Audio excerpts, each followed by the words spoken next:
but where the diagrams were published in an 8-volume coffee table book set that was soon reprinted worldwide.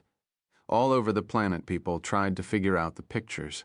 The dodecahedron and the quasi-biological forms were especially evocative.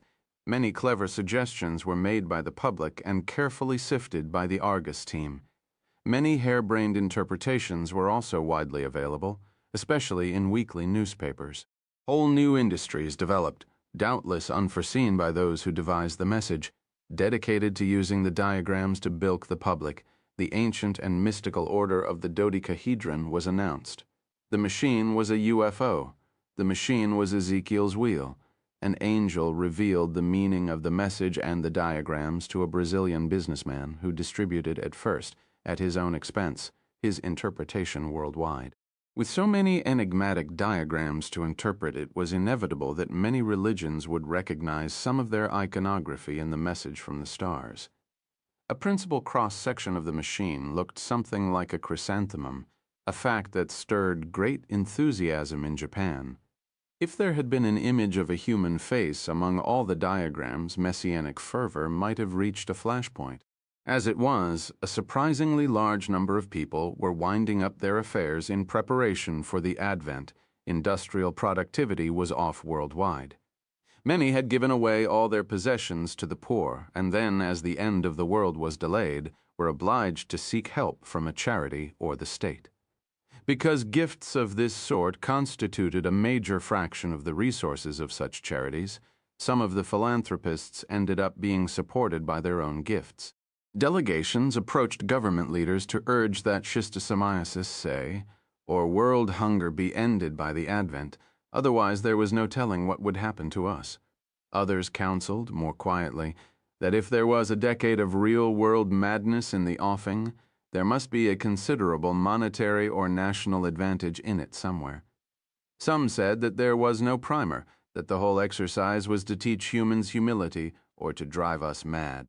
There were newspaper editorials on how we're not as smart as we think we are, and some resentment directed at the scientists who, after all the support given to them by the governments, have failed us in our time of need. Or maybe humans are much dumber than the vegans gave us credit for. Maybe there was some point that had been entirely obvious to all previous emerging civilizations so contacted, something no one in the history of the galaxy had ever missed before. A few commentators embraced this prospect of cosmic humiliation with real enthusiasm. It demonstrated what they'd been saying about people all along. After a while, Ellie decided that she needed help. They entered surreptitiously through the Enlil Gate with an escort dispatched by the proprietor. The General Services Administration security detail was edgy despite, or perhaps because of the additional protection. Although there was a little sunlight still left, the dirt streets were lit by braziers, oil lamps, and an occasional guttering torch. 2 amphoras, each large enough to contain an adult human being, flanked the entrance to a retail olive oil establishment. The advertising was in cuneiform. On an adjacent public building was a magnificent bas-relief of a lion hunt from the reign of Assurbanipal. As they approached the Temple of Ashur, there was a scuffle in the crowd, and her escort made a wide berth. She now had an unobstructed view of the ziggurat down a wide torchlit avenue. It was more breathtaking than in the pictures. There was a martial flourish on an unfamiliar brass instrument. 3 men and a horse clattered by the charioteer in Phrygian headdress. As in some medieval rendition of a cautionary tale from the book of Genesis, the top of the ziggurat was enveloped in low twilit clouds. They left the Ishterian way and entered the ziggurat through a side street. In the private elevator, her escort pressed the button for the topmost floor. 40? It read, no numerals, just the word. And then, to leave no room for doubt, a glass panel flashed, the gods. Mr. Haddon would be with her shortly. Would she like something to drink while she waited? Considering the reputation of the place, Ellie demurred. Babylon lay spread out before her, magnificent, as everyone said, in its recreation of a long-gone time and place. During daylight hours, busloads from museums, a very few schools, and the tourist agencies would arrive at the Ishtar Gate, don appropriate clothes, and travel back in time. Haddon wisely donated all profits from his daytime clientele to New York City and Long Island charities. The daytime tours were immensely popular, in part because it was a respectable opportunity to look the place over for those who would not dream of visiting Babylon at night. Well, maybe they would dream. After dark, Babylon was called an adult amusement park. It was of an opulence, scale, and imaginativeness that dwarfed, say, the Reeperbahn in Hamburg. It was by far the largest tourist attraction in the New York metropolitan area, with by far the largest gross revenues. How Haddon had been able to convince the city fathers of Babylon, New York, and how he had lobbied for an easement of local and state prostitution laws was well known. It was now a half-hour train ride from Midtown Manhattan to the Ishtar Gate. Ellie had insisted on taking this train despite the entreaties of the security people, and had found almost a third of the visitors to be women. There were no graffiti, little danger of mugging, but a much inferior brand of white noise compared with the conveyances of the New York City subway system. Although Haddon was a member of the National Academy of Engineering, he had never, so far as Ellie knew, attended a meeting, and she had never set eyes on him. His face became well known to millions of Americans, however, years before as a result of the Advertising Council's campaign against him. The Un-American had been the caption under an unflattering portrait of Haddon. Even so, she was taken aback when, in the midst of her reverie by the slanted glass wall, she was interrupted by a small, fat, beckoning person. "Oh, sorry. I never understand how anyone can be afraid of me." His voice was surprisingly musical. In fact, he seemed to talk in fifths. He hadn't thought it necessary to introduce himself, and once again inclined his head to the door he had left ajar. It was hard to believe that some crime of passion was about to be visited upon her under these circumstances, and wordlessly she entered the next room. He ushered her to a meticulously crafted tabletop model of an ancient city of less pretentious aspect than Babylon. "Pompeii," he said by way of explanation. "The stadium here is the key. With the restrictions on boxing, there aren't any healthy blood sports left in America. Very important. Sucks out some of the poisons from the national bloodstream. The whole thing is designed, permits issued, and now this, what's this? No gladiatorial games. I just got word from Sacramento. There's a bill before the legislature to outlaw gladiatorial games in California. Too violent, they say. They authorize a new skyscraper. They know they'll lose 2 or 3 construction workers. The unions know, the builders know, and that's just to build offices for oil companies or Beverly Hills lawyers. Sure, we'd lose a few, but we're geared more to trident and net than the short sword. Those legislators don't have their priorities straight." He beamed at her owlishly and offered a drink, which again she refused. "So you want to talk to me about the machine, and I want to talk to you about the machine. You first? You want to know where the primer is. We're asking for help from a few key people who might have some insight. We thought with your record of invention, and since your context recognition chip was involved in the recycling discovery, that you might put yourself in the place of the vegans and think of where you'd put the primer. We recognize you're very busy, and I'm sorry to— Oh no, it's all right, it's true. I'm busy. I'm trying to regularize my affairs because I'm going to make a big change in my life. For the millennium." She tried to imagine him giving away S.R. Haddon and Company, the Wall Street brokerage house, Genetic Engineering, Inc., Haddon Cybernetics, and Babylon to the poor. Not exactly. No, it was fun to think about it. Made me feel good to be asked. I looked at the diagrams. He waved at the commercial set of 8 volumes spread in disarray on a work table. There are wonderful things in there, but I don't think that's where the primer is hiding. Not in the diagrams. I don't know why you think the primer has to be in the message. Maybe they left it on Mars or Pluto or in the Oort comet cloud, and well discover it in a few centuries. Right now, we know there's this wonderful machine with design drawings and 30,000 pages of explanatory text. But we don't know whether we'd be able to build the thing if we could read it, so we wait a few centuries improving our technology, knowing that sooner or later we'll have to be ready to build it. Not having the primer binds us up with future generations. Human beings are sent a problem that takes generations to solve. I don't think that's such a bad thing. Might be very healthy. Maybe you're making a mistake looking for a primer. Maybe it's better not to find it. No, I want to find the primer right away. We don't know it'll be waiting for us forever. If they hang up because there was no answer, it would be much worse than if they'd never called at all. Well, maybe you have a point. Anyway, I thought of as many possibilities as I could. I'll give you a couple of trivial possibilities and then a non-trivial possibility. Trivial first. The primer's in the message, but at a very different data rate. Suppose there was another message in there at a bit an hour. Could you detect that? Absolutely. We routinely check for long-term receiver drift in any case, but also a bit an hour only buys you. Let me see 10, 20,000 bits tops before the message recycles. So that makes sense, only if the primer is much easier than the message. You think it isn't? I think it isn't? Now, what about much faster bit rates? How do you know that under every bit of your machine message, there aren't a million bits of primer message? Because it would produce monster bandwidths, we'd know in an instant. Okay, so there's a fast data dump every now and then.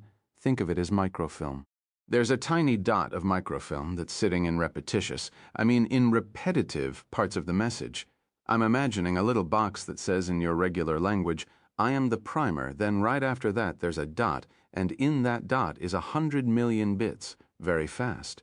You might see if you've got any boxes. Believe me, we would have seen it. Okay, how about phase modulation? We use it in radar and spacecraft telemetry, and it hardly messes up the spectrum at all. Have you hooked up a phase correlator? No, that's a useful idea. I'll look into it. Now, the non-trivial idea is this.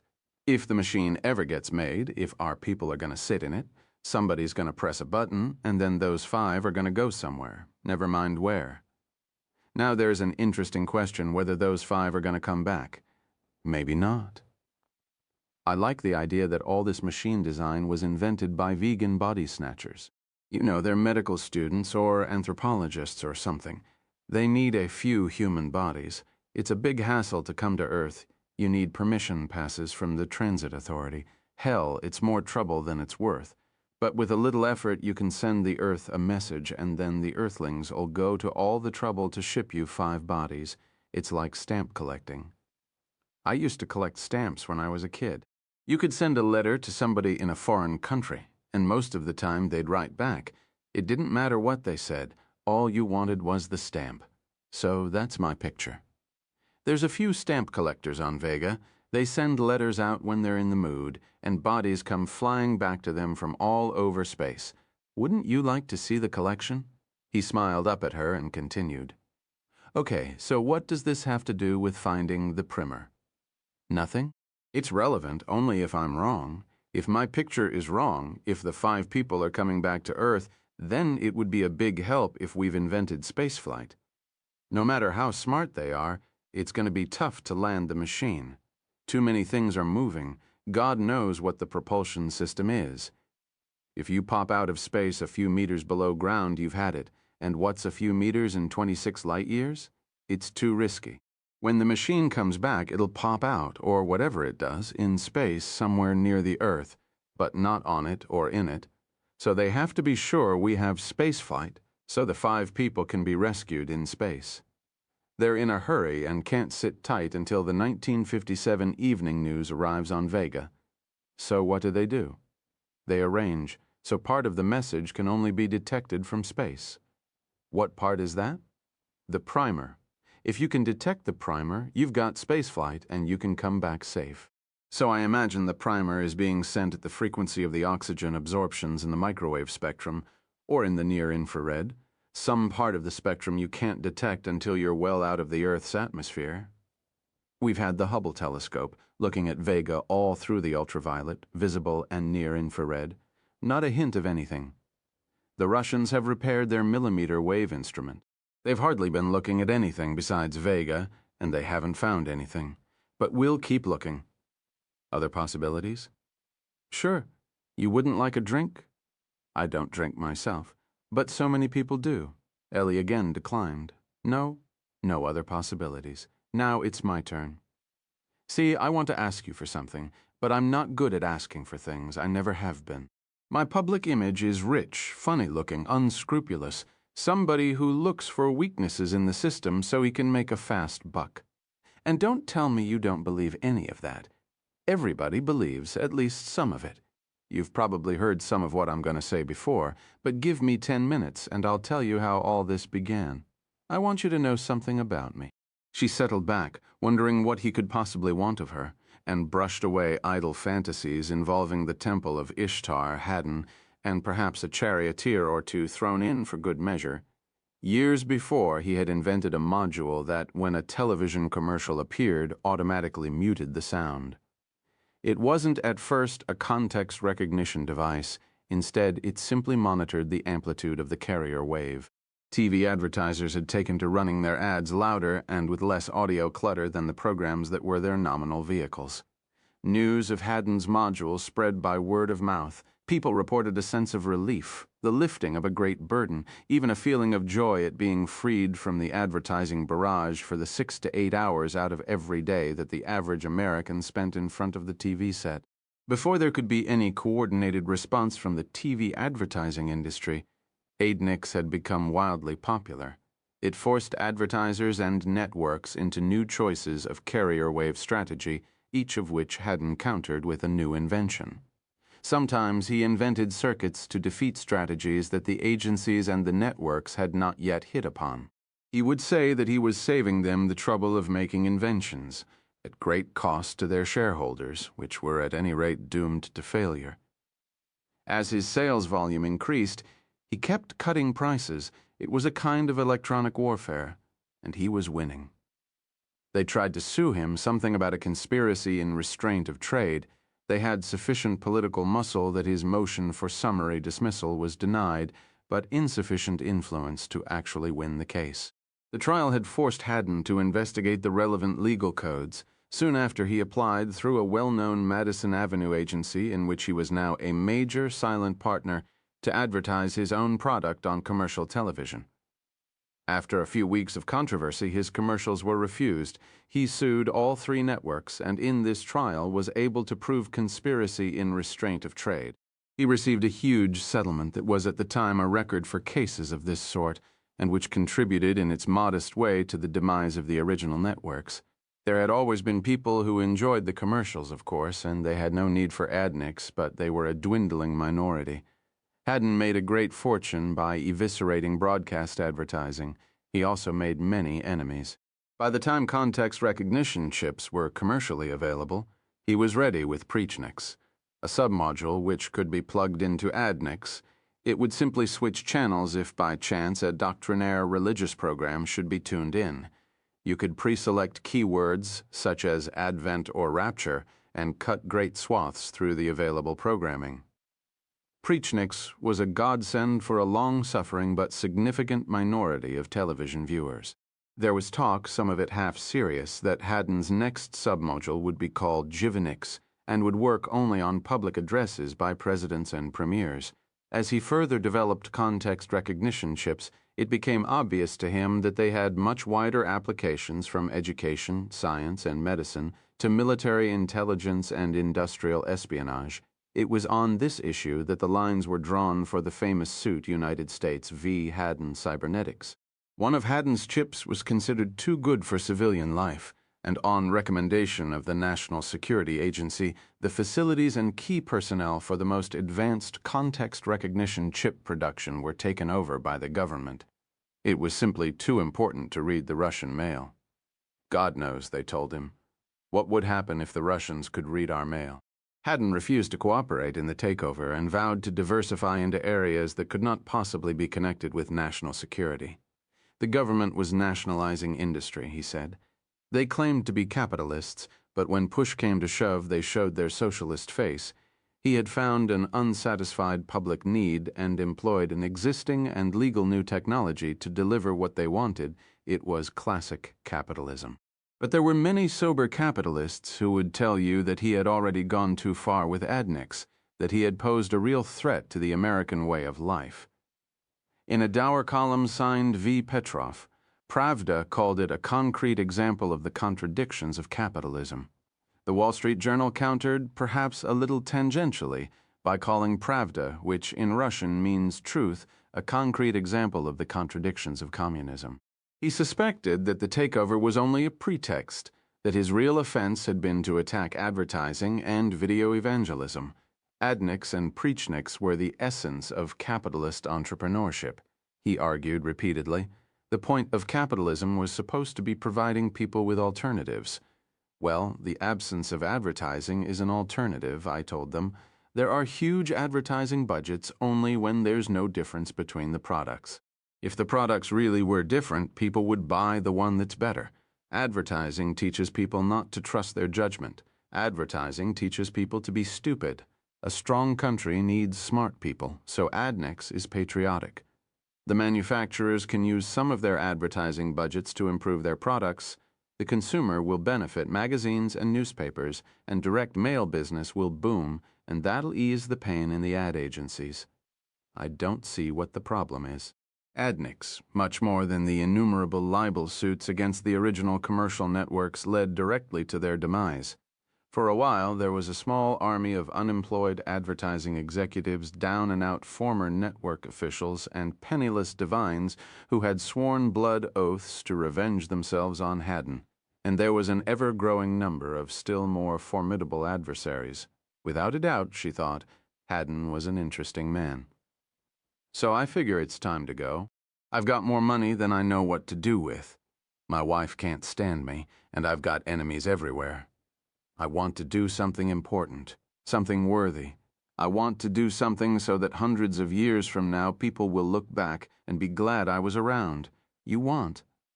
I want to build the machine. Look, I'm perfectly suited for it. I've got the best cybernetics expertise, practical cybernetics in the business, better than Carnegie Mellon, better than MIT, better than Stanford, better than Santa Barbara.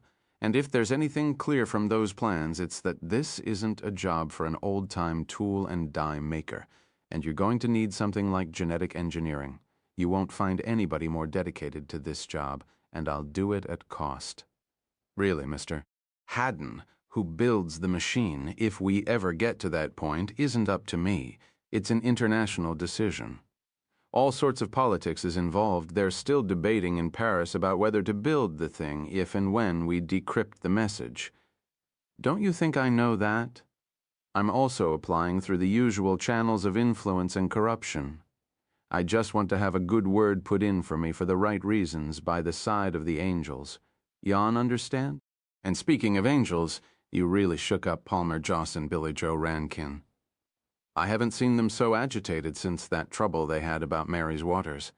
Rankin saying he was deliberately misquoted about supporting the machine. My. He shook his head in mock consternation. That some long-standing personal enmity existed between these active proselytizers and the inventor of Preachniks seemed probable enough, and for some reason she was moved to their defense. They're both a lot smarter than you might think, and Palmer Joss is, well, there's something genuine about him. He's not a phony. You're sure it's not just another pretty face, excuse me, but it's important that people understand their feelings on this. It's too important not to. I know these clowns. Underneath, when push comes to shove, they're jackals. A lot of people find religion attractive, personally, sexually. You ought to see what happens in the Temple of Ishtar. She repressed a small shiver of revulsion. I think I will have that drink, she said. Looking down from the penthouse, she could see the gradated tiers of the ziggurat, each draped with flowers, some artificial, some real, depending on the season. It was a reconstruction of the Hanging Gardens of Babylon, one of the 7 wonders of the ancient world. Miraculously, it was so arranged that it did not closely resemble a Hyatt hotel. Far below, she could make out a torchlit procession headed back from the ziggurat to the Enlil Gate. It was led by a kind of sedan chair held by 4 burly men stripped to the waist. Who or what was in it she could not make out. It's a ceremony in honor of Gilgamesh, one of the ancient Sumerian culture heroes. Yes, I've heard of him. Immortality was his business. He said this matter-of-factly by way of explanation and looked at his watch. It's at the very top of the ziggurat, that the kings would go to receive instruction from the gods. especially from Anu, the sky god. By the way, I looked up what they called Vega. It was Tirana, the life of heaven. It's a funny thing to call it, and have you gotten any instructions? No, they went to your place, not mine. But there'll be another Gilgamesh procession at 9 o'clock. I'm afraid I won't be able to stay that long. But let me ask you something. Why Babylon? She asked. And Pompeii. Here you are, one of the most inventive people around. You've created several major industries. You defeated the advertising industry on its own ground. Okay, so you got whipped on that security issue on the context recognition chip. There's lots of other things you could have done. Why? This? Far away, the procession had reached the Temple of Ashur. Why not something more worthy? He asked. I'm just trying to satisfy societal needs that the government overlooks or ignores. It's capitalism. It's legal. It makes a lot of people happy, and I think it's a safety valve for some of the crazies that this society keeps generating. But I didn't think all that through at the time. It's very simple. I can remember exactly the moment when the idea for Babylon hit me. I was in Walt Disney World riding the Mississippi Sternwheeler riverboat with my grandson Jason. Jason was around 4, maybe 5. I was thinking about how smart the Disney people were to discontinue individual tickets for each ride and instead offer a one-day pass which admitted you to everything. They saved some salaries, some of the ticket takers, for instance, but much more important, people tended to overestimate their appetites for rides.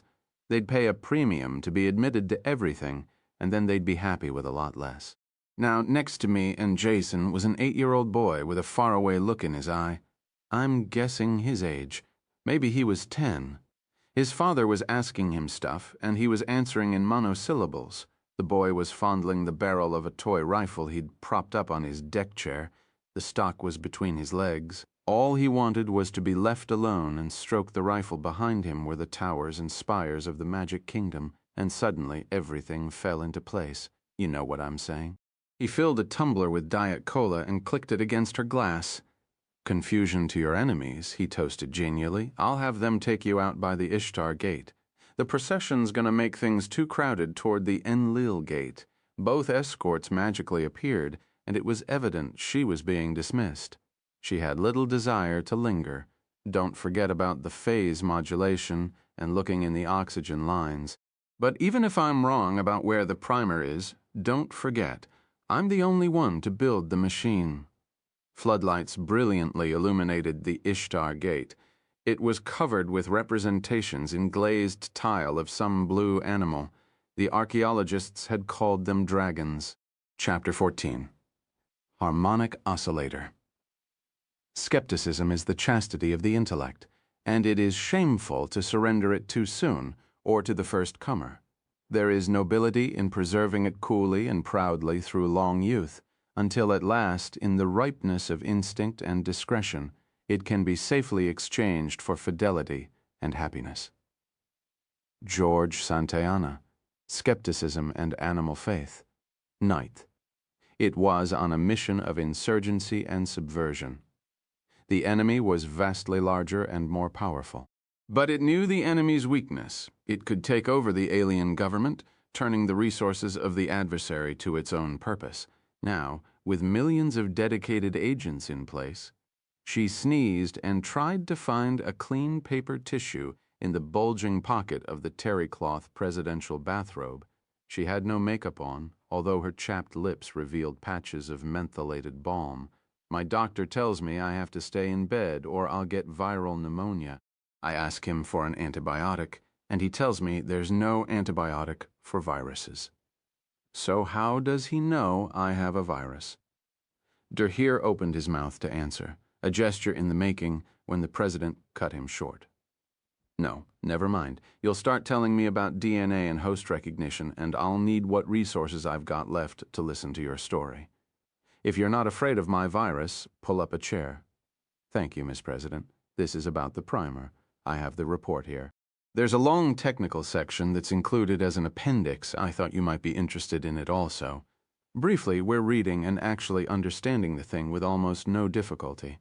It's a fiendishly clever learning program. I don't mean fiendishly in any literal sense, of course. We must have a vocabulary of 3,000 words by now. I don't understand how it's possible. I could see how they could teach you the names of their numbers.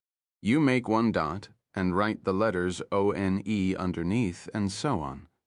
I could see how you could have a picture of a star and then write S-T-A-R under it. But I don't see how you could do verbs or the past tense or conditionals. They do some of it with movies. Movies are perfect for verbs, and a lot of it they do with numbers. Even abstractions. They can communicate abstractions with numbers. It goes something like this. First, they count out the numbers for us, and then they introduce some new words, words we don't understand.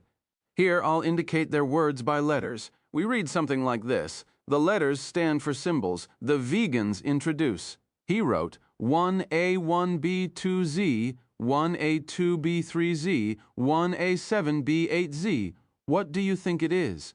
My high school report card? You mean there's a combination of dots and dashes that A stands for, and a different combination of dots and dashes that B stands for, and so on. Exactly. You know what 1 and 2 mean, but you don't know what A and B mean. What does a sequence like this tell you? A means plus and B means equals. Is that what you're getting at? Good. But we don't yet understand what Z means, right? Now along comes something like this. 1A2B4Y, you see. Maybe give me another that ends in Y2000A4000B0Y. Okay, I think I got it. As long as I don't read the last 3 symbols as a word. Z means it's true, and Y means it's false. Right, exactly. Pretty good for a president with a virus and a South African crisis. So with a few lines of text, they've taught us 4 words, plus, equals, true, false, 4 pretty useful words. Then they teach division, divide 1 by 0, and tell us the word for infinity. Or maybe it's just the word for indeterminate, or they say the sum of the interior angles of a triangle is 2 right angles. Then they comment that the statement is true if space is flat, but false if space is curved. So you've learned how to say if, and I didn't know space was curved. Ken, what the hell are you talking about? How can space be curved? No, never mind, never mind. That can't have anything to do with the business in front of us.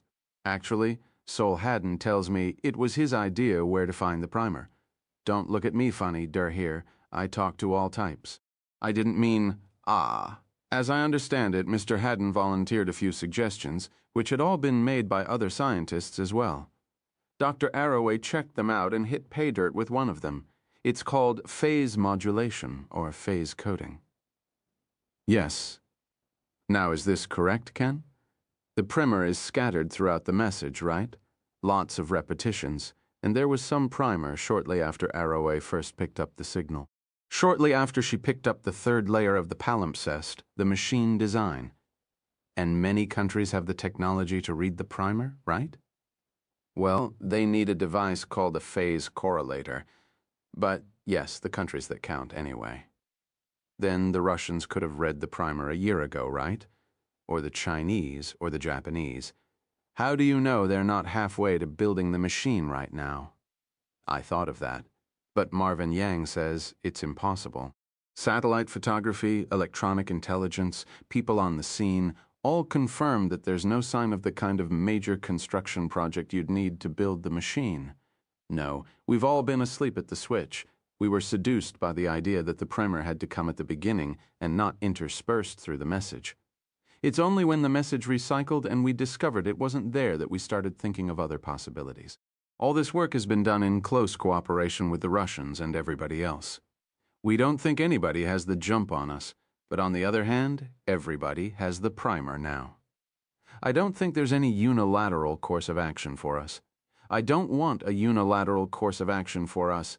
I just want to make sure that nobody else has a unilateral course of action. Okay, so back to your primer. You know how to say true, false, if then, and space is curved. How do you build a machine with that? You know, I don't think this cold or whatever you've got has slowed you down a bit. Well, it just takes off from there. For example, they draw us a periodic table of the elements. So they get to name all the chemical elements, the idea of an atom, the idea of a nucleus, protons, neutrons, electrons. Then they run through some quantum mechanics just to make sure we're paying attention. There are already some new insights for us in the remedial stuff. Then it starts concentrating on the particular materials needed for the construction. For example, for some reason we need 2 tons of erbium, so they run through a nifty technique to extract it from ordinary rocks. Der Heer raised his hand palm outward in a placatory gesture. Don't ask why we need 2 tons of erbium? Nobody has the faintest idea. I wasn't going to ask that. I want to know how they told you how much a ton is. They counted it out for us in Planck masses. A Planck mass is, never mind. It's something that physicists all over the universe know about, right? And I've never heard of it. Now, the bottom line, do we understand the primer well enough to start reading the message? Will we be able to build the thing or not? The answer seems to be yes. We've only had the primer for a few weeks now, but whole chapters of the message are falling into our lap in clear. Its painstaking design, redundant explanations, and, as far as we can tell, tremendous redundancy in the machine design. We should have a 3-dimensional model of the machine for you in time for that crew selection meeting on Thursday, if you feel up to it. So far, we haven't a clue as to what the machine does, or how it works.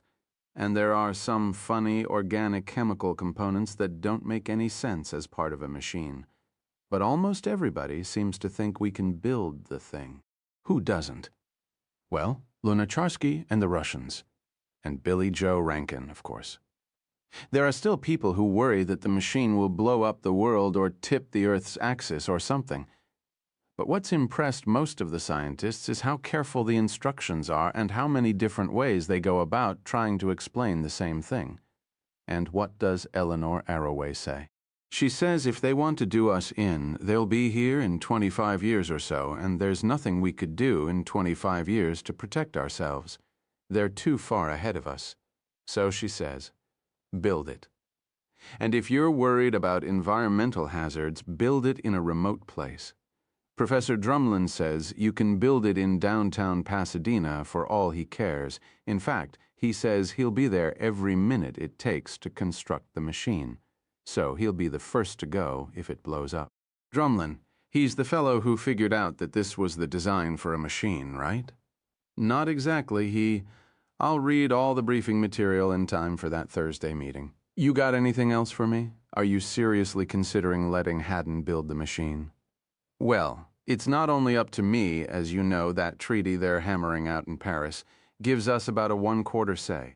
The Russians have a 1/4, the Chinese and the Japanese together have a 1/4, and the rest of the world has a 1/4, roughly speaking. A lot of nations want to build the machine, or at least parts of it. They're thinking about prestige and new industries, new knowledge. As long as no one gets a jump on us, that all sounds fine to me. It's possible Haddon might have a piece of it. What's the problem? Don't you think he's technically competent? He certainly is. It's just, if there's nothing more, Ken, I'll see you Thursday, virus willing. As Der Heer was shutting the door and entering the adjacent sitting room, there was an explosive presidential sneeze. The warrant officer of the day, sitting stiffly on a couch, was visibly startled. The briefcase at his feet was crammed with authorization codes for nuclear war.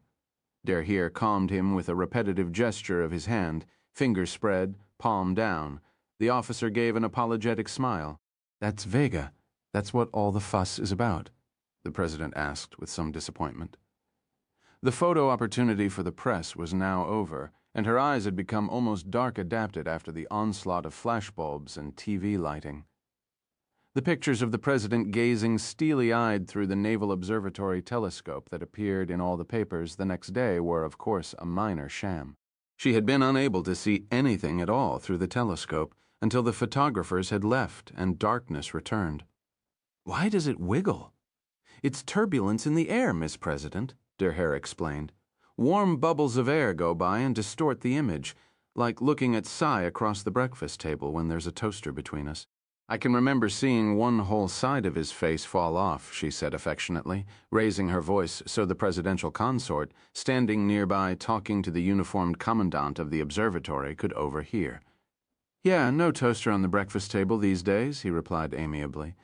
Seymour Lasker was before his retirement a high official of the International Ladies' Garment Workers Union. He had met his wife decades before when she was representing the New York Girl Coat Company, and they had fallen in love over a protracted labor settlement.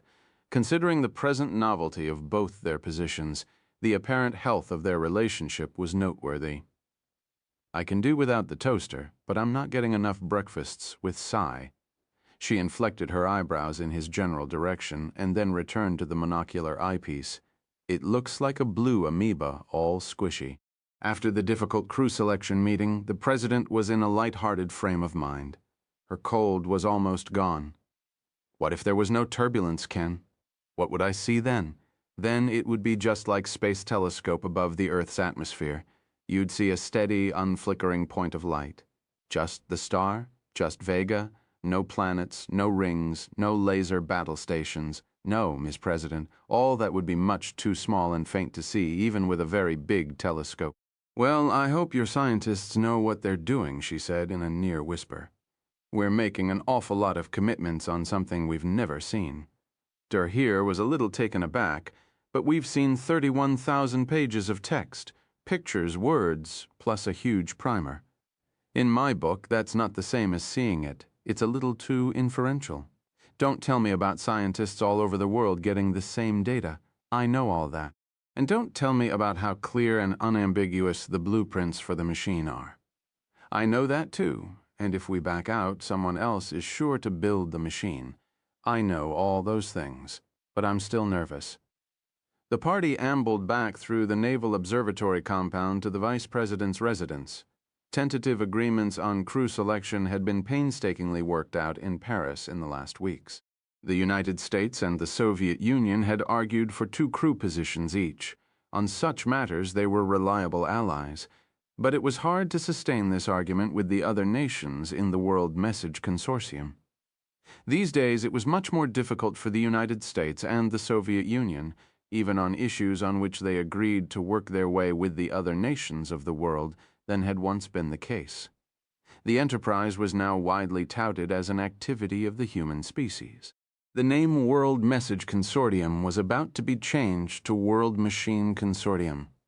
Nations with pieces of the message tried to use this fact as an entree for one of their nationals as a member of the crew. The Chinese had quietly argued that by the middle of the next century there would be 1.5 billion of them in the world, but with many born as only children because of the Chinese experiment on state-supported birth control. Those children, once grown, would be brighter, they predicted, and more emotionally secure than children of other nations with less stringent rules on family size. Since the Chinese would thus be playing a more prominent role in world affairs in another 50 years, they argued, they deserved at least one of the 5 seats on the machine. It was an argument now being discussed in many nations by officials with no responsibility for the message or the machine. Europe and Japan surrendered crew representation in exchange for major responsibility for the construction of machine components, which they believed would be of major economic benefit. In the end, a seat was reserved for the United States, the Soviet Union, China, and India, with the 5th seat undecided.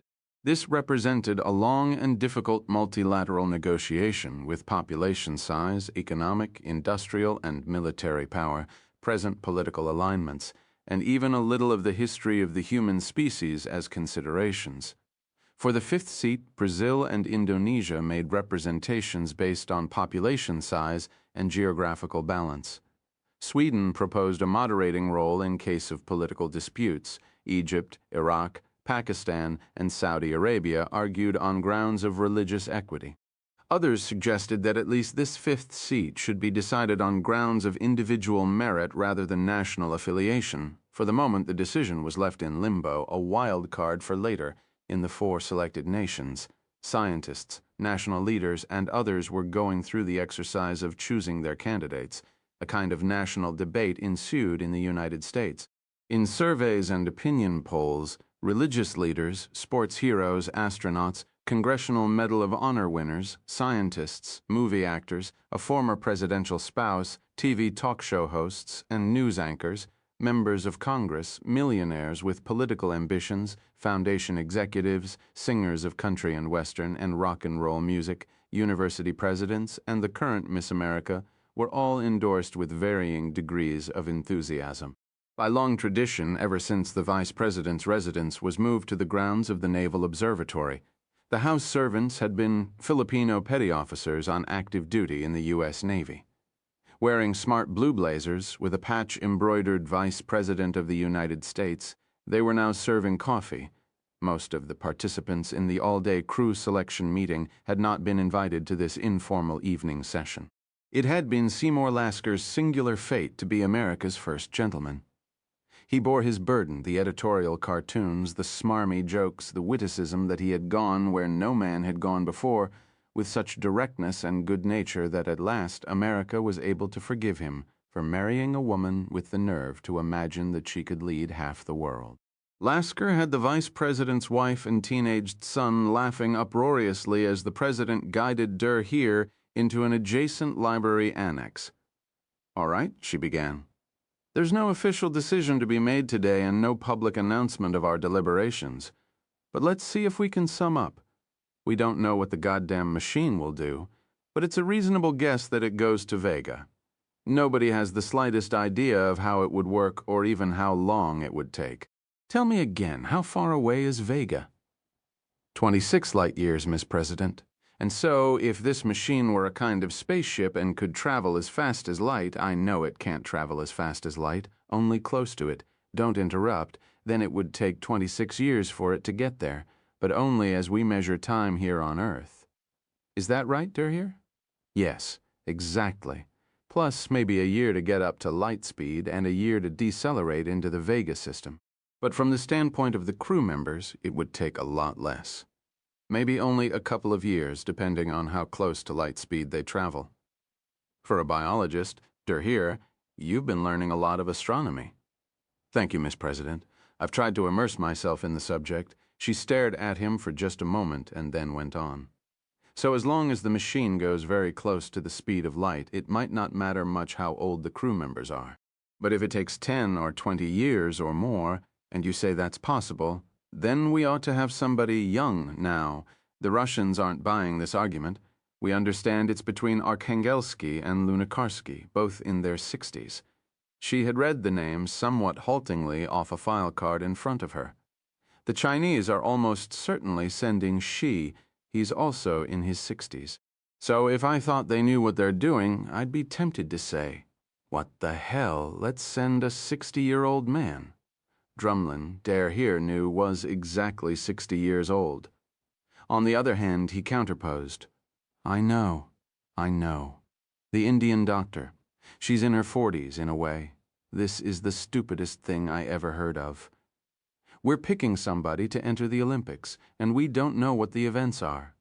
I don't know why we're talking about sending scientists.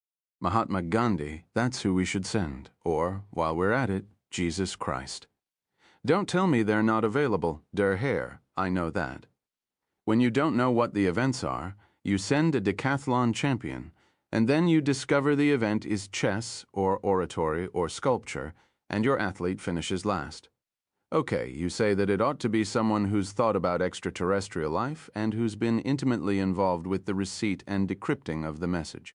At least a person like that will be intimately involved with how the vegans think, or at least how they expect us to think. And for really top-rate people, you say that reduces the field to 3. Again, she consulted her notes. Arroway, Drumlin, and the one who thinks he's a Roman general. Dr. Valerian, Ms. President, I don't know that he thinks he's a Roman general. It's just his name. Valerian wouldn't even answer the selection committee's questionnaire. He wouldn't consider it because he won't leave his wife. Is that right? I'm not criticizing him. He's no dope. He knows how to make a relationship work. It's not that his wife is sick or anything. No, as far as I know, she's in excellent health. Good. Good for them. Send her a personal note from me, something about how she must be some woman for an astronomer to give up the universe for her. but fancy up the language der here. You know what I want? And throw in some quotation. Poetry maybe, but not too gushy. She waved her index finger at him. Those Valerians can teach us all something. Why don't we invite them to a state dinner? The King of Nepal's here in 2 weeks. That'll be about right, der here was scribbling furiously. He would have to call the White House Appointments Secretary at home as soon as this meeting was over, and he had a still more urgent call. He had not been able to get to the telephone for hours, so that leaves Arroway and Drumlin. She's something like 20 years younger, but he's in terrific physical shape. He hang glides, skydives, scuba dives. He's a brilliant scientist. He helped in a big way to crack the message, and he'll have a fine time arguing with all the other old men. He didn't work on nuclear weapons, did he? I don't want to send anybody who worked on nuclear weapons. Now, Arroway's also a brilliant scientist. She's led this whole Argus project. She knows all the ins and outs of the message, and she has an inquiring mind. Everybody says that her interests are very broad, and she'd convey a younger American image. She paused. And you like her, Ken? Nothing wrong with that. I like her too, but sometimes she's a loose cannon. Did you listen carefully to her questionnaire? I think I know the passage you're talking about, Ms. President. But the selection committee had been asking her questions for almost 8 hours, and sometimes she gets annoyed at what she considers dumb questions. Drumlin's the same way. Maybe she learned it from him. She was his student for a while, you know. Yeah, he said some dumb things too here. It's supposed to be all queued up for us on this VCR. First Arroway's questionnaire, then Drumlin's. Just press the play button, Ken. On the television screen, Ellie was being interviewed in her office at the Argus Project. He could even make out the yellowing piece of paper with the quote from Kafka. Perhaps, all things considered, Ellie would have been happier had she received only silence from the stars. There were lines around her mouth and bags under her eyes. There were also 2 unfamiliar vertical creases on her forehead just above her nose. Ellie on videotape looked terribly tired, and der Herr felt a pang of guilt. What do I think of the world population crisis? Ellie was saying. You mean, am I for it or against it? You think this is a key question I'm going to be asked on Vega, and you want to make sure I give the right answer? Okay. Overpopulation is why I'm in favor of homosexuality and a celibate clergy. A celibate clergy is an especially good idea because it tends to suppress any hereditary propensity toward fanaticism. Ellie waited, deadpan indeed, frozen for the next question. The president had pushed the pause button. Now, I admit that some of the questions may not have been the best, the president continued, but we didn't want anybody in such a prominent position on a project with really positive international implications who turns out to be some racist bozo. We want the developing world on our side in this one. We had a good reason to ask a question like that. Don't you find her answer shows some lack of tact? She's a bit of a wise ass, your Dr. Arroway. Now take a look at Drumlin. Wearing a blue polka dot bow tie, Drumlin was looking tanned and very fit. Yes, I know we all have emotions, he was saying, but let's bear in mind exactly what emotions are. They're motivations for adaptive behavior from a time when we were too stupid to figure things out. But I can figure out that if a pack of hyenas are headed toward me with their fangs bared, there's trouble ahead. I don't need a few cc's of adrenaline to help me understand the situation. I can even figure out that it might be important for me to make some genetic contribution to the next generation. I don't really need testosterone in my bloodstream to help me along. Are you sure that an extraterrestrial being far in advance of us is going to be saddled with emotions? I know there are people who think I'm too cold, too reserved, but if you really want to understand the extraterrestrials, you'll send me. I'm more like them than anyone else you'll find. Some choice. The president said, the one's an atheist, and the other thinks he's from Vega already. Why do we have to send scientists? Why can't we send somebody normal? Just a rhetorical question, she quickly added. I know why we have to send scientists. The message is about science, and it's written in scientific language. Science is what we know we share with the beings on Vega. No? Those are good reasons, Ken. I remember them. She's not an atheist. She's an agnostic. Her mind is open. She's not trapped by dogma. She's intelligent, she's tough, and she's very professional. The range of her knowledge is broad. She's just the person we need in this situation. Ken, I'm pleased by your commitment to uphold the integrity of this project, but there's a great deal of fear out there. Don't think I don't know how much the men out there have had to swallow already. More than half the people I talk to believe we've got no business building this thing. If there's no turning back, they want to send somebody absolutely safe. Arroway may be all the things you say she is, but safe she isn't. I'm catching a lot of heat from the Hill, from the Earth Firsters, from my own national committee, from the churches. I guess she impressed Palmer Joss in that California meeting, but she managed to infuriate Billy Joe Rankin. He called me up yesterday and said, "Miss President, he can't disguise his distaste at saying, Ms. President, he says that machine's gonna fly straight to God or the devil, whichever one it is. You better send an honest-to-God Christian." He tried to use his relationship with Palmer Joss to muscle me, for God's sake. I don't think there's any doubt he was angling to go himself. Drumlin's going to be much more acceptable to somebody like Rankin than Arroway is. I recognize Drumlin's something of a cold fish, but he's reliable, patriotic, sound. He has impeccable scientific credentials, and he wants to go. No, it has to be Drumlin. The best I can offer is to have her as backup. Can I tell her that? We can't have Arroway knowing before Drumlin, can we? I'll let you know the moment a final decision is made, and we've informed Drumlin. Oh, cheer up, Ken. Don't you want her to stay here on Earth?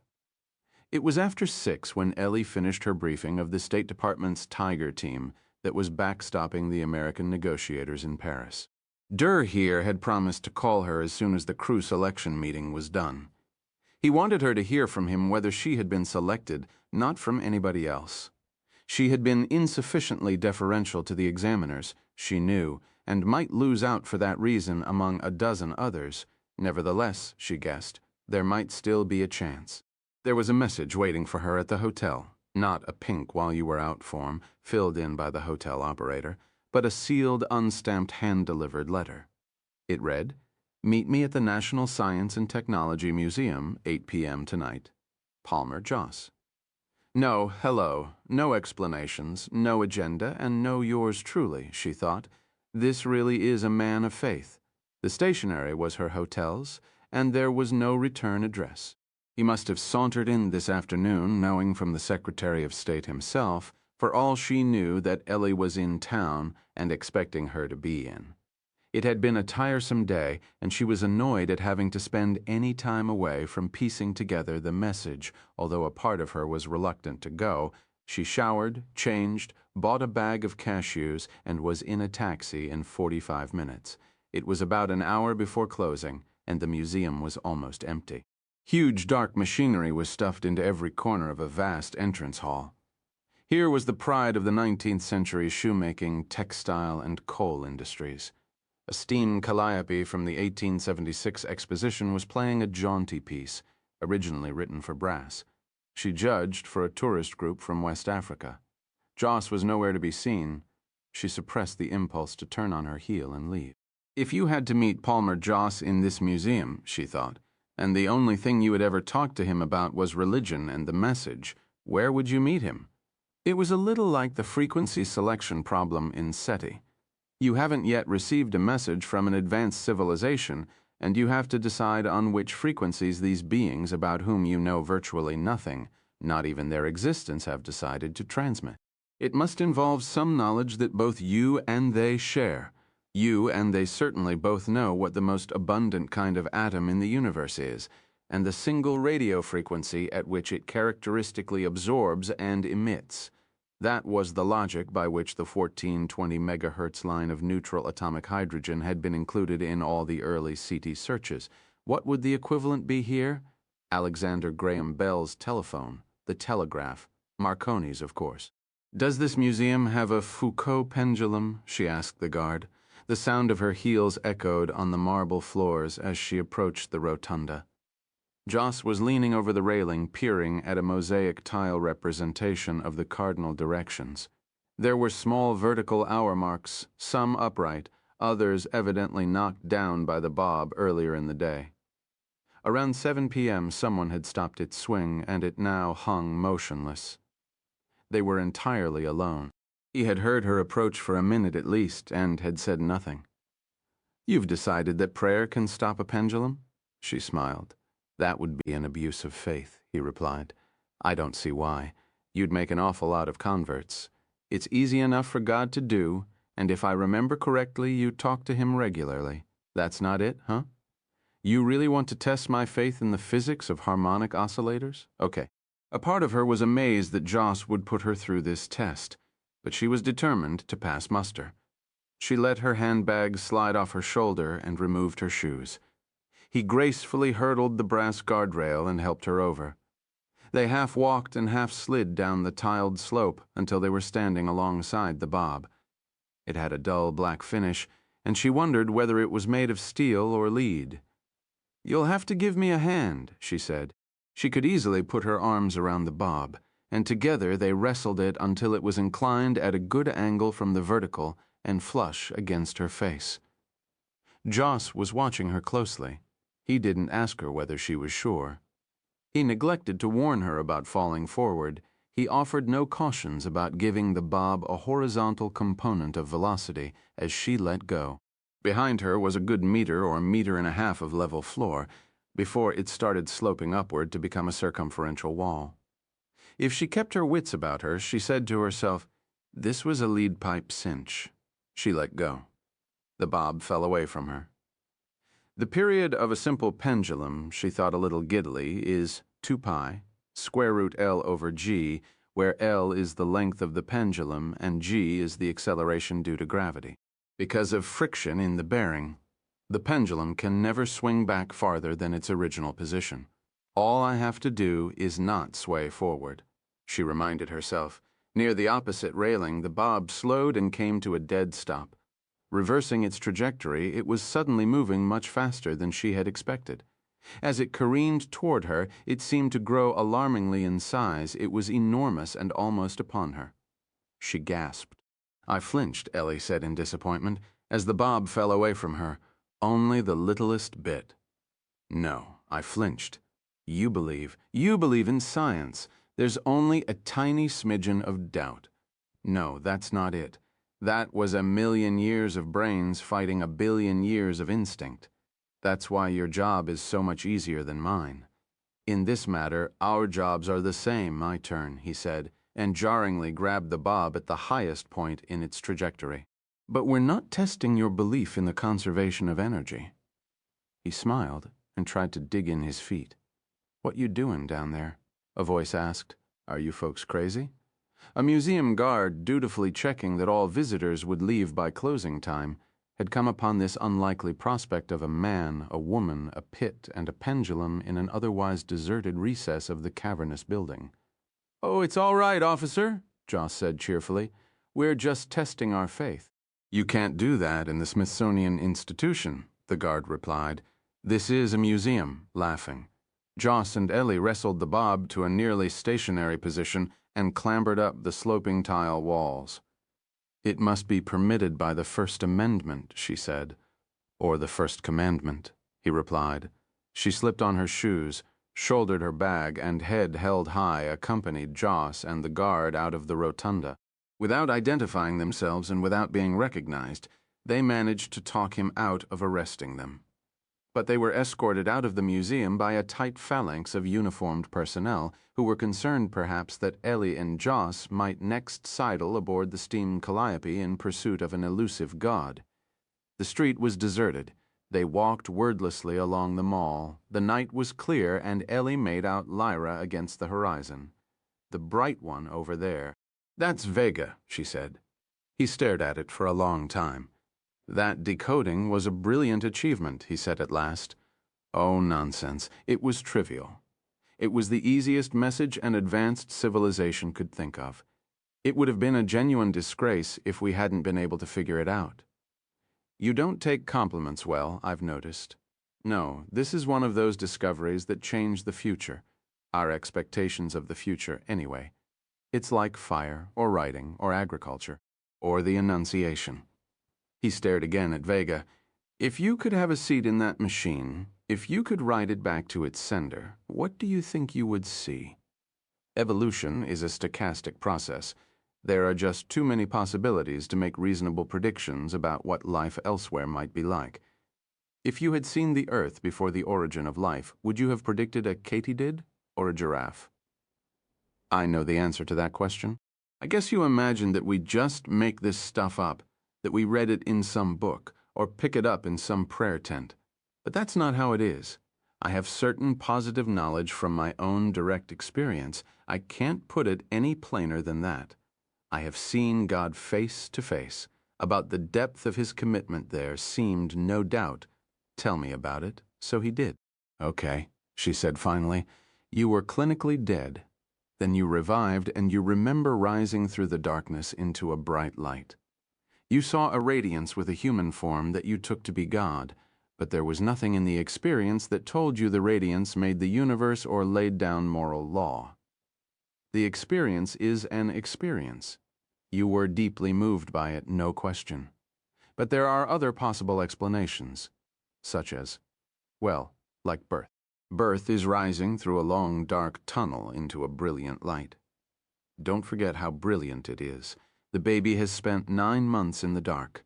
Birth is its first encounter with light. Think of how amazed and awed you'd be in your first contact with color or light and shade or the human face, which you're probably pre-programmed to recognize. Maybe if you almost die, the odometer gets set back to 0 for a moment. Understand. I don't insist on this explanation. It's just one of many possibilities. I'm suggesting you may have misinterpreted the experience. You haven't seen what I've seen. He looked up once more at the cold, flickering blue-white light from Vega, and then turned to her. Don't you ever feel lost in your universe?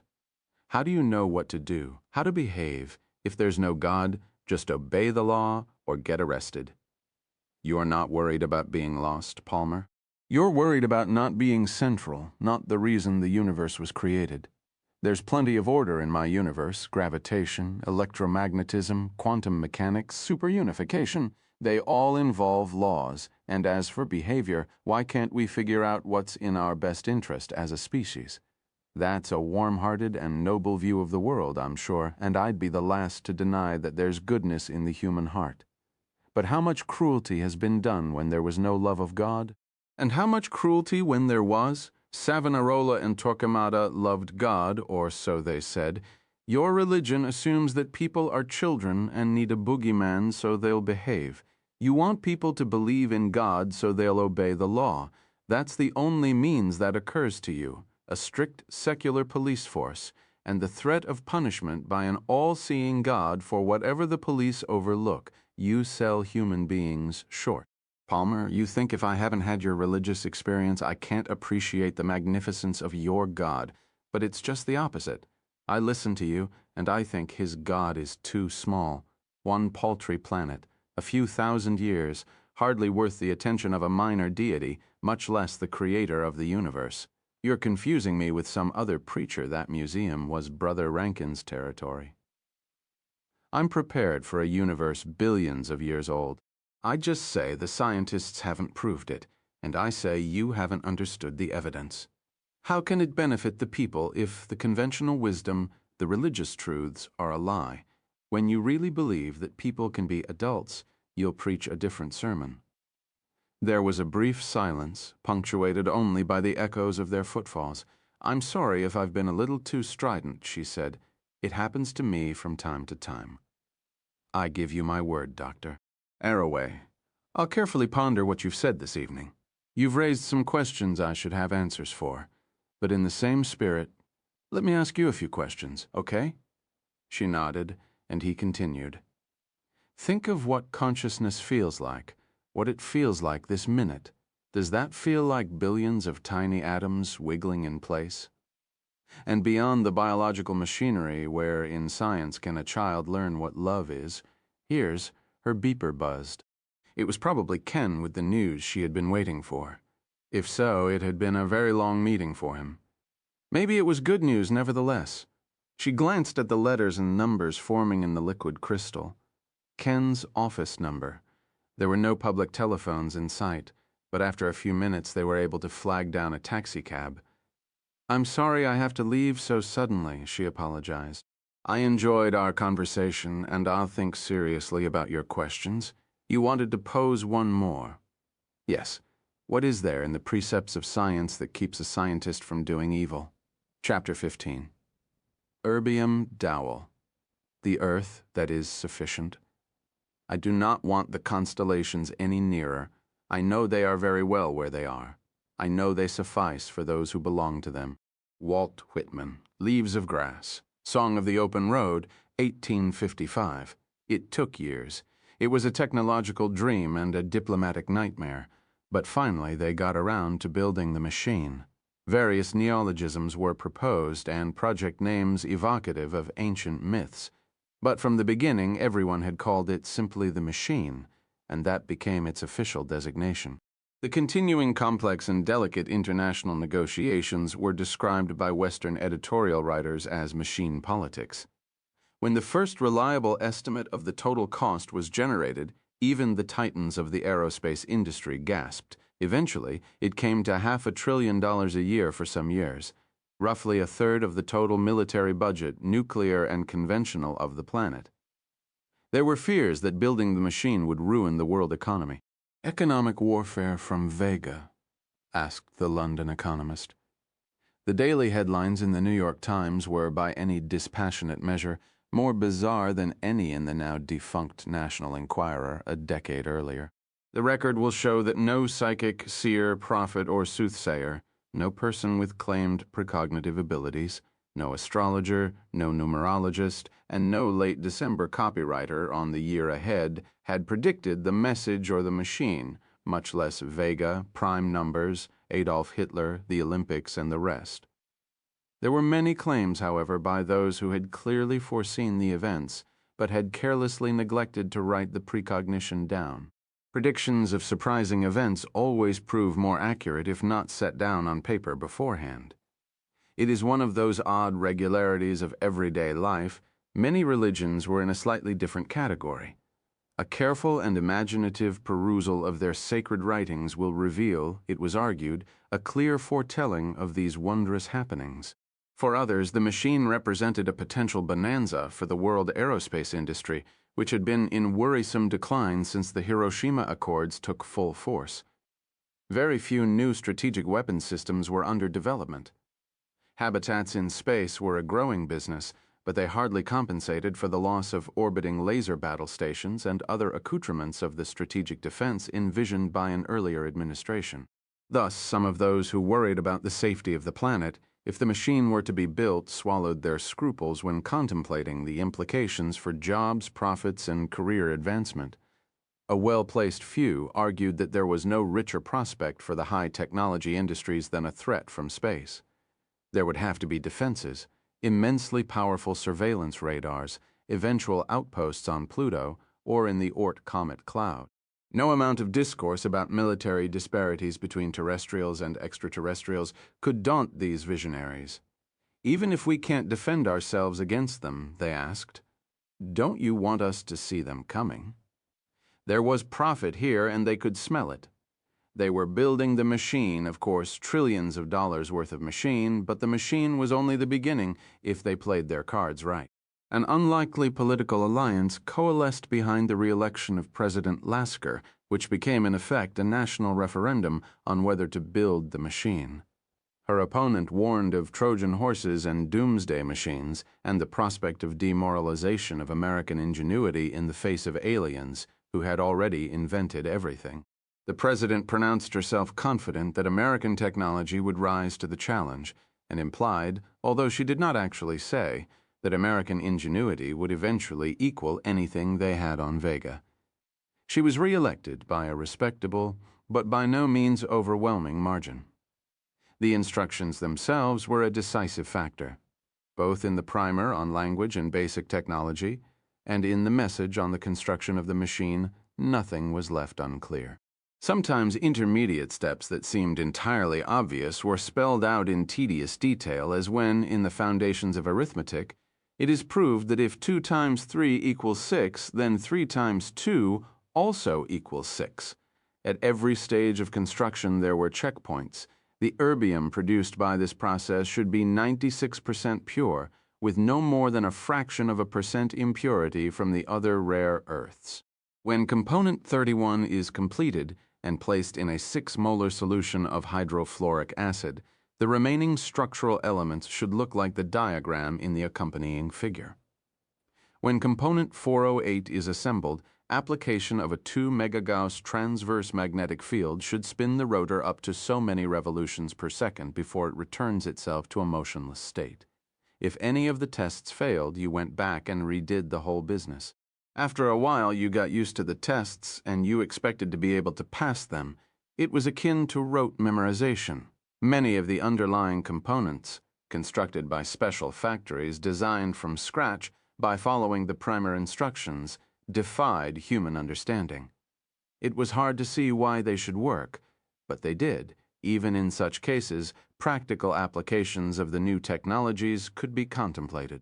Occasionally promising insights seem to be available for this skimming in metallurgy, for example, or in organic semiconductors. In some cases, several alternative technologies were supplied to produce an equivalent component. The extraterrestrials could not be sure, apparently, which approach would be easiest for the technology of the Earth. As the first factories were built and the first prototypes produced, pessimism diminished about human ability to reconstruct an alien technology from a message written in no known language. There was the heady feeling of arriving unprepared for a school test and finding that you can figure out the answers from your general education and your common sense. As in all competently designed examinations, taking it was a learning experience. All the first tests were passed. The erbium was of adequate purity. The pictured superstructure was left after the inorganic material was etched away by hydrofluoric acid. The rotor spun up as advertised. The message flattered the scientists and engineers, critics said. They were becoming caught up in the technology and losing sight of the dangers. For the construction of one component, a particularly intricate set of organic chemical reactions was specified, and the resulting product was introduced into a swimming pool-sized mixture of formaldehyde and aqueous ammonia. The mass grew, differentiated, specialized, and then just sat there, exquisitely more complex than anything like it humans knew how to build. It had an intricately branched network of fine hollow tubes through which perhaps some fluid was to circulate. It was colloidal, pulpy, dark red. It did not make copies of itself, but it was sufficiently biological to scare a great many people. They repeated the procedure and produced something apparently identical. How the end product could be significantly more complicated than the instructions that went into building it was a mystery. The organic mass squatted on its platform and did, so far as anyone could tell, nothing. It was to go inside the dodecahedron just above and below the crew area. Identical machines were under construction in the United States and the Soviet Union. Both nations had chosen to build in fairly remote places, not so much to protect population centers in case it was a doomsday machine as to control access by curiosity seekers, protesters, and the media. In the United States, the machine was built in Wyoming. In the Soviet Union, just beyond the Caucasus, in the Uzbek SSR, new factories were established near the assembly sites, where components could be manufactured with something like existing industry. Manufacturing was widely dispersed.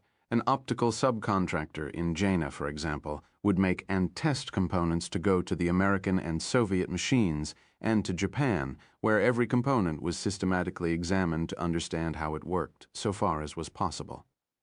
Progress out of Hokkaido had been slow. There was concern that a component subjected to a test unauthorized in the message might destroy some subtle symbiosis of the various components in a functioning machine. A major substructure of the machine was 3 exterior concentric spherical shells arranged with axes perpendicular to each other and designed to spin at high velocities. The spherical shells were to have precise and intricate patterns cut into them. Would a shell that had been whirled a few times in an unauthorized test function improperly when assembled into the machine? Would an inexperienced shell, by contrast, work perfectly? Haddon Industries was the American prime contractor for machine construction. Sol Haddon had insisted on no unauthorized testing or even mounting of components intended for eventual assembly into the machine. The instructions, he ordered, were to be followed to the bit, there being no letters per se in the message. He urged his employees to think of themselves as medieval necromancers, fastidiously following the words of a magic spell. Do not dare to mispronounce a syllable, he told them. This was, depending on which calendrical or eschatological doctrine you fancied, 2 years before the millennium. So many people were retiring in happy anticipation of doomsday or the advent or both, that in some industries skilled laborers were in short supply.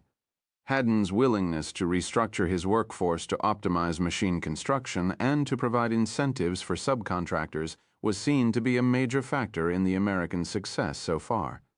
But Haddon had also retired a surprise considering the well-known views of the inventor of Preachniks. The Chiliasts made an atheist out of me, he was quoted as saying. Key decisions were still in his hands, his subordinates said. But communication with Haddon was via fast asynchronous telenetting.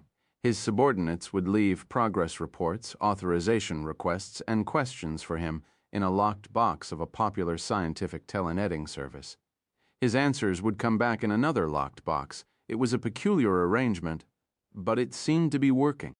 As the early, most difficult steps were cleared and the machine actually was beginning to take shape, less and less was heard from S.R. Haddon. The executives of the World Machine Consortium were concerned, but after what was described as a lengthy visit with Mr. Haddon in an unrevealed location, they came away reassured. His whereabouts were unknown to everyone else. The world's strategic inventories fell below 3,200 nuclear weapons for the first time since the middle 1950s. Multilateral talks on the more difficult stages of disarmament, down to a minimum nuclear deterrent, were making progress. The fewer the weapons on one side, the more dangerous would be the sequestering of a small number of weapons by the other. And with the number of delivery systems, which were much easier to verify, also diminishing steeply, with new means of automatic monitoring of treaty compliance being deployed and with new agreements on on-site inspection, the prospects for further reductions seemed good. The process had generated a kind of momentum of its own in the minds of both the experts and the public. As occurs in the usual kind of arms race, the two powers were vying to keep up with one another, but this time in arms reductions. In practical military terms, they had not yet given up very much. They still retained the capability of destroying the planetary civilization. However, in the optimism generated for the future, in the hope engendered in the emerging generation, this beginning had already accomplished much. Aided perhaps by the imminent worldwide millennial celebrations, both secular and canonical, the number of armed hostilities between nations per year had diminished still further. The peace of God, the Cardinal Archbishop of Mexico City had called it.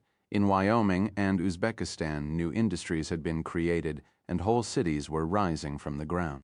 The cost was borne disproportionately by the industrialized nations, of course, but the pro rata cost for everyone on Earth was something like $100 per year. For a quarter of the Earth's population, $100 was a significant fraction of annual income. The money spent on the machine produced no goods or services directly. But in stimulating new technology, it was deemed a great bargain, even if the machine itself never worked. There were many who felt that the pace had been too swift, that every step should be understood before moving on to the next. If the construction of the machine took generations, it was argued, so what? Spreading the development costs over decades would lessen the economic burden to the world economy of building the machine. By many standards, this was prudent advice, but it was difficult to implement. How could you develop only one component of the machine?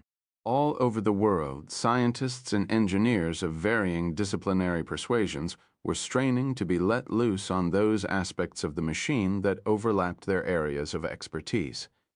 There were some who worried that were the machine not built quickly, It would never be built. The American president and the Soviet premier had committed their nations to the construction of the machine. This was not guaranteed for all possible successors. Also, for perfectly understandable personal reasons, those controlling the project wished to see it completed while they were still in positions of responsibility. Some argued that there was an intrinsic urgency to a message broadcast on so many frequencies so loudly and for so long. They were not asking us to build the machine when we were ready. They were asking us to build it now. The pace quickened. All the early subsystems were based on elementary technologies described in the first part of the primer. The prescribed tests had been passed readily enough. As the later, more complex subsystems were tested, occasional failures were noted. This was apparent in both nations, but was more frequent in the Soviet Union. Since no one knew how the components worked, it was usually impossible to trace backwards from failure mode to identification of the flawed step in the manufacturing process. In some cases, the components were made in parallel by two different manufacturers with competition for speed and accuracy. If there were two components, both of which had passed tests, there was a tendency for each nation to select the domestic product. Thus, the machines that were being assembled in the two countries were not absolutely identical. Finally, in Wyoming, the day came to begin systems integration, the assembling of the separate components into a complete machine. It was likely to be the easiest part of the construction process. Completion within a year or two seemed likely. Some thought that activating the machine would end the world right on schedule. The rabbits were much more astute in Wyoming, or less. It was hard to figure out. The headlights on the Thunderbird had picked up an occasional rabbit near the road more than once, but hundreds of them organized in ranks. That custom, apparently, had not yet spread from New Mexico to Wyoming. The situation here was not much different from Argus Ellie found. There was a major scientific facility surrounded by tens of thousands of square kilometers of lovely, almost uninhabited landscape. She wasn't running the show, and she wasn't one of the crew, but she was here, working on one of the grandest enterprises ever contemplated. Surely, no matter what happened after the machine was activated, the Argus discovery would be judged a turning point in human history. Just at the moment when some additional unifying force is needed, this bolt comes from the blue. From the black, she corrected herself. From 26 light-years away, 230 trillion kilometers. It's hard to think of your primary allegiance as Scottish or Slovenian or Szechuanese when you're all being hailed indiscriminately by a civilization millennia ahead of you.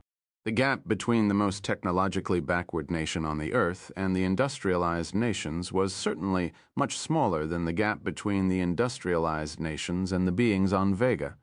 Suddenly, distinctions that had earlier seemed transfixing, racial, religious, national, ethnic, linguistic, economic, and cultural, began to seem a little less pressing. We are all humans. This was a phrase you heard often these days. It was remarkable in previous decades how infrequently sentiments of this sort had been expressed, especially in the media. We share the same small planet, it was said, and very nearly the same global civilization. It was hard to imagine the extraterrestrials taking seriously a plea for preferential parley from representatives of one or another ideological faction. The existence of the message, even apart from its enigmatic function, was binding up the world. You could see it happening before your eyes. Her mother's first question when she heard that Ellie had not been selected was, "Did you cry?" Yes, she had cried. It was only natural.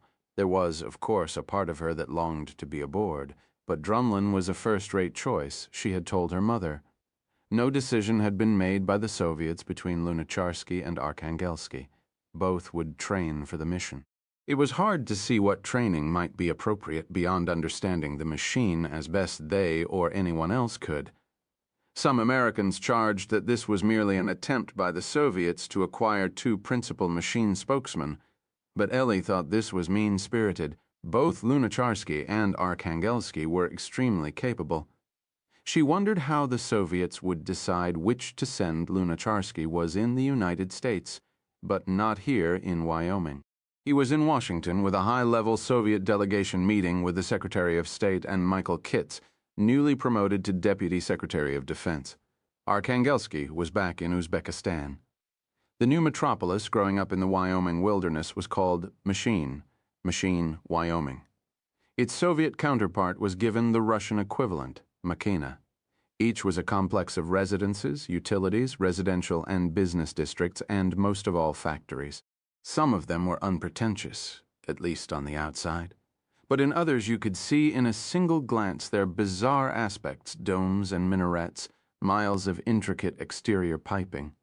Only the factories that were adjudged potentially dangerous, those manufacturing the organic components, for example, were here in the Wyoming wilderness. Technologies better understood were distributed worldwide. The core of the cluster of new industries was the Systems Integration Facility, built near what had once been Wagon Wheel, Wyoming, to which completed components were consigned. Sometimes Ellie would see a component arrive and realize that she had been the first human being ever to see it as a design drawing. As each new part was uncrated, she would rush to inspect it. As components were mounted one upon another, and as subsystems passed their prescribed tests, she felt a kind of glow that she guessed was akin to maternal pride.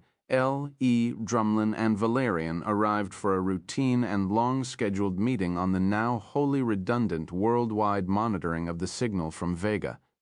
When they arrived, they found everyone talking about the burning of Babylon. It had happened in the early hours of the morning, perhaps at a time when the place was prowled only by its most iniquitous and unregenerate habitués. A raiding party, equipped with mortars and incendiaries, had struck simultaneously through the Enlil and Ishtar gates. The ziggurat had been put to the torch. There was a photograph of improbably and scantily clad people rushing from the temple of Ashur. Remarkably, no one was killed, although there were many injuries. Just before the attack, the New York Sun, a paper controlled by the Earth Firsters and sporting a globe shattered by a lightning bolt on its masthead, received a call announcing that the attack was underway. It was divinely inspired retribution. The caller volunteered, carried out on behalf of decency and American morality by those sick and tired of filth and corruption. There were statements by the president of Babylon, Inc., decrying the attack and condemning an alleged criminal conspiracy. But at least so far, not a word from S.R. Haddon, wherever he might be. Because Ellie was known to have visited Haddon in Babylon, a few of the project personnel sought out her reaction. Even Drumlin was interested in her opinion on this matter, although from his evident knowledge of the geography of the place, it seemed possible that he had visited it more than once himself. She had no trouble imagining him as charioteer, but perhaps he had only read about Babylon photomaps, had been published in the weekly news magazines. Eventually, they got back to business. Fundamentally, the message was continuing on the same frequencies, bandpasses, time constants, and polarization and phase modulation. The machine design and the primer were still sitting underneath the prime numbers and the Olympic broadcast. The civilization in the Vega system seemed very dedicated. Or maybe they had just forgotten to turn off the transmitter. Valerian had a faraway look in his eyes. "Peter, why do you have to look at the ceiling when you think?"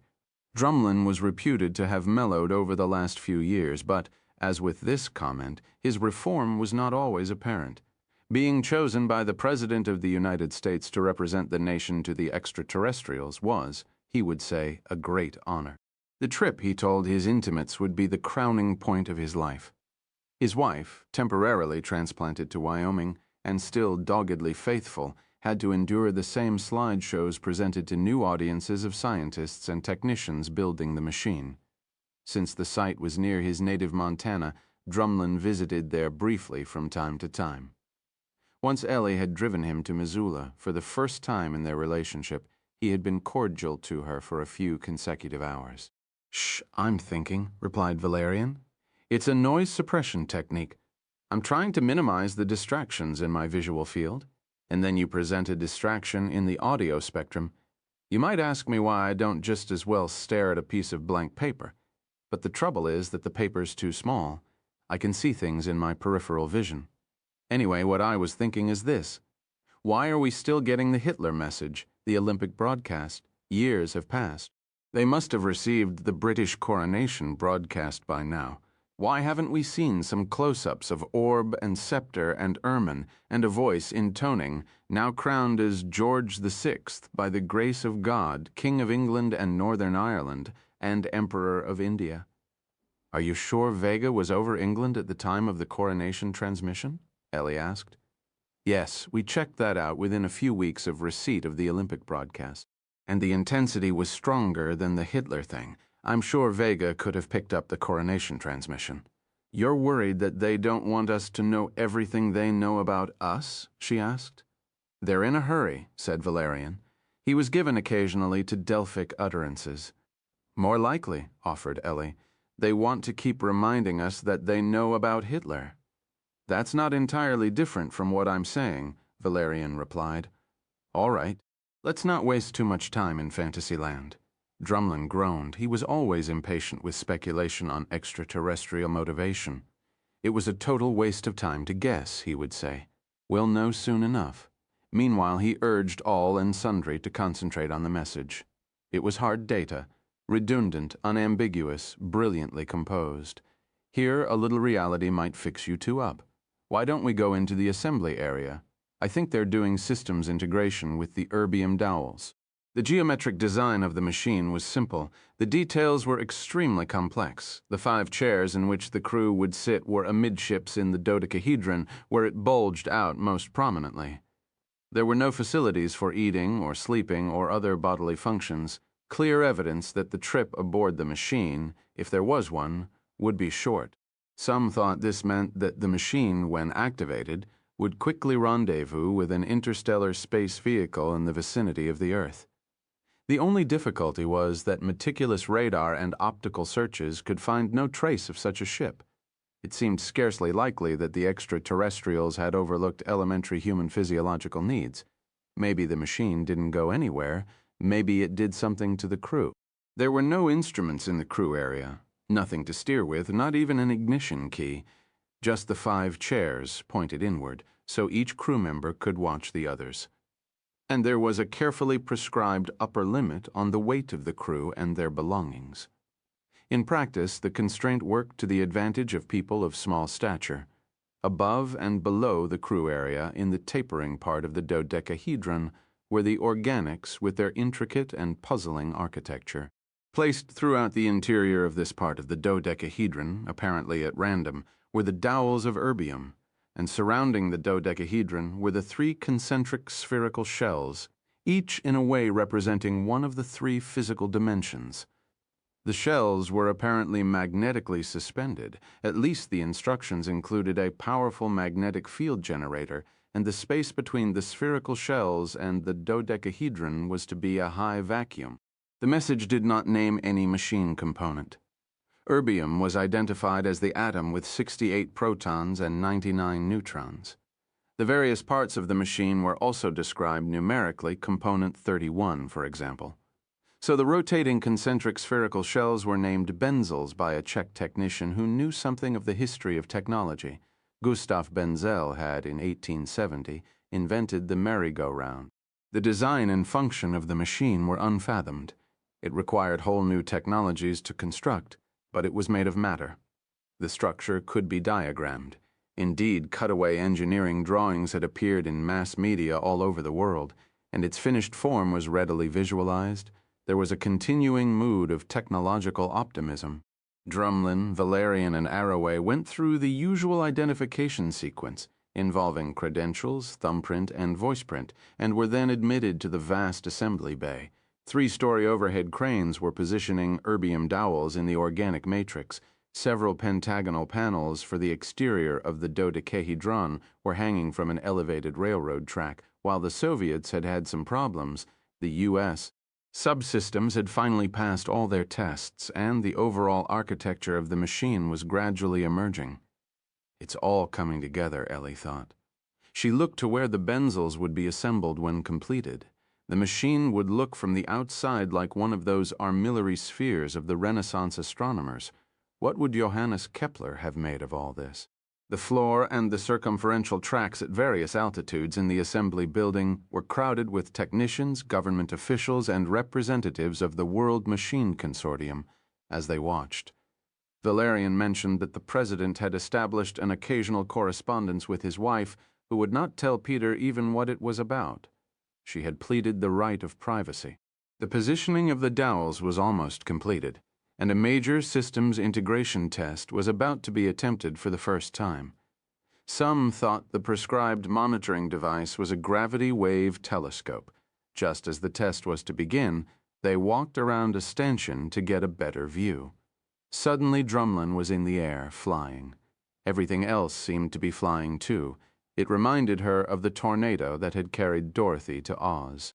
As in a slow-motion film, Drumlin careened toward her, arms outstretched, and knocked her roughly to the ground. After all these years, she thought, was this his notion of a sexual overture? He had a lot to learn. It was never determined who did it. Organizations publicly claiming responsibility included the Earth Firsters, the Red Army faction, the Islamic Jihad, the now underground Fusion Energy Foundation, the Sikh separatists' Shining Path, the Khmer Vert, the Afghan Renaissance, the radical wing of Mothers Against the Machine, the Reunified Reunification Church, Omega 7. The Doomsday Chiliasts, although Billy Joe Rankin denied any connection and claimed that the confessions were called in by the impious in a doomed attempt to discredit God, the Broderbond, El Catorce de Febrero, the secret army of the Kuomintang, the Zionist League, the Party of God, and the newly resuscitated Symbionese Liberation Front. Most of these organizations did not have the wherewithal to execute the sabotage.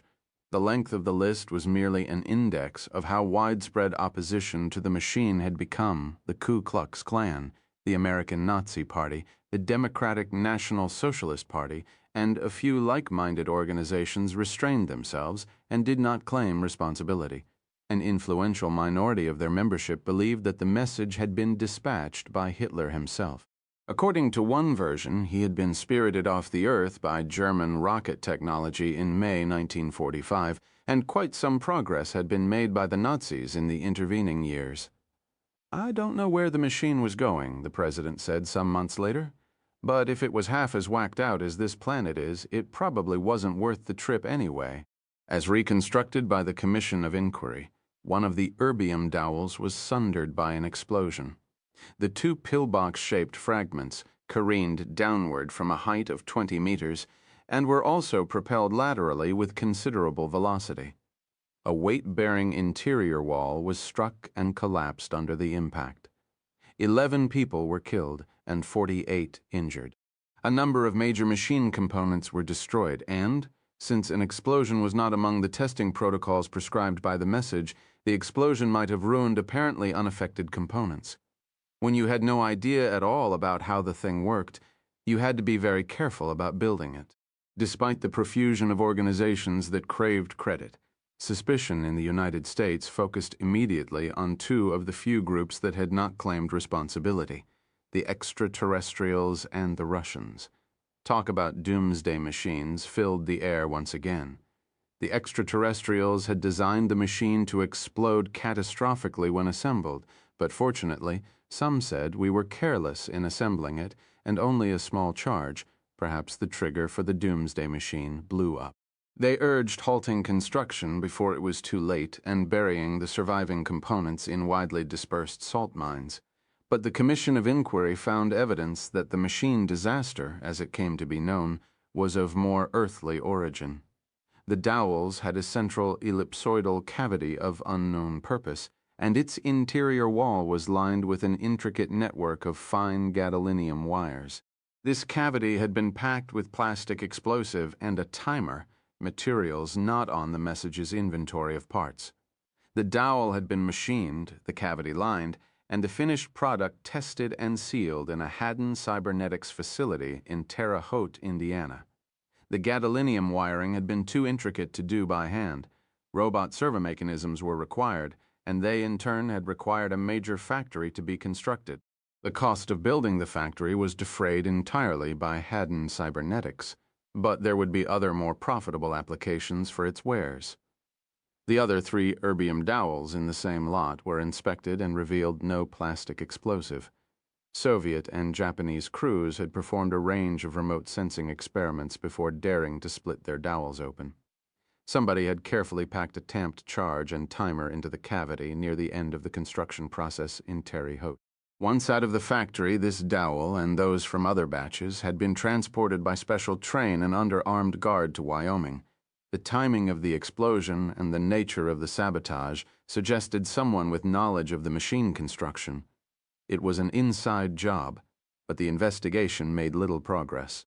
There were several dozen people, technicians, quality control analysts, inspectors who sealed the component for transshipment, who had the opportunity to commit the sabotage, if not the means and the motivation. Those who failed polygraph tests had ironclad alibis. None of the suspects let drop a confession in an unguarded moment at the neighborhood bar. None began to spend more than their means allowed. No one broke under interrogation. Despite what were said to be vigorous efforts by law enforcement agencies, the mystery remained unsolved. Those who believed the Soviets responsible argued that their motive was to prevent the United States from activating its machine first. The Russians had the technical capability for the sabotage and, of course, detailed knowledge of machine construction protocols and practice on both sides of the Atlantic. As soon as the disaster occurred, Anatoly Goldman, a former student of Lunacharsky's, who was working as Soviet liaison in Wyoming, urgently called Moscow and told them to take down all their dowels. At face value, this conversation, which had been routinely monitored by the NSA, seemed to show no Russian involvement. But some argued that the phone call was a sham to deflect suspicion, or that Goldman had not been told of the sabotage beforehand. The argument was picked up by those in the United States made uneasy by the late reduction of tensions between the two nuclear superpowers. Understandably, Moscow was outraged at the suggestion. In fact, the Soviets were having more difficulties in constructing their machine than was generally known.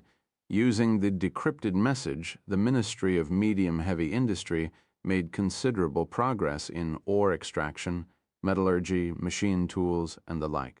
The new microelectronics and cybernetics were more difficult, and most of those components for the Soviet machine were produced under contract elsewhere in Europe and in Japan.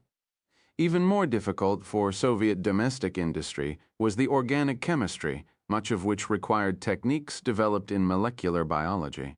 A nearly fatal blow had been dealt Soviet genetics when in the 1930s, Stalin decided that modern Mendelian genetics was ideologically unsuitable and decreed as scientifically orthodox the crackpot genetics of a politically sophisticated agriculturalist named Trofim Lysenko. 2 generations of bright Soviet students were taught essentially nothing of the fundamentals of heredity.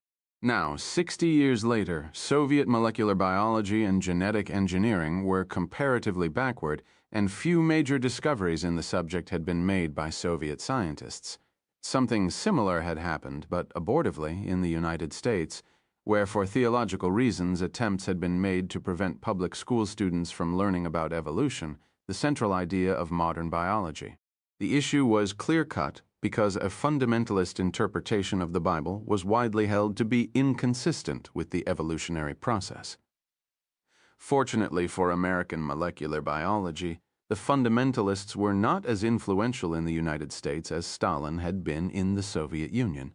The National Intelligence Estimate prepared for the president on the matter concluded that there was no evidence of Soviet involvement in the sabotage. Rather, since the Soviets had parity with the Americans in crew membership, they had strong incentives to support the completion of the American machine. "If your technology is at level 3, explained the Director of Central Intelligence, and your adversary is ahead of you at level 4, you're happy when out of the blue level 15 technology appears, provided you have equal access to it and adequate resources." Few officials of the American government believed the Soviets were responsible for the explosion, and the president said as much publicly on more than one occasion, but old habits die hard. No crackpot group, however well organized, will deflect humanity from this historic goal, the president declared. In practice, though, it was now much more difficult to achieve a national consensus. The sabotage had given new life to every objection, reasonable and unreasonable, that had earlier been raised. Only the prospect of the Soviets completing their machine kept the American project going. His wife had wanted to keep Drumlin's funeral a family affair, but in this, as in much else, her well-meaning intentions were thwarted. Physicists, parasailers, hang-gliding aficionados, government officials, scuba enthusiasts, radio astronomers, skydivers, aquaplaners, and the World SETI community all wanted to attend. For a while they had contemplated holding the services at the Cathedral of St. John the Divine in New York City as the only church in the country of adequate size, but Drumlin's wife won a small victory and the ceremony was held outdoors in his hometown of Missoula, Montana. The authorities had agreed because Missoula simplified the security problems. Although Valerian was not badly injured, his physicians advised him against attending the funeral. Nevertheless, he gave one of the eulogies from a wheelchair. Drumlin's special genius was in knowing what questions to ask, Valerian said. He had approached the SETI problem skeptically, because skepticism was at the heart of science. Once it was clear that a message was being received, no one was more dedicated or resourceful in figuring it out. The Deputy Secretary of Defense, Michael Kitts, representing the President, stressed Drumlin's personal qualities, his warmth, his concern for the feelings of others, his brilliance, his remarkable athletic ability. If not for this tragic and dastardly event, Drumlin would have gone down in history as the first American to visit another star. No peroration from her, Ellie had told Der Heer, no press interviews, maybe a few photographs. She understood the importance of a few photographs. She didn't trust herself to say the right thing. For years she had served as a kind of public spokesperson for SETI, for Argus, and then for the message and the machine. But this was different. She needed some time to work this one through. As nearly as she could tell, Drumlin had died saving her life. He had seen the explosion before others heard it. Bad spied the several hundred-kilogram mass of erbium arcing toward them. With his quick reflexes, he had leaped to push her back behind the stanchion. She had mentioned this as a possibility to Der Heer, who replied, "Drumlin was probably leaping to save himself, and you were just in the way." The remark was ungracious. Was it also intended to be ingratiating? Or perhaps Der Heer had gone on, sensing her displeasure. Drumlin had been thrown into the air by the concussion of the erbium hitting the staging surface, but she was absolutely sure she had seen the whole thing. Drumlin's concern was to save her life, and he had, except for a few scratches. Ellie was physically unhurt. Valerian, who had been entirely protected by the stanchion, had both legs broken by a collapsing wall. She had been fortunate in more ways than one. She had not even been knocked unconscious. Her first thought, as soon as she had understood what had happened, was not for her old teacher David Drumlin crushed horribly before her eyes. Not amazement at the prospect of Drumlin giving up his life for hers, not the setback to the entire machine project. No, clear as a bell her thought had been, "I can go, they'll have to send me. There's nobody else, I get to go." She had caught herself in an instant, but it was too late. She was aghast at her self-involvement, at the contemptible egotism she had revealed to herself in this moment of crisis. It didn't matter that Drumlin might have had similar failings. She was appalled to find them, even momentarily, within her, so vigorous, busy, planning future courses of action, oblivious of everything except herself. What she detested most was the absolute unself-consciousness of her ego. It made no apologies, gave no quarter, and plunged on. It was unwholesome. She knew it would be impossible to tear it out, root and branch. She would have to work on it patiently, reason with it, distract it, maybe even threaten it. When the investigators arrived on the scene, she was uncommunicative. "I'm afraid I can't tell you much. The three of us were walking together in the staging area, and suddenly there was an explosion, and everything was flying up into the air. I'm sorry, I can't help. I wish I could." She made it clear to her colleagues that she did not want to talk about it, and disappeared into her apartment for so long that they sent a scouting party to inquire after her. She tried recalling every nuance of the incident. She tried to reconstruct their conversation before they had entered the staging area, what she and Drumlin had talked about on their drive to Missoula, what Drumlin had seemed like when she first met him at the beginning of her graduate school career. Gradually, she discovered that there was a part of her that had wished Drumlin dead even before they became competitors for the American seat on the machine.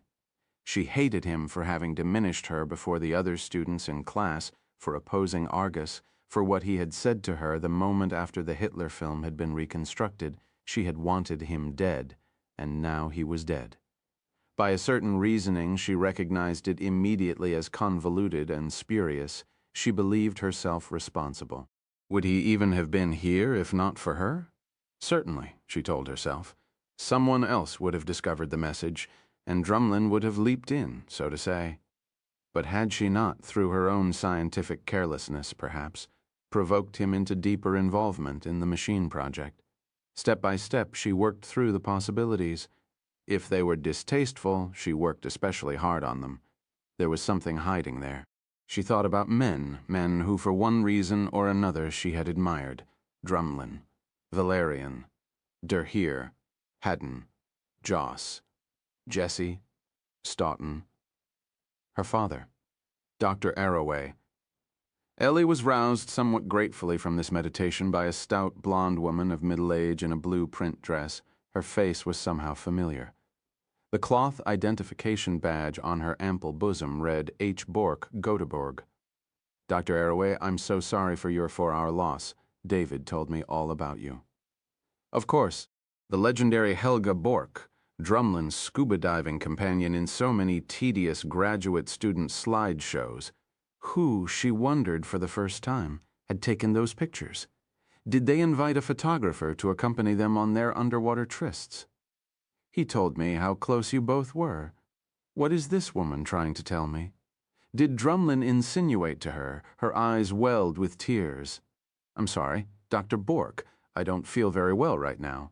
Head lowered, she hurried away. There were many at the funeral she wanted to see.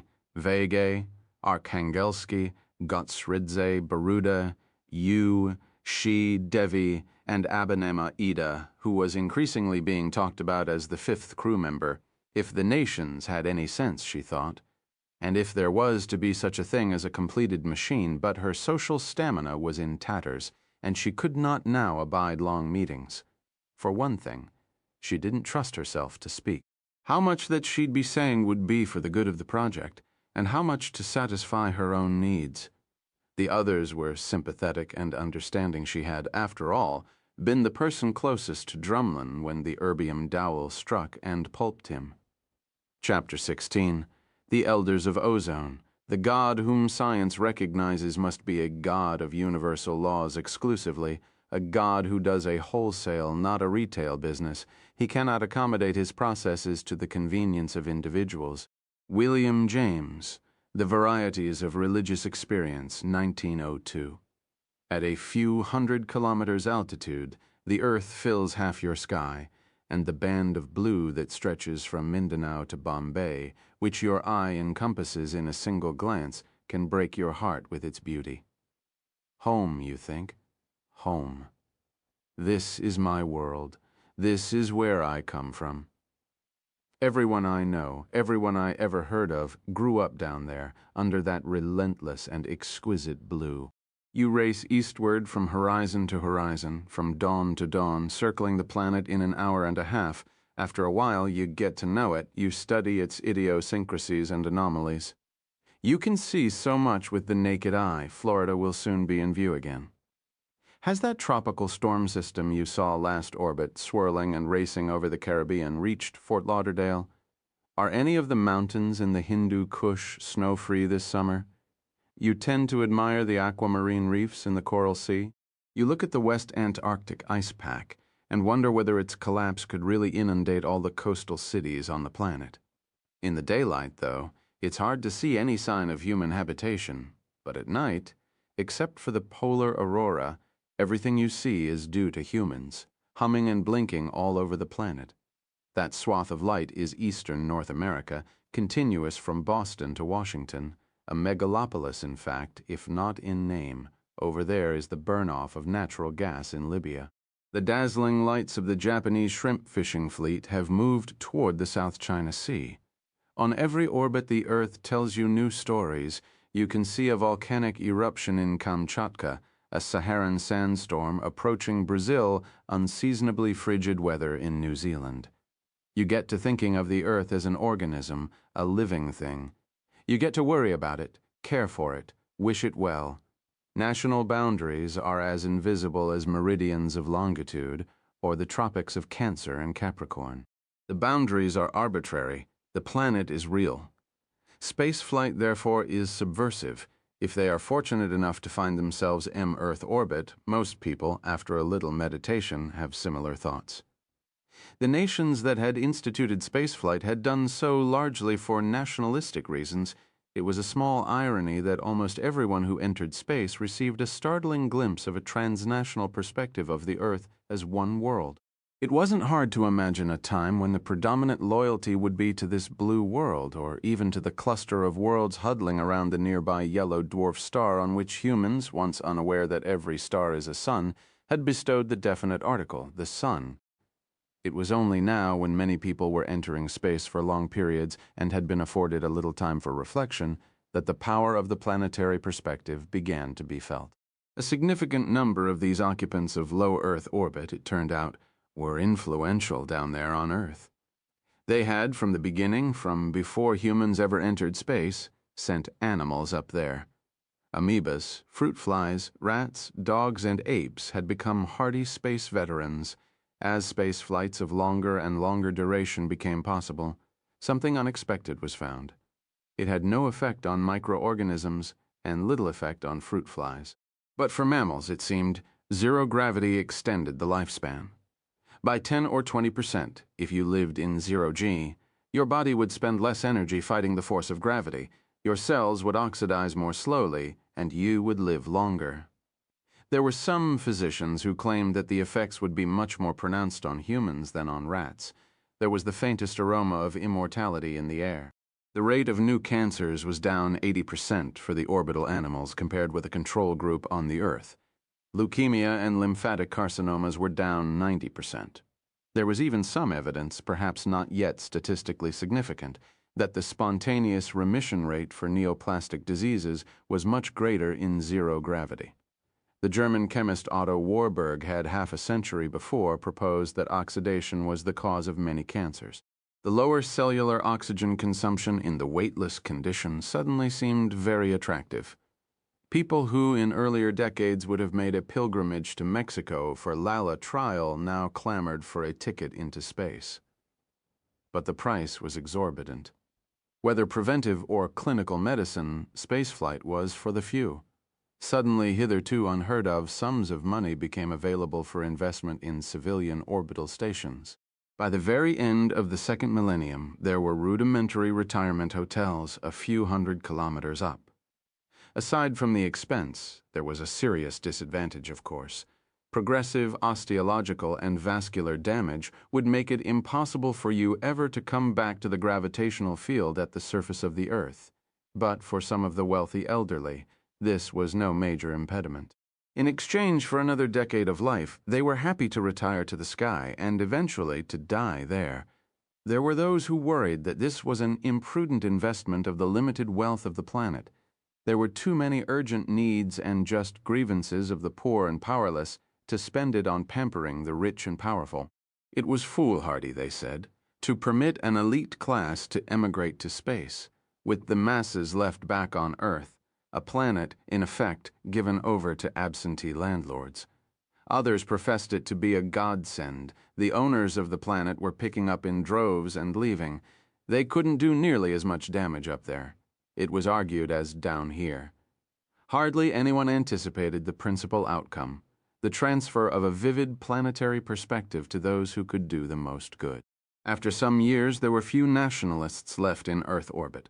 Global nuclear confrontation poses real problems for those with a penchant for immortality. There were Japanese industrialists, Greek shipping tycoons, Saudi crown princes, one ex-president, a former party general secretary, a Chinese robber baron, and a retired heroin kingpin. In the West, aside from a few promotional invitations, there was only one criterion for residence in Earth orbit. You had to be able to pay. The Soviet hostel was different. It was called a space station, and the former party secretary was said to be there for gerontological research. By and large, the multitudes were not resentful. One day, they imagined they would go too. Those in Earth orbit tended to be circumspect, careful, quiet. Their families and staffs had similar personal qualities. They were the focus of discreet attention by other rich and powerful people still on Earth. They made no public pronouncements, but their views gradually permeated the thinking of leaders worldwide. The continuing divestment of nuclear weapons by the 5 nuclear powers was something the venerables in orbit supported. Quietly, they had endorsed the building of the machine because of its potential to unify the world. Occasionally, nationalist organizations would write about a vast conspiracy in Earth orbit, doddering do-gooders selling out their motherlands. There were pamphlets that purported to be stenographic transcripts of a meeting aboard Methuselah, attended by representatives of the other private space stations who had been ferried over for the purpose. A list of action items was produced, calculated to strike terror in the heart of the most lukewarm patriot. The pamphlets were spurious, Times Week announced. It called them the Protocols of the Elders of Ozone. On the days immediately before launch, she tried to spend some time, often just after dawn, on Cocoa Beach. Ellie had borrowed an apartment that overlooked the beach and the Atlantic Ocean. She would bring pieces of bread along and practice throwing them to the seagulls. They were good at catching morsels on the fly, with a fielding average, she calculated, about that of a major league outfielder. There were moments when 20 or 30 seagulls would hover in the air just a meter or two above her head. They flapped vigorously to stay in place, their beaks wide, straining in anticipation of the miraculous appearance of food. They grazed past each other in apparent random motion, but the overall effect was a stationary pattern. On her way back, she noticed a small and, in its humble way, perfect palm frond lying at the edge of the beach. She picked it up and carried it back to her apartment, carefully wiping off the sand with her fingers. Haddon had invited her up for a visit to his home away from home, his chateau in space. Methuselah, he called it. She could tell no one outside the government about the invitation because of Haddon's passion to stay out of the public eye. Indeed, it was still not generally known that he had taken up residence in orbit, retired to the sky. All those inside the government she asked were for it. Derhere's advice was, the change of scene will do you good. The president clearly was in favor of her visit, because a place had suddenly been made available on the next shuttle launch, the aging STS Intrepid passage to an orbiting rest home was usually by commercial carrier.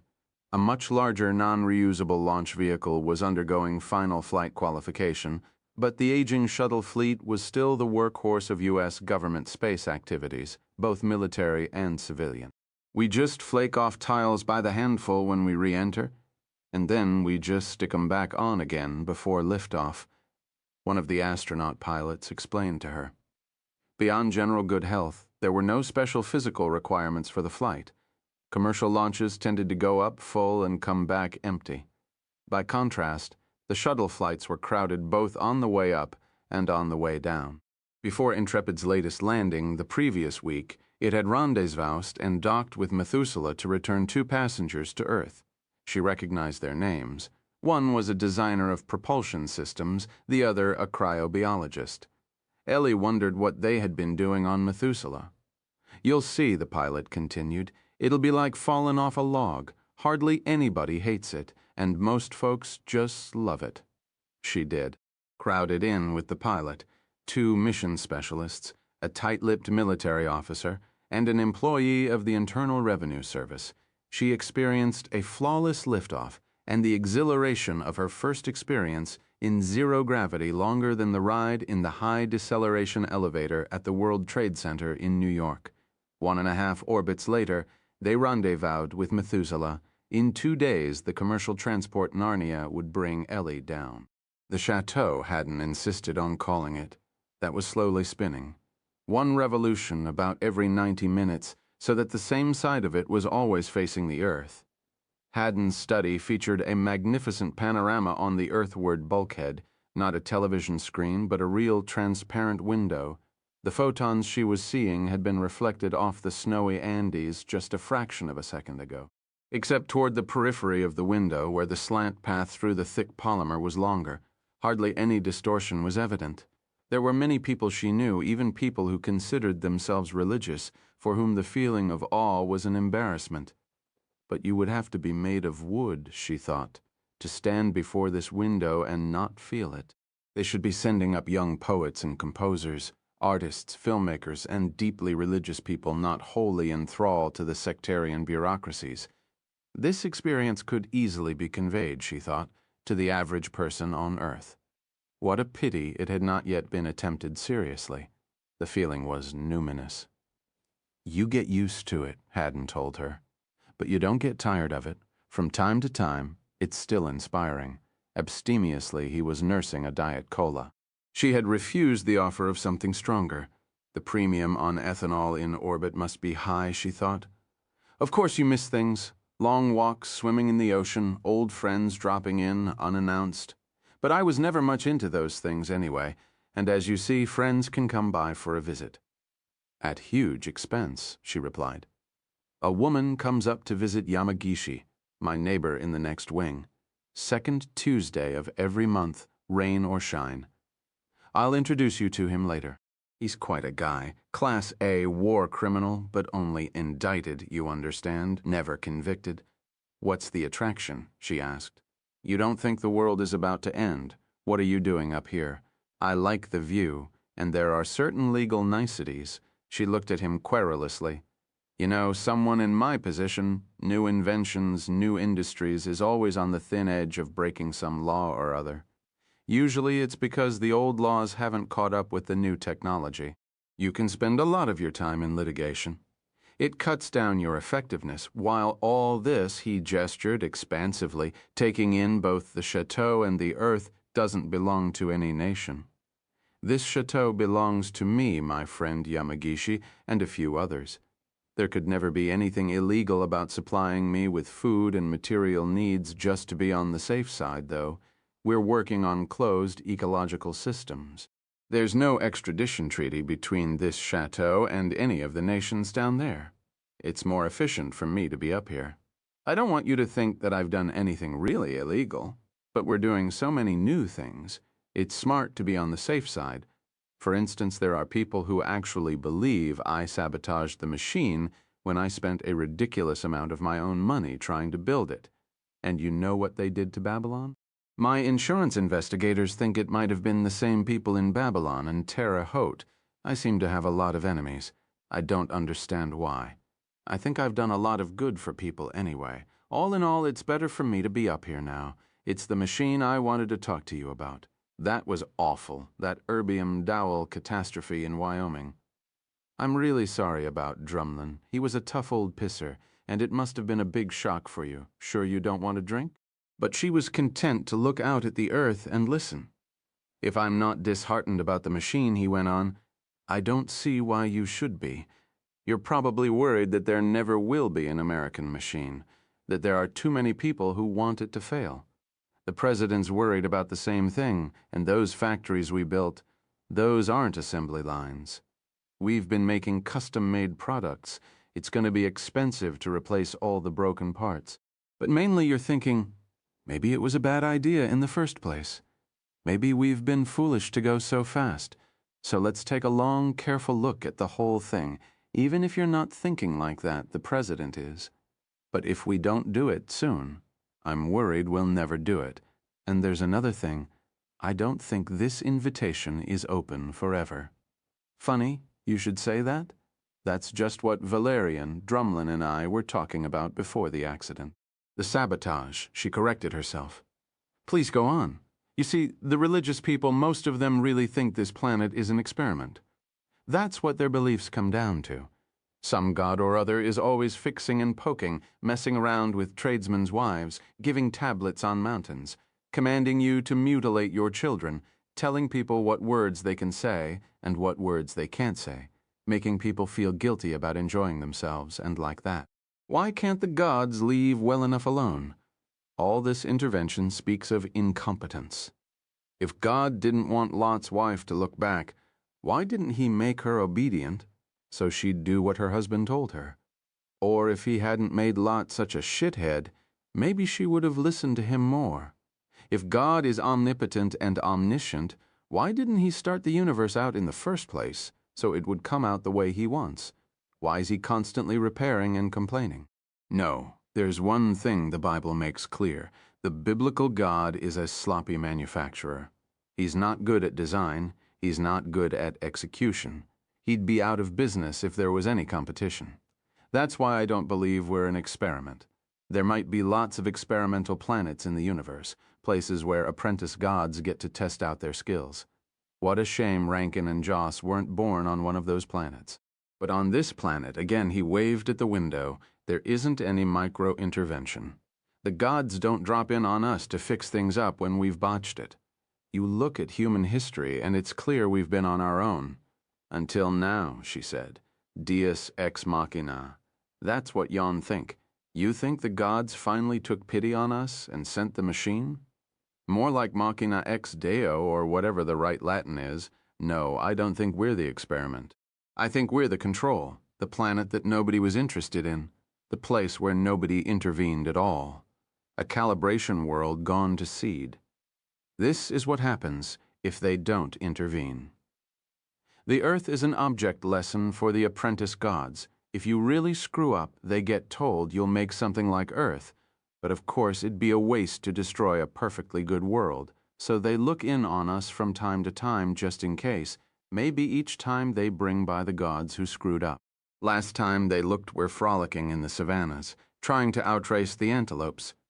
Okay, that's fine, they say. These guys aren't going to give us any trouble. Look in on them in another 10 million years, but just to be on the safe side, monitor them at radio frequencies. Then one day there's an alarm, a message from Earth. What? They have television already. Let's see what they're into. Olympic Stadium, national flags, bird of prey, Adolf Hitler, thousands of cheering people.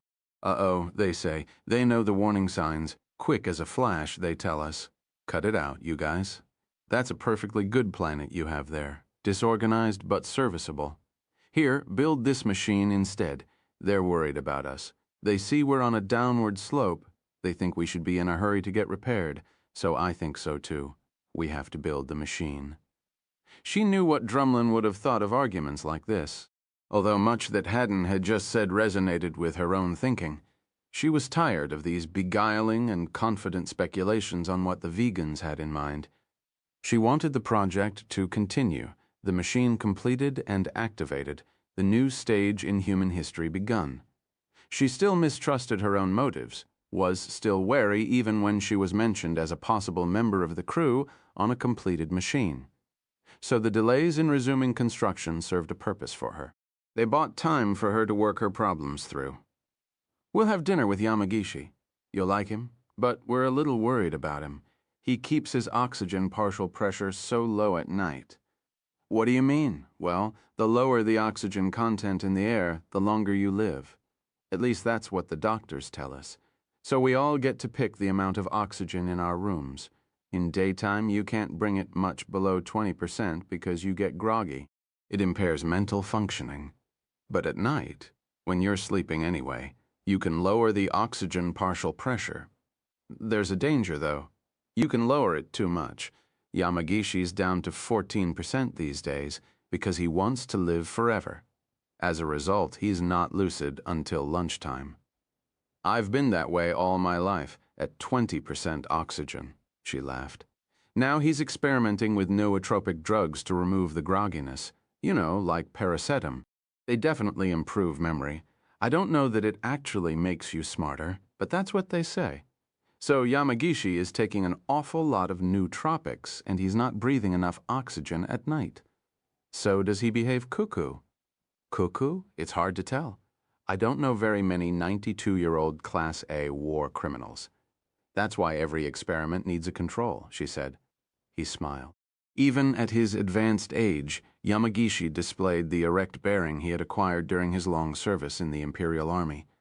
He was a small man, entirely bald, with an inconspicuous white mustache and a fixed, benign expression on his face. I am here because of hips, he explained. I know about cancer and lifetimes, but I am here because of hips. At my age, bones break easily. Baron Tsukuma died from falling from his futon onto his tatami. 1/2 meter, he fell, 1/2 meter, and his bones broke. In 0G, hips do not break. This seemed very sensible. A few gastronomic compromises had been made, but the dinner was of surprising elegance.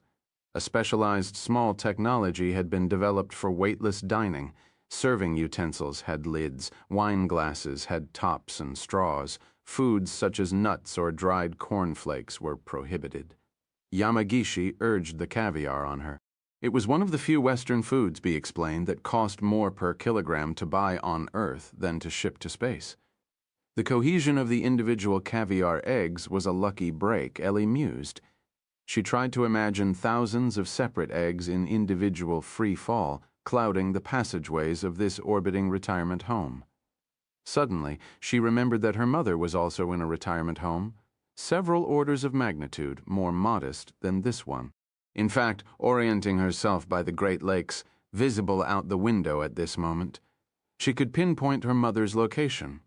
She could spend 2 days chatting it up in Earth orbit with bad boy billionaires, but couldn't spare 15 minutes for a phone call with her mother. She promised herself to call as soon as she landed in Cocoa Beach, a communique from Earth orbit, she told herself might be too much novelty for the senior citizens' rest home in Janesville, Wisconsin. Yamagishi interrupted her train of thought to inform her that he was the oldest man in space. Ever. Even the former Chinese vice premier was younger.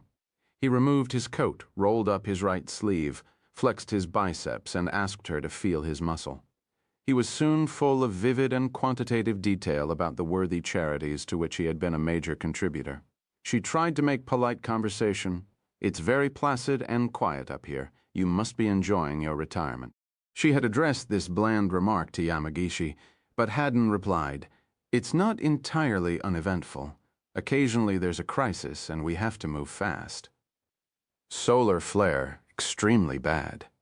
"Make you sterile?" Yamagishi volunteered. "Yeah, if there's a major solar flare monitored by telescope, you have about 3 days before the charged particles hit the chateau. So the permanent residents like Yamagishi-san and me, we go to the storm shelter. Very Spartan, very confined. But it has enough radiation shielding to make a difference. There's some secondary radiation, of course. The thing is, all the non-permanent staff and visitors have to leave in the 3-day period.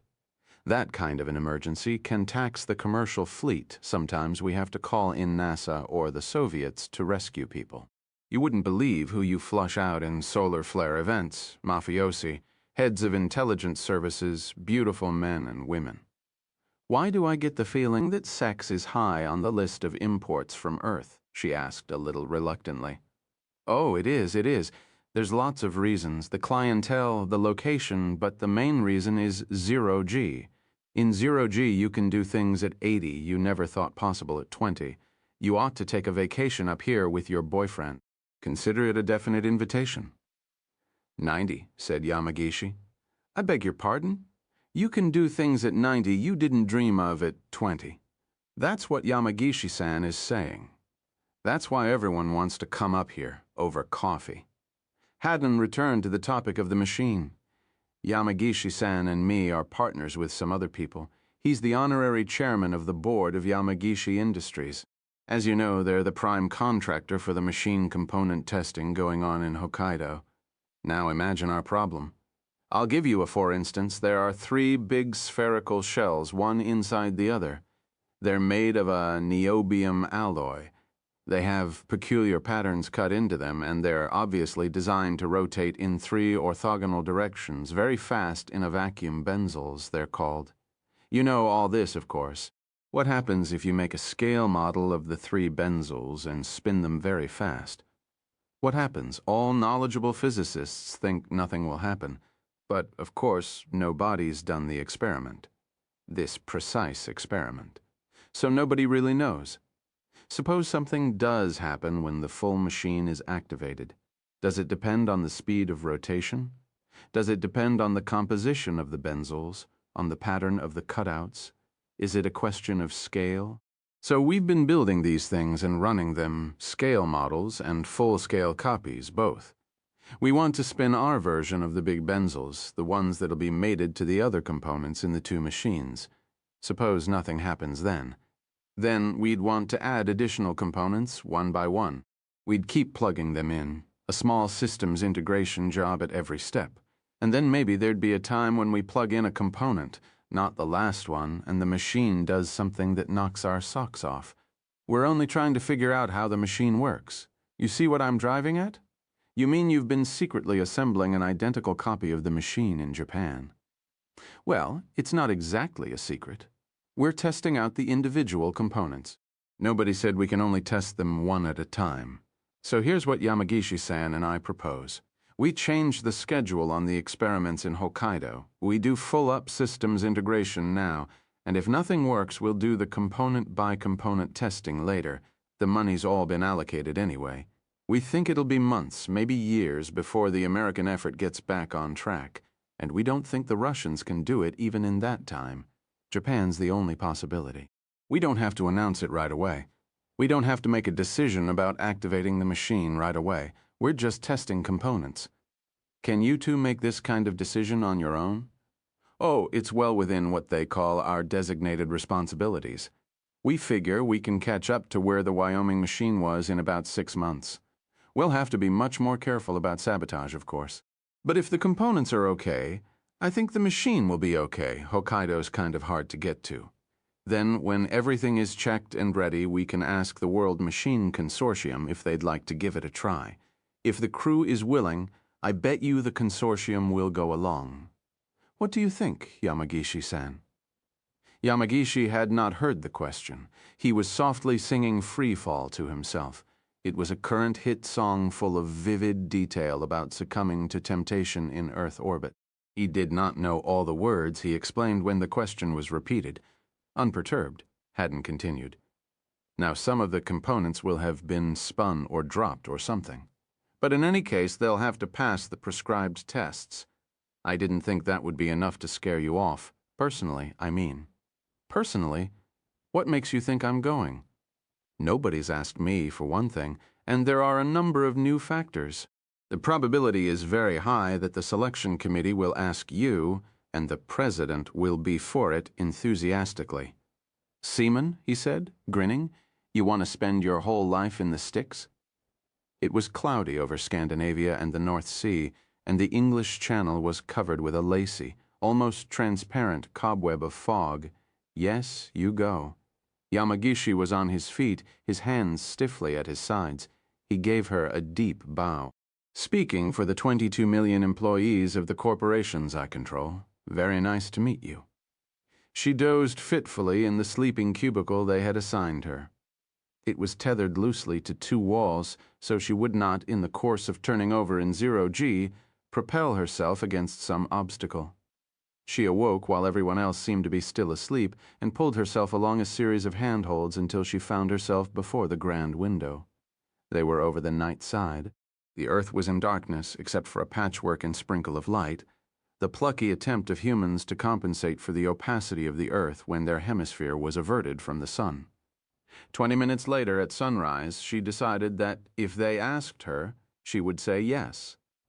Haddon came up behind her and she started just a little. It looks great, I admit. I've been up here for years and it still looks great, but doesn't it bother you that there's a spaceship around you? See, there's an experience no one's ever had yet. You're in a spacesuit. There's no tether, no spacecraft. Maybe the sun is behind you, and you're surrounded on all sides by stars. Maybe the Earth is below you, or maybe some other planet. I kind of fancy Saturn myself. There you are, floating in space, like you really are one with the cosmos space. Suits nowadays have enough consumables to last you for hours. The spacecraft that dropped you off could be long gone. Maybe they'll rendezvous with you in an hour, maybe not. The best would be if the ship wasn't coming back. Your last hours surrounded by space and stars and worlds. If you had an incurable disease, or if you just wanted to give yourself a really nifty last indulgence, how could you top that? You're serious? You want to market this scheme? Well, too soon to market. Maybe it's not exactly the right way to go about it. Let's just say I'm thinking of feasibility testing. She decided that she would not tell Haddon of her decision, and he did not ask.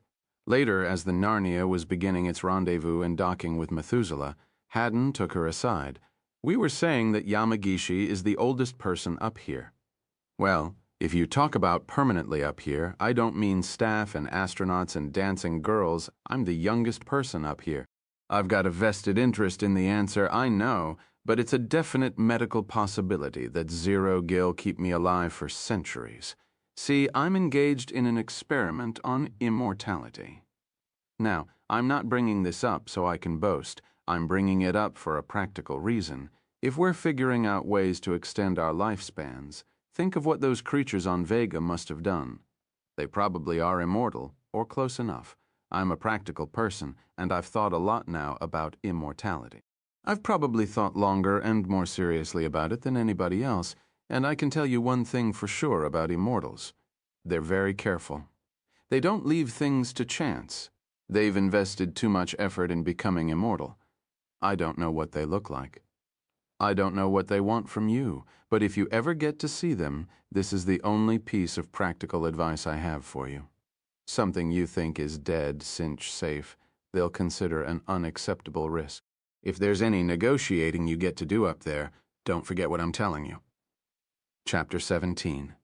The Dream of the Ants. Human speech is like a cracked kettle on which we tap crude rhythms for bears to dance to, while we long to make music that will melt the stars.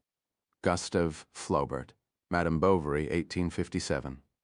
Popular theology is a massive inconsistency derived from ignorance.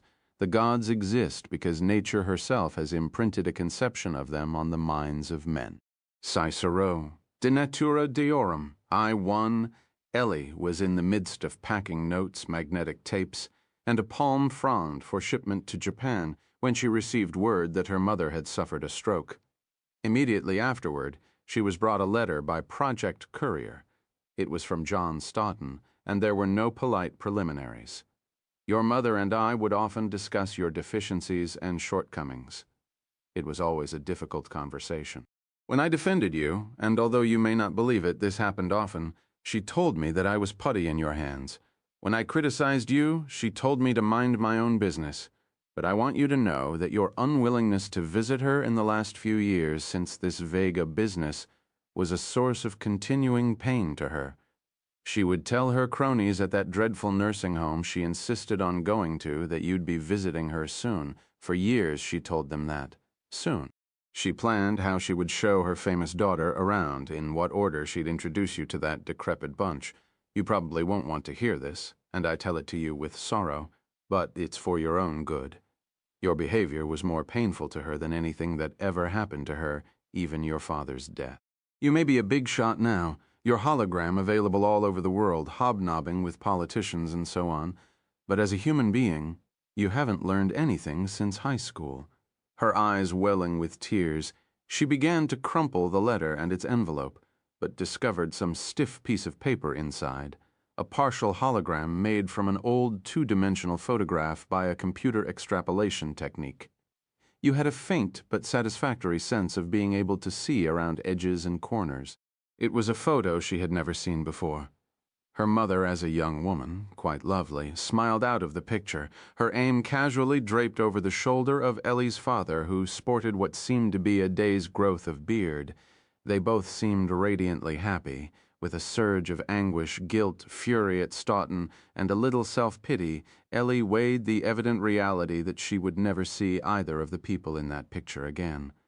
Her mother lay immobile in the bed. Her expression was oddly neutral, registering neither joy nor regret, merely a kind of waiting.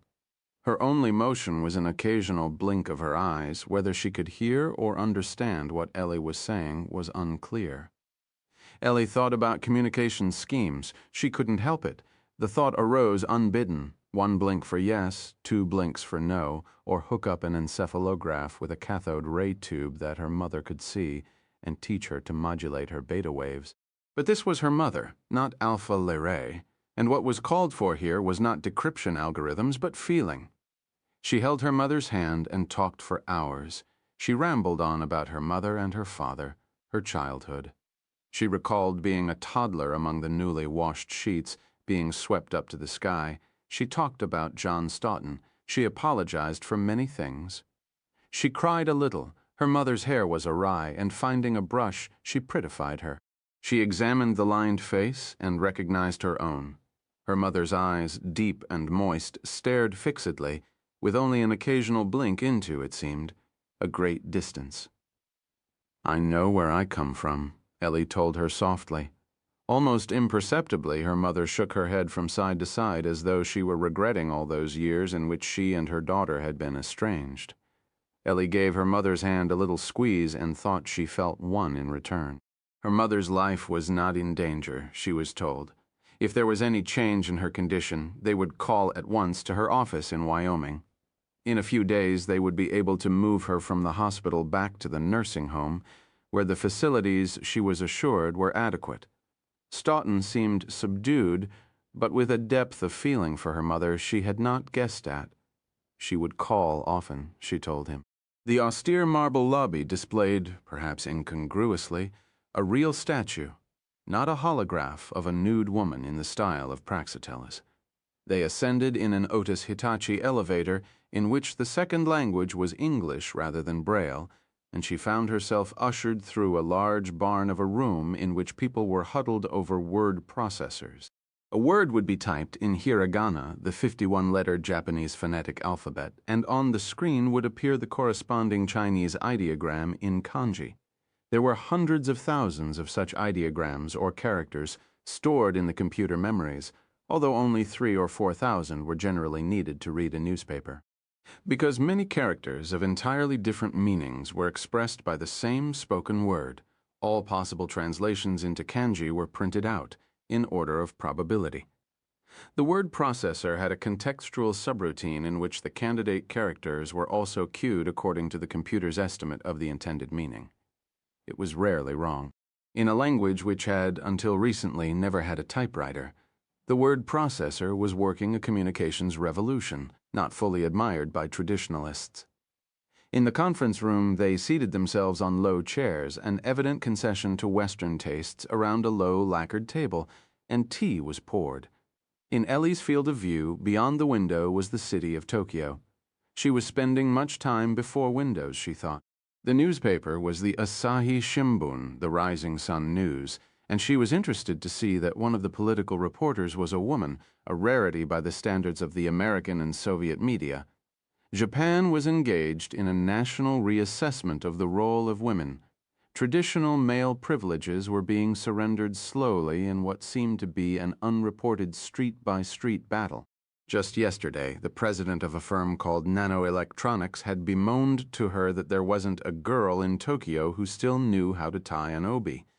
As with clip-on bow ties, an easily donned simulacrum had captured the market.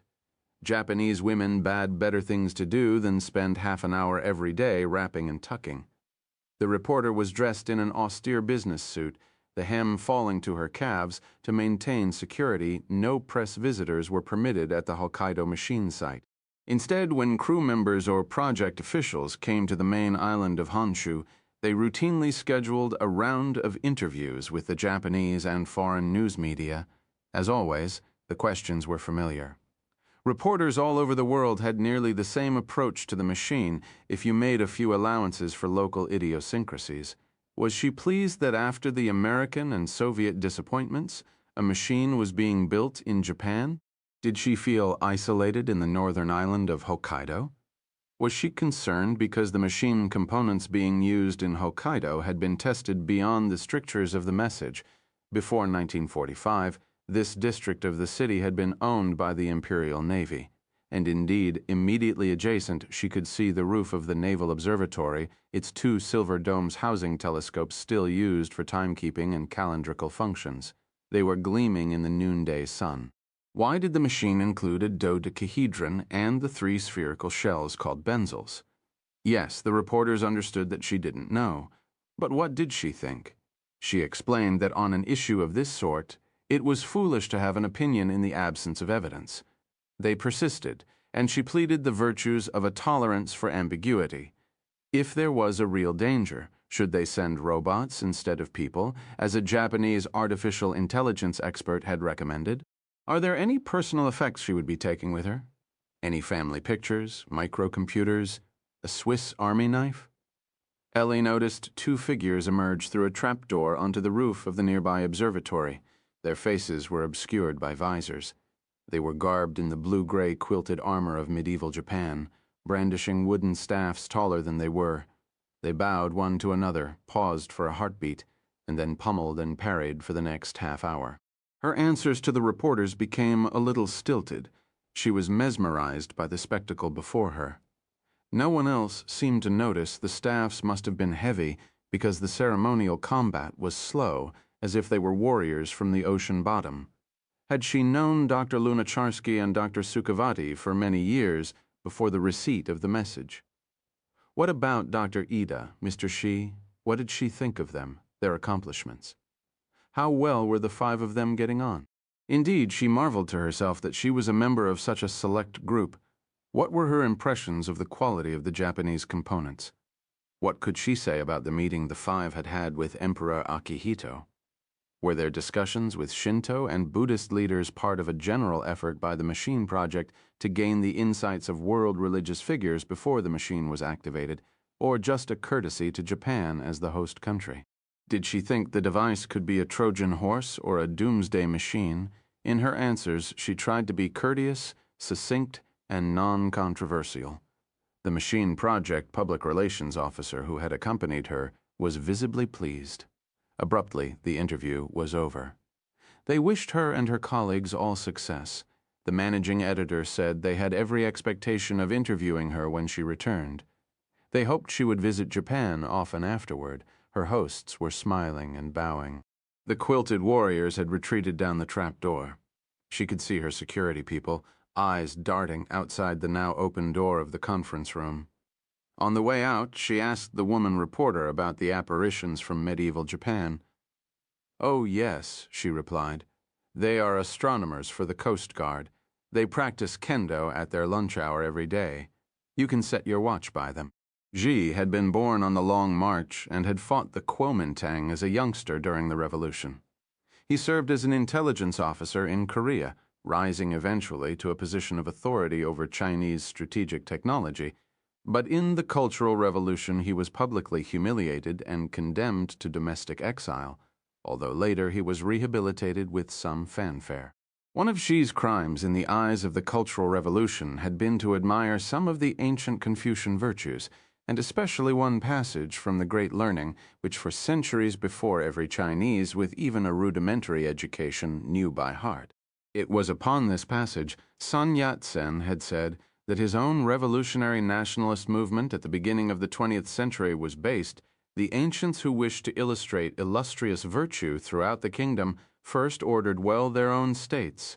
Wishing to order well their states, they first regulated their families. Wishing to regulate their families, they first cultivated their persons. Wishing to cultivate their persons, they first rectified their hearts. Wishing to rectify their hearts, they first sought to be sincere in their thoughts. Wishing to be sincere in their thoughts, they first extended to the utmost their knowledge. Such extension of knowledge lay in the investigation of things. Thus, Xi believed, the pursuit of knowledge was central for the well-being of China. But the Red Guards had thought otherwise.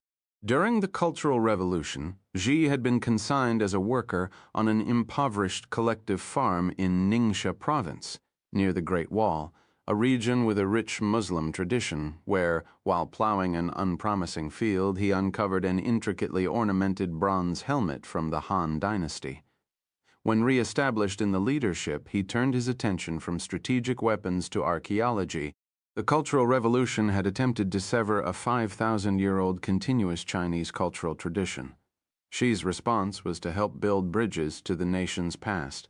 Increasingly, he devoted his attention to the excavation of the underground funerary city of Xi'an. It was there that the great discovery had been made of the terracotta army of the emperor, after whom China itself was named. His official name was Qin Shi Huangdi, but through the vagaries of transliteration had come to be widely known in the West as Qin.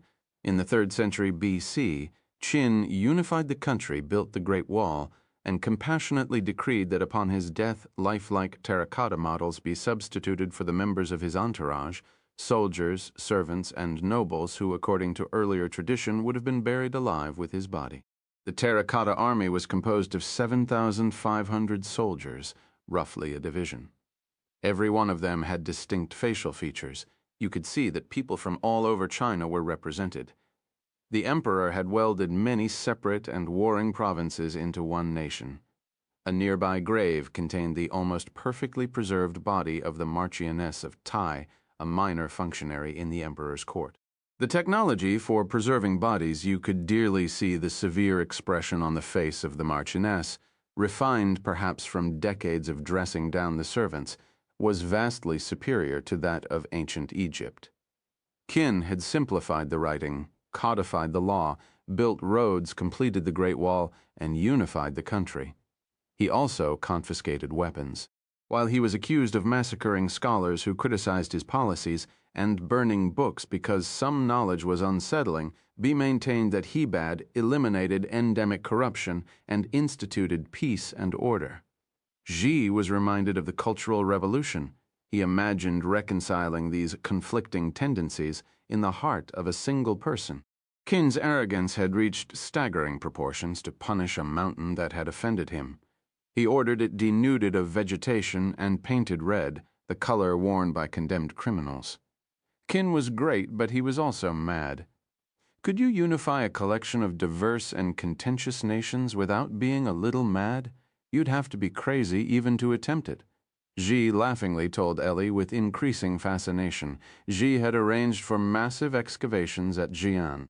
Gradually he became convinced that the Emperor Qin himself was also lying in wait, perfectly preserved in some great tomb near the disinterred terracotta army.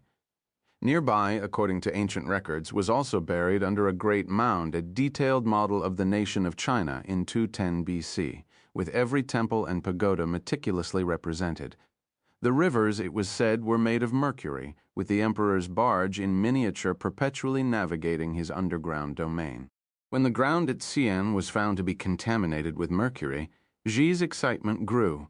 Xi had unearthed a contemporary account that described a great dome the emperor had commissioned to overarch this miniature realm called, like the real one, the Celestial Kingdom. As written Chinese had hardly changed in 2,200 years, he was able to read the account directly, without benefit of an expert linguist. A chronicler from the time of Qin was speaking to Xi directly.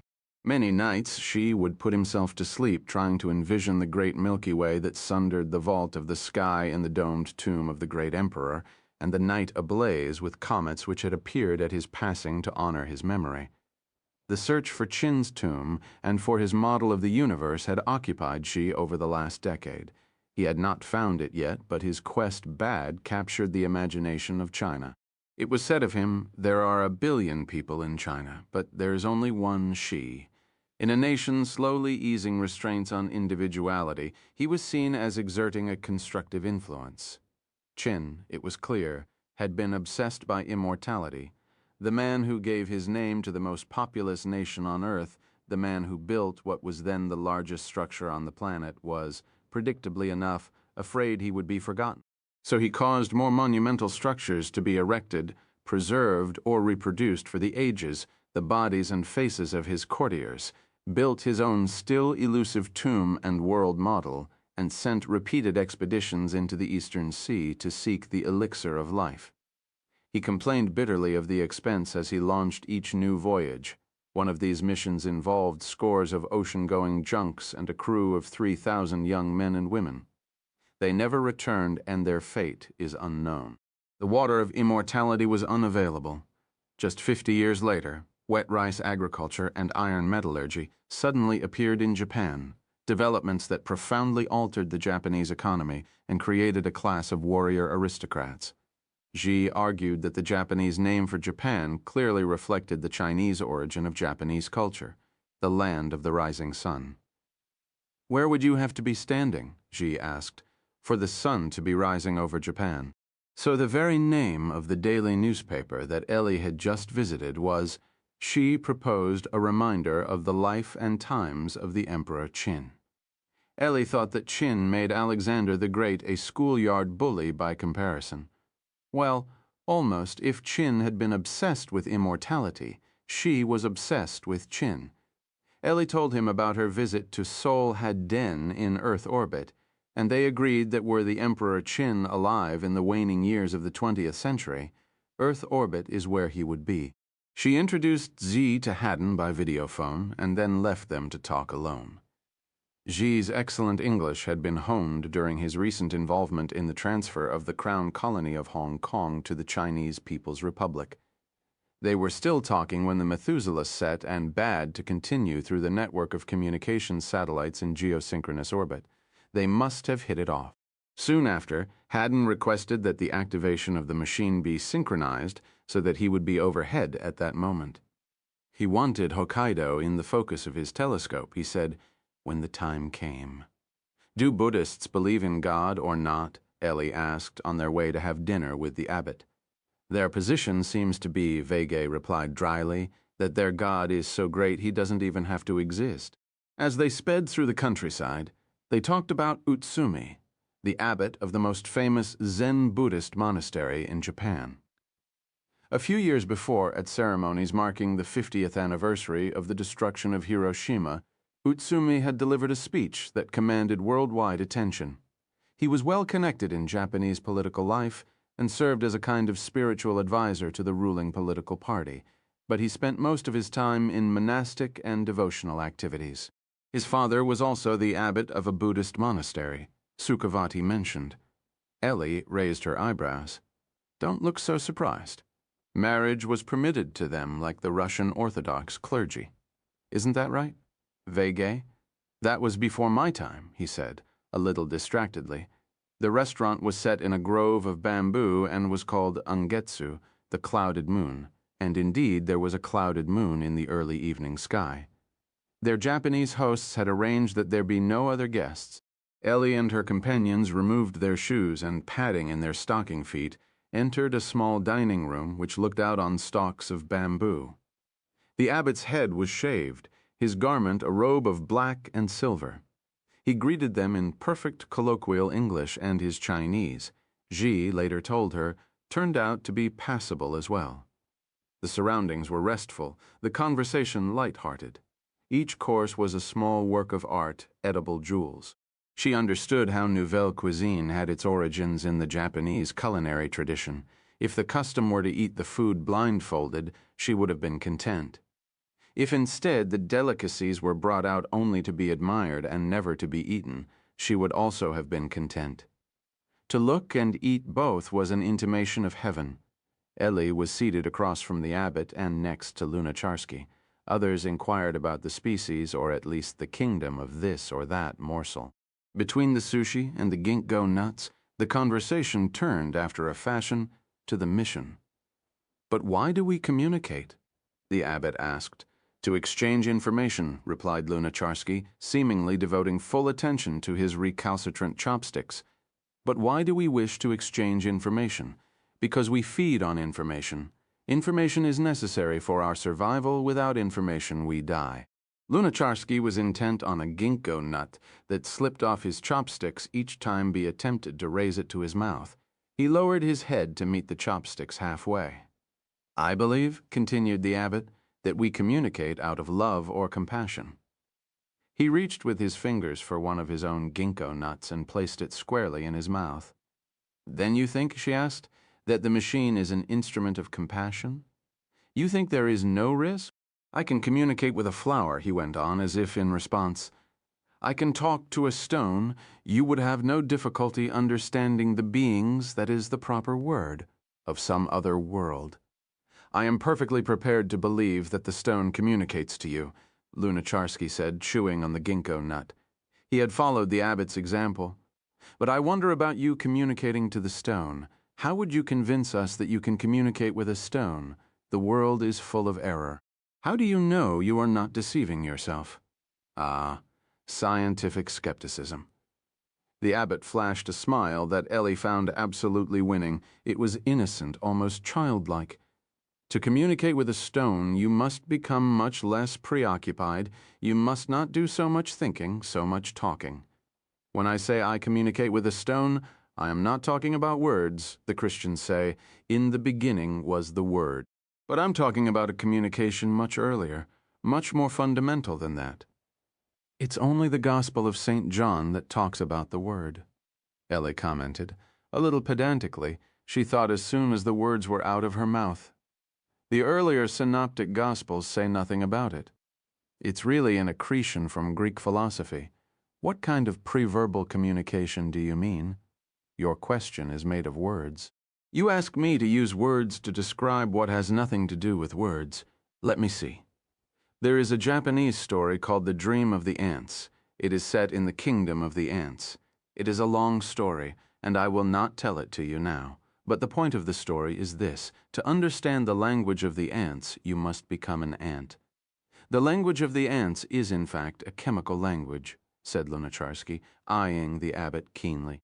They lay down specific molecular traces to indicate the path they have taken to find food. To understand the language of the ants, I need a gas chromatograph or a mass spectrometer. I do not need to become an ant. Probably. That is the only way you know to become an ant, returned the abbot, looking at no one in particular. Tell me, why do people study the signs left by the ants? Well, Ellie offered, I guess an entomologist would say it's to understand the ants and ant society. Scientists take pleasure in understanding. That is only another way of saying that they love the ants. She suppressed a small shudder. Yes, but those who fund the entomologists say something else. They say it's to control the behavior of ants, to make them leave a house they've infested, say, or to understand the biology of soil for agriculture. It might provide an alternative to pesticides. I guess you could say there's some love of the ants in that, Ellie mused. But it's also in our self-interest, said Lunacharsky. The pesticides are poisonous to us as well. Why are you talking about pesticides in the midst of such a dinner? Shot Sukhavati from across the table. We will dream the dream of the ants another time, the abbot said softly to Ellie, flashing again that perfect, untroubled smile. Reshod with the aid of meter-long shoehorns, they approached their small fleet of automobiles, while the serving women and proprietress smiled and bowed ceremoniously. Ellie and G watched the abbot enter a limousine with some of their Japanese hosts. I asked him if he could talk with a stone, could he communicate with the dead, G told her. And what did he say?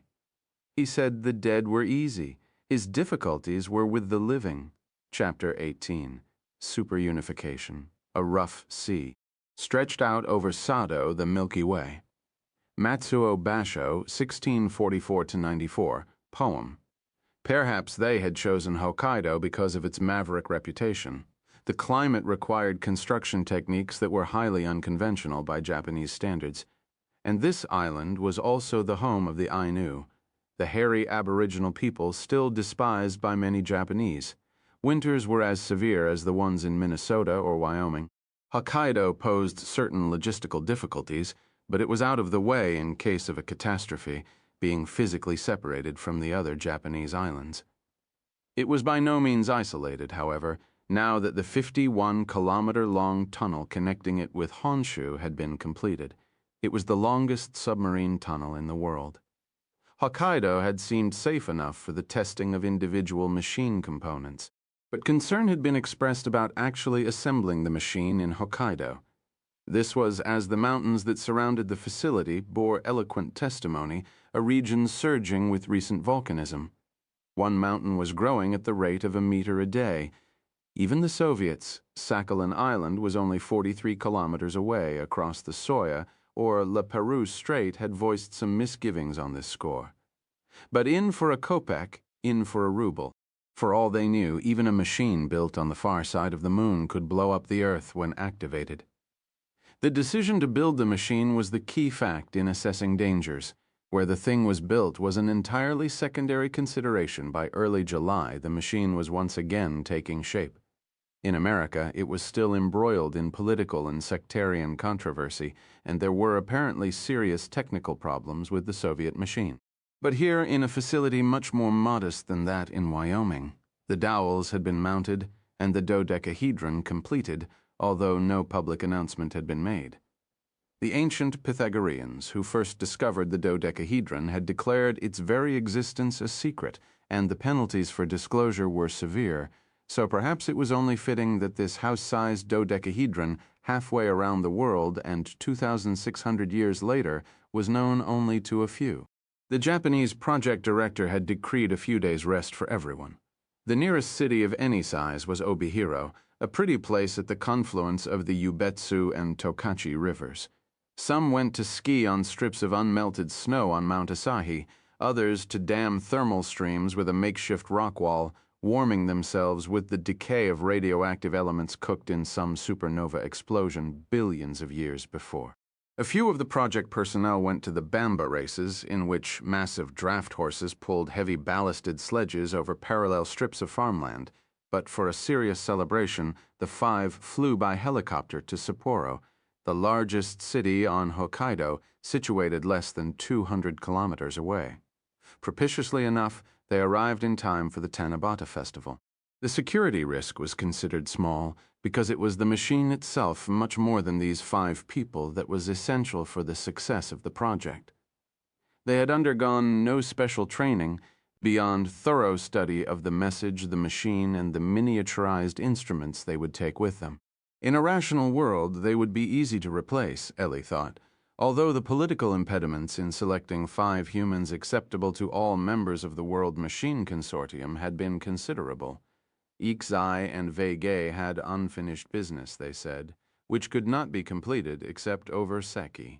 So she, Devi Sukhavati, and Aboneba Ida found themselves guided by their Japanese hosts along one of the side streets of the Odori Promenade, past elaborate displays of paper streamers and lanterns, pictures of leaves, turtles, and ogres, and appealing cartoon representations of a young man and woman in medieval costume.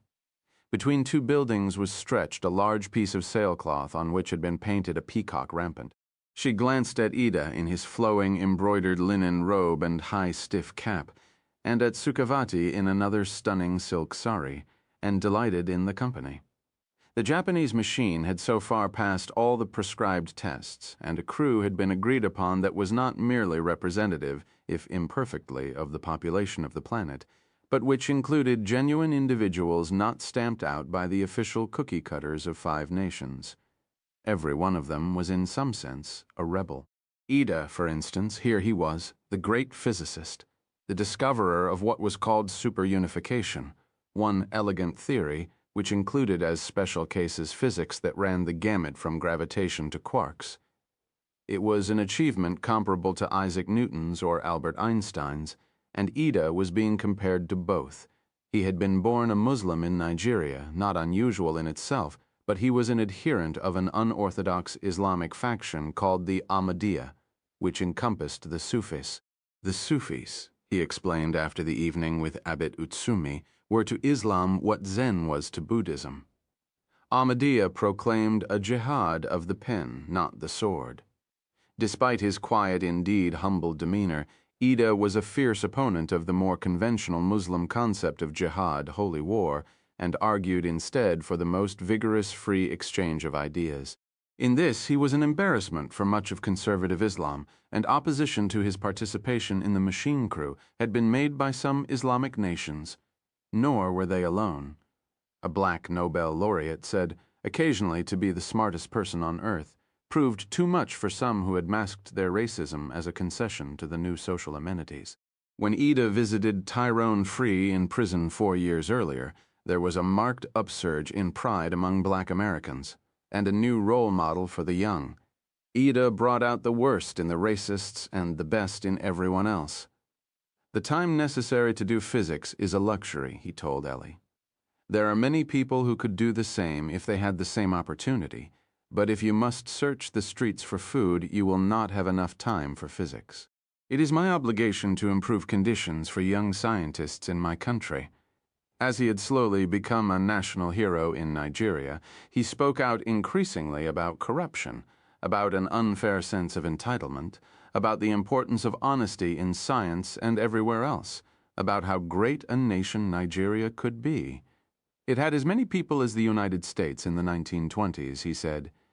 It was rich in resources, and its many cultures were a strength. If Nigeria could overcome its problems, he argued, it would be a beacon for the rest of the world. Seeking quiet and isolation in all other things, on these issues he spoke out. Many Nigerian men and women, Muslims, Christians, and animists, the young but not only the young, took his vision seriously. Of Ida's many remarkable traits, perhaps the most striking was his modesty. He rarely offered opinions, his answers to most direct questions were laconic. Only in his writings, or in spoken language after you knew him well, did you glimpse his depth. Amidst all the speculation about the message and the machine and what would happen after its activation, Ida had volunteered only one comment. In Mozambique, the story goes, monkeys do not talk because they know if they utter even a single word, some man will come and put them to work. With such a voluble crew, it was strange to have someone as taciturn as Ida. Like many others, Ellie paid especial attention to even his most casual utterances. He would describe as foolish errors his earlier, only partly successful version of superunification. The man was in his 30s, and Ellie and Devi had privately agreed devastatingly attractive. He was also, she knew, happily married to one wife. She and their children were in Lagos at the moment. A stand of bamboo cuttings that had been planted for such occasions was adorned, festooned, indeed, weighed down with thousands of strips of colored paper.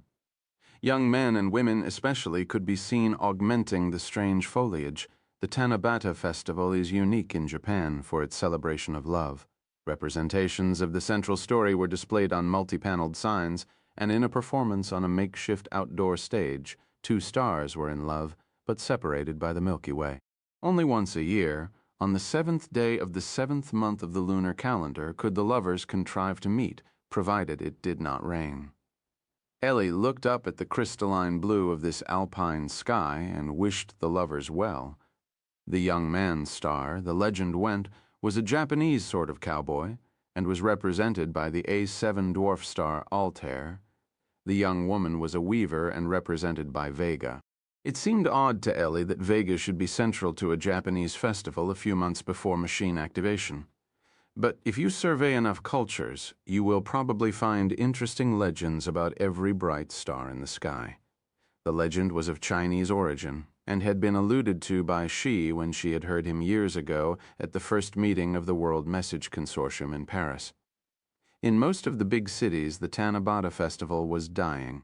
Arranged marriages had ceased to be the norm, and the anguish of the separated lovers no longer struck so responsive a chord as it once had. But in a few places, Sapporo, Sendai, a few others, the festival grew more popular each year. In Sapporo, it had a special poignancy because of the still widespread outrage at Japanese Ainu marriages. There was an entire cottage industry of detectives on the island who would for a fee investigate the relatives and antecedents of possible spouses for your children. Ainu ancestry was still held to be a ground for summary rejection. Devi, remembering her young husband of many years before, was especially scathing. Ida doubtless had heard a story or two along the same line, but he was silent. The Tanabata festival in the Honshu city of Sendai was now a staple on Japanese television for people who now could rarely see the real Alteri or Vega. She wondered if the vegans would continue broadcasting the same message to the earth forever. Partly because the machine was being completed in Japan, it received considerable attention in the television commentary accompanying this year's Tanabata festival. But the five, as they were now sometimes called, had not been required to appear on Japanese TV, and their presence here in Sapporo for the festival was not generally known. Nevertheless, Ida, Sukhavati, and she were readily recognized, and they made their way back to the Obori promenade to the accompaniment of polite scattered applause by passers-by. Many also bowed. A loudspeaker outside a music shop blared a rock and roll piece that Ellie recognized. It was I Wanna Ricochet Off You by the black musical group White Noise. In the afternoon sun was a rheumy-eyed elderly dog which, as she approached, wagged its tail feebly. Japanese commentators talked of Machindo, the way of the machine, the increasingly common perspective of the Earth as a planet and of all humans sharing an equal stake in its future. Something like it had been proclaimed in some, but by no means all religions. Practitioners of those religions understandably resented the insight being attributed to an alien machine. If the acceptance of a new insight on our place in the universe represents a religious conversion, she mused, then a theological revolution was sweeping the earth. Even the American and European Chiliasts had been influenced by Machindo. But if the machine didn't work and the message went away, how long, she wondered, would the insight last? Even if we had made some mistake in interpretation or construction, she thought. Even if we never understood anything more about the vegans. The message demonstrated beyond a shadow of a doubt that there were other beings in the universe and that they were more advanced than we. That should help keep the planet unified for a while, she thought. She asked Ida if he had ever had a transforming religious experience. Yes, he said. When? Sometimes you bad to encourage him to talk. When I first picked up Euclid, also when I first understood Newtonian gravitation, and Maxwell's equations, and general relativity. And during my work on superunification, I have been fortunate enough to have had many religious experiences. No, she returned. You know what I mean. Apart from science. Never, he replied instantly. Never apart from science. He told her a little of the religion he had been born into. He did not consider himself bound by all its tenets, he said, but he was comfortable with it. He thought it could do much good. It was a comparatively new sect, contemporaneous with Christian Science or the Jehovah's Witnesses, founded by Mirza Ghulam Ahmad in the Punjab. Devi apparently knew something about the Ahmadiyya as a proselytizing sect. It had been especially successful in West Africa. The origins of the religion were wrapped in eschatology. Ahmad had claimed to be the Mahdi, the figure Muslims expect to appear at the end of the world. He also claimed to be Christ come again, an incarnation of Krishna, and a burus, or reappearance of Muhammad. Christian Chiliasm had now infected the Ahmadiyya, and his reappearance was imminent according to some of the faithful. The year 2008, the centenary of Ahmad's death, was now a favored date for his final return as Mahdi. The global messianic fervor, while sputtering, seemed on average to be swelling still further, and Ellie confessed concern about the irrational predilections of the human species at a festival of love. Said Devi, "You should not be such a pessimist." In Sapporo there had been an abundant snowfall, and the local custom of making snow and ice sculptures of animals and mythological figures was updated. An immense dodecahedron had been meticulously carved and was shown regularly as a kind of icon on the evening news after unseasonably warm days. The ice sculptors could be seen packing, chipping, and grinding, repairing the damage. That the activation of the machine might, one way or another, trigger a global apocalypse was a fear now often being voiced. The machine project responded with confident guarantees to the public, quiet assurances to the governments, and decrees to keep the activation time secret. Some scientists proposed activation on November 17, an evening on which was predicted the most spectacular meteor shower of the century, an agreeable symbolism, they said. But Valerian argued that if the machine was to leave the Earth at that moment, having to fly through a cloud of cometary debris would provide an additional and unnecessary hazard, so activation was postponed for a few weeks, until the end of the last month of 1900 and anything. While this date was not literally the turn of the millennium, but a year before, celebrations on a lavish scale were planned by those who could not be bothered to understand the calendrical conventions, or who wished to celebrate the coming of the third millennium in 2 consecutive Decembers. Although the extraterrestrials could not have known how much each crew member weighed, they specified in painstaking detail the mass of each machine component and the total permissible mass. Very little was left over for equipment of terrestrial design. This fact had some years before been used as an argument for an all-woman crew so that the equipment allowance could be increased, but the suggestion had been rejected as frivolous. There was no room for spacesuits. They would have to hope the vegans would remember that humans had a propensity for breathing oxygen. With virtually no equipment of their own, with their cultural differences and their unknown destination, it was clear that the mission might entail great risk. The world press discussed it often, the 5 themselves, never. A variety of miniature cameras, spectrometers, superconducting supercomputers, and microfilm libraries were being urged on the crew. It made sense and it didn't make sense. There were no sleeping or cooking or toilet facilities on board the machine. They were taking only a minimum of provisions, some of them stuffed in the pockets of their coveralls. Devi was to carry a rudimentary medical kit as far as she was concerned. Ellie thought she was barely planning to bring a toothbrush and a change of underwear. If they can get me to Vega in a chair, she thought, they'll probably be able to provide the amenities as well. If she needed a camera, she told project officials, she'd just ask the vegans for one. There was a body of opinion, apparently serious, that the 5 should go naked. Since clothing had not been specified, it should not be included, because it might somehow disturb the functioning of the machine. Ellie and Devi, among many others, were amused and noted that there was no proscription against wearing clothing, a popular human custom evident in the Olympic broadcast. The vegans knew we wore clothes. Xi and Vega protested. The only restrictions were on total mass. Should we also extract dental work, they asked, and leave eyeglasses behind? Their view carried the day in part because of the reluctance of many nations to be associated with a project culminating so indecorously.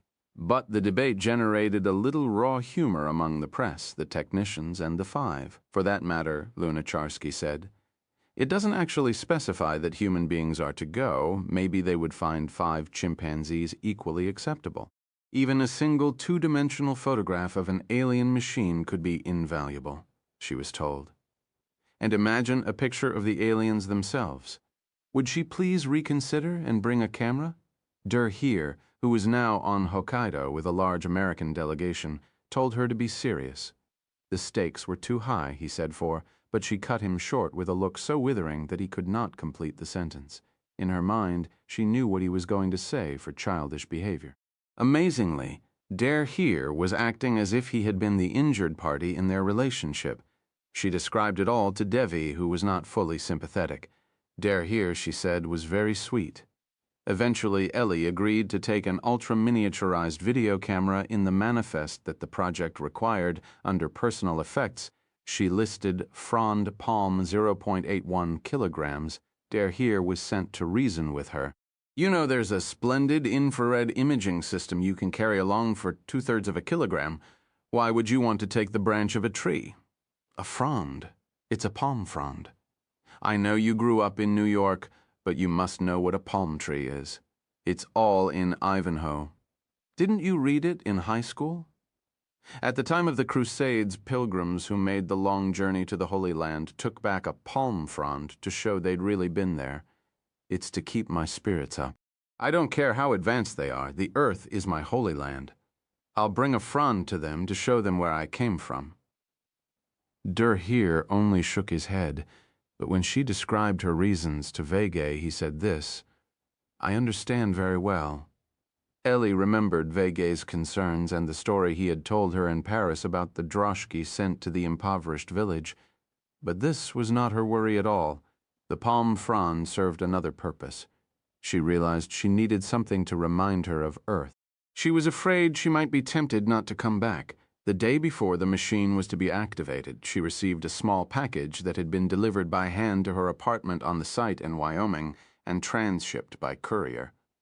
There was no return address, and inside, no note and no signature. The package held a gold medallion on a chain. Conceivably, it could be used as a pendulum. An inscription had been engraved on both sides, small but readable. One side read, Hera, superb queen with the golden robes, commanded Argus, whose glances bristle out through the world. On the obverse, she read, This is the response of the defenders of Sparta to the commander of the Roman army.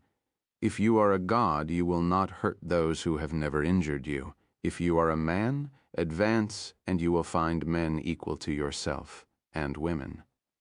She knew who had sent it. Next day, Activation Day, they took an opinion poll of the senior staff on what would happen.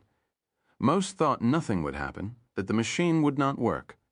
A smaller number believed that the 5 would somehow find themselves very quickly in the Vega system, relativity to the contrary notwithstanding.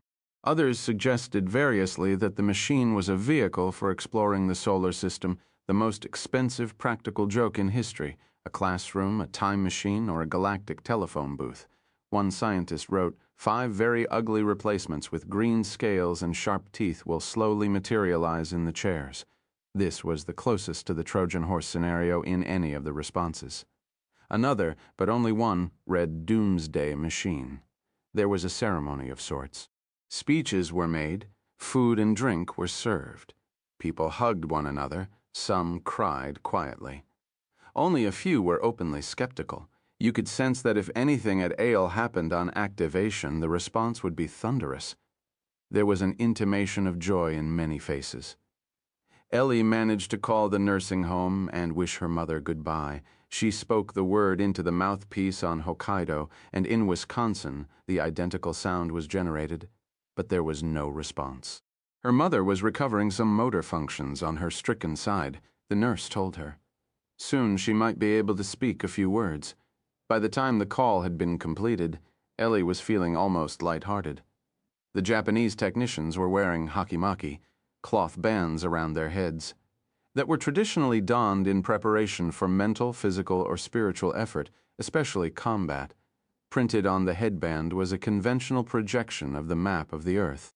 No single nation held a dominant position. There had not been much in the way of national briefings. As far as she could tell, no one had been urged to rally round the flag. National leaders sent short statements on videotape. The president's was especially fine, Ellie thought. This is not a briefing and not a farewell. It's just a so long. Each of you makes this journey on behalf of 1 billion souls. You represent all the peoples of the planet Earth. If you're to be transported to somewhere else, then see for all of us, not just the science, but everything you can learn. You represent the entire human species, past, present, and future. Whatever happens, your place in history is secure. You are heroes of our planet. Speak for all of us, be wise, and come back. A few hours later, for the first time, they entered the machine one by one through a small airlock. Recessed interior lights, very low-key, came on. Even after the machine had been completed and had passed every prescribed test, they were afraid to have the 5 take their places prematurely. Some project personnel worried that merely sitting down might induce the machine to operate, even if the benzels were stationary. But here they were, and nothing extraordinary was happening so far. This was the first moment she was able to lean back, a little gingerly to be sure, into the molded and cushioned plastic.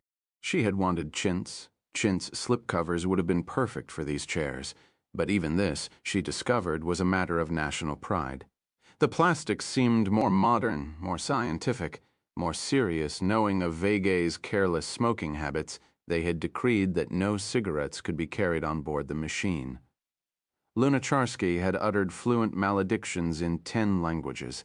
Now he entered after the others, having finished his last lucky strike. He wheezed just a little as he sat down beside her. There were no seatbelts in the design extracted from the message, so there were none in the machine. Some project personnel had argued, nevertheless, that it was foolhardy to omit them. The machine goes somewhere, she thought. It was a means of conveyance, an aperture to elsewhere or elsewhen.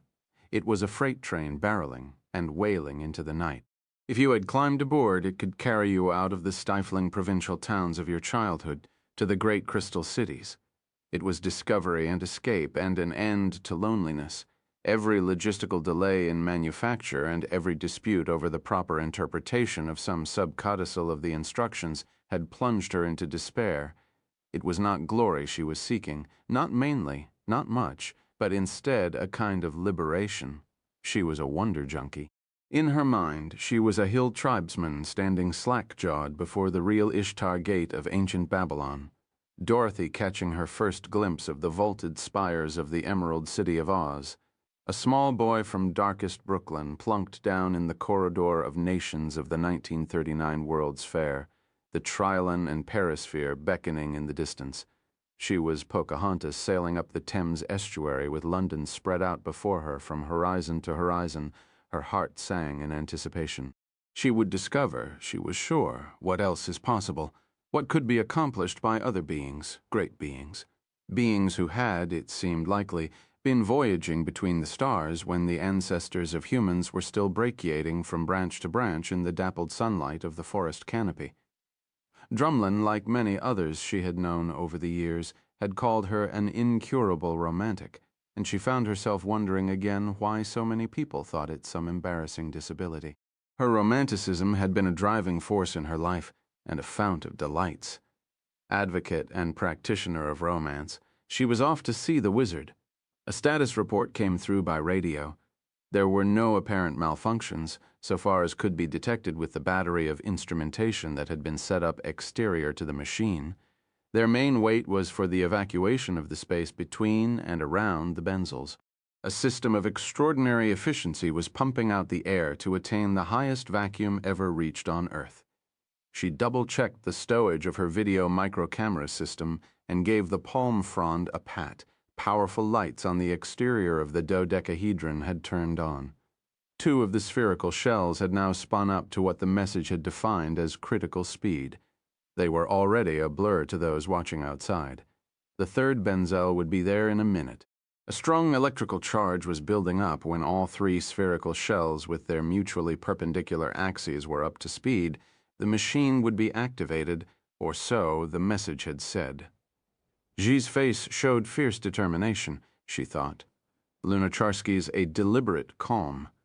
Sukhavati's eyes were open wide. Ida revealed only an attitude of quiet attentiveness. Devi caught her glance and smiled.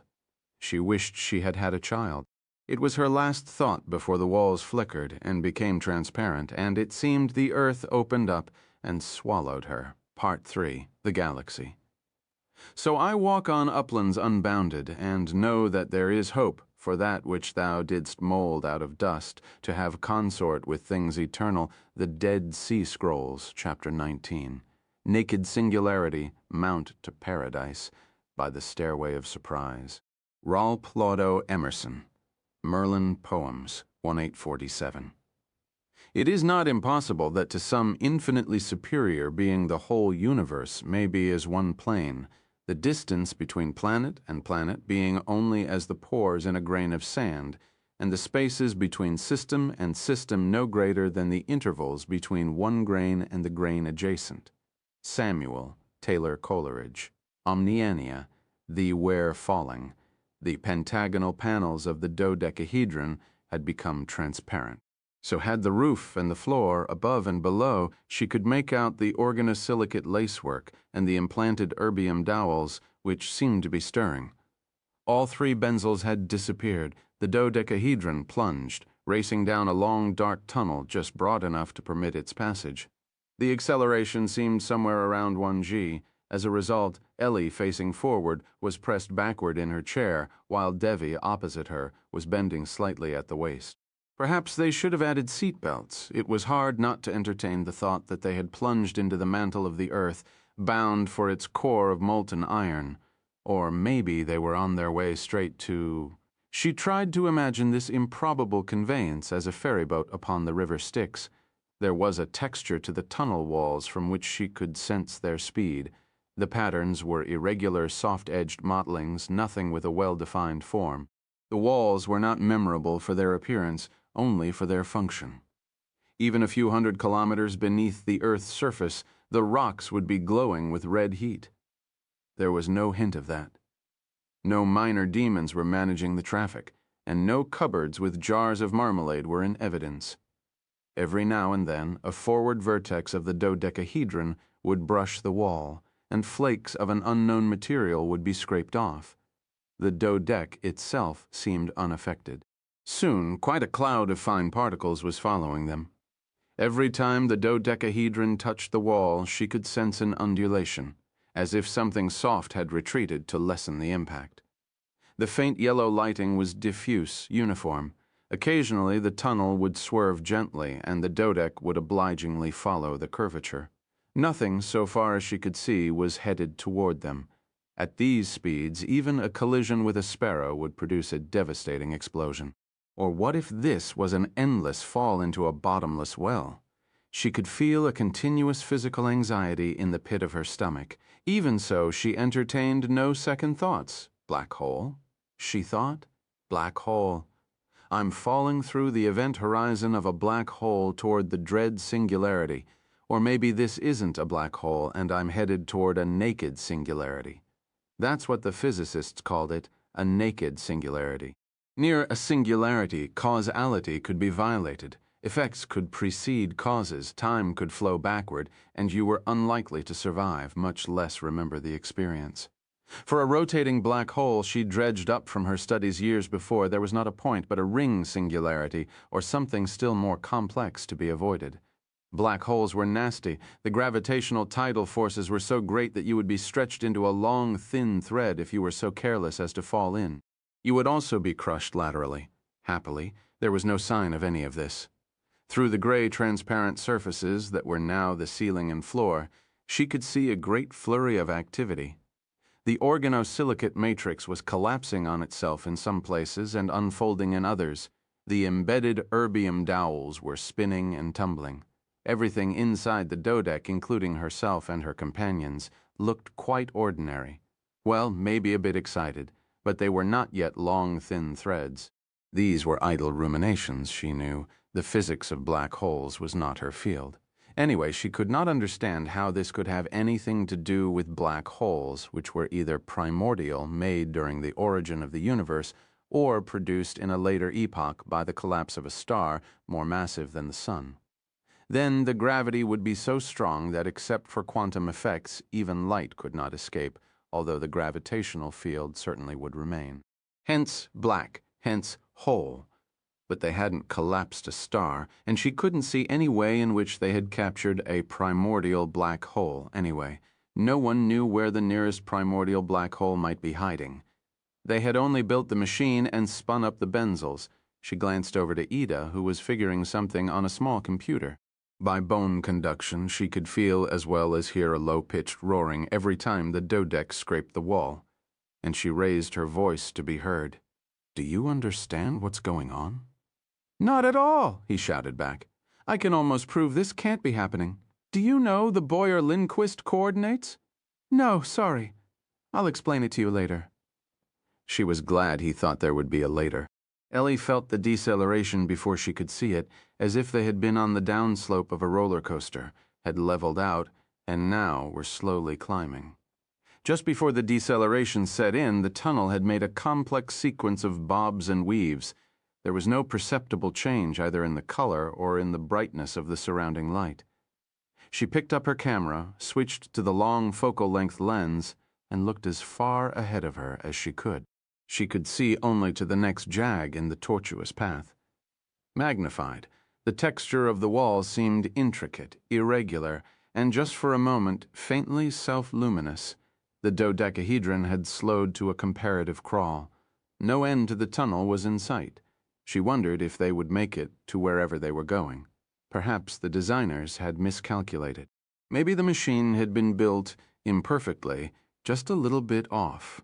Perhaps what had seemed on Hokkaido an acceptable technological imperfection would doom their mission to failure here in wherever this was, or, glancing at the cloud of fine particles following and occasionally overtaking them, she thought maybe they had bumped into the walls one time too often and lost more momentum than had been allowed for in the design. The space between the dodeck and the walls seemed very narrow now. Perhaps they would find themselves stuck fast in this never-never land and languish until the oxygen ran out. Could the vegans have gone to all this trouble and forgotten that we need to breathe? Hadn't they noticed all those shouting Nazis? Vegay and Ida were deep in the arcana of gravitational physics. Twisters, renormalization of ghost propagators, time-like killing vectors, non-abelian gauge invariance, geodesic refocusing, 11-dimensional Kaluza-Klein treatments of supergravity, and of course Ida's own and quite different superunification. You could tell at a glance that an explanation was not readily within their grasp. She guessed that in another few hours the two physicists would make some progress on the problem. Superunification embraced virtually all scales and aspects of physics known on Earth. It was hard to believe that this tunnel was not itself some hitherto unrealized solution of the Ida field equations. Vegay asked, "Did anyone see a naked singularity?" "I don't know what one looks like," Devi replied. I beg your pardon. It probably wouldn't be naked. Did you sense any causality inversion? Anything bizarre? Really crazy? Maybe about how you were thinking? Anything like scrambled eggs reassembling themselves into whites and yolks? Devi looked at Vegay through narrowed lids. It's okay, Ellie quickly interjected. Vegay's a little excited, she added to herself. These are genuine questions about black holes. They only sound crazy. No, replied Devi slowly, except for the question itself. But then she brightened. In fact, it was a marvelous ride. They all agreed. Vegay was elated. This is a very strong version of cosmic censorship, he was saying. Singularities are invisible even inside black holes. Vegay is only joking, Ida added. Once you're inside the event horizon, there is no way to escape the black hole singularity. Despite Ellie's reassurance, Devi was glancing dubiously at both Vegay and Ida. Physicists had to invent words and phrases for concepts far removed from everyday experience. It was their fashion to avoid pure neologisms and instead to evoke, even if feebly, some analogous commonplace. The alternative was to name discoveries and equations after one another. This they did also. But if you didn't know it was physics they were talking, you might very well worry about them. She stood up to cross over to Devi, but at the same moment she roused them with a shout. The walls of the tunnel were undulating, closing in on the dodecahedron, squeezing it forward. A nice rhythm was being established. Every time the dodec would slow almost to a halt, it was given another squeeze by the walls. She felt a slight motion sickness rising in her. In some places it was tough going, the walls working hard, waves of contraction and expansion rippling down the tunnel elsewhere, especially on the straightaways they would fairly skip along. A great distance away, Ellie made out a dim point of light, slowly growing in intensity. A blue-white radiance began flooding the inside of the dodecahedron. She could see it glint off the black erbium cylinders, now almost stationary. Although the journey seemed to have taken only 10 or 15 minutes, the contrast between the subdued, restrained ambient light for most of the trip and the swelling brilliance ahead was striking. They were rushing toward it, shooting up the tunnel, and then erupting into what seemed to be ordinary space. Before them was a huge blue-white sun, disconcertingly close. Ellie knew in an instant it was Vega. She was reluctant to look at it directly through the long focal-length lens. This was foolhardy even for the sun, a cooler and dimmer star. But she produced a piece of white paper, moved it so it was in the focal plane of the long lens, and projected a bright image of the star. She could see two great sunspot groups, and a hint, she thought, a shadow of some of the material in the ring plane. Putting down the camera, she held her hand at arm's length, palm outward, to just cover the disk of Vega, and was rewarded by seeing a brilliant extended corona around the star. It had been invisible before, washed out in Vega's glare. Palms still outstretched, she examined the ring of debris that surrounded the star. The nature of the Vega system had been the subject of worldwide debate ever since receipt of the prime number message, acting on behalf of the astronomical community of the planet Earth. She hoped she was not making any serious mistakes. She videotaped at a variety of f-stops and frame speeds. They had emerged almost in the ring plane, in a debris-free circumstellar gap. The ring was extremely thin compared with its vast lateral dimensions. She could make out faint color gradations within the rings, but none of the individual ring particles. If they were at all like the rings of Saturn, a particle, a few meters across, would be a giant. Perhaps the vegan rings were composed entirely of specks of dust, clods of rock, shards of ice. She turned around to look back at where they had emerged and saw a field of black, a circular blackness, blacker than velvet, blacker than the night sky. It eclipsed that leeward portion of the Vega ring system which was otherwise, where not obscured by this somber apparition, clearly visible. As she peered through the lens more closely, she thought she could see faint, erratic flashes of light from its very center. Hawking radiation? No.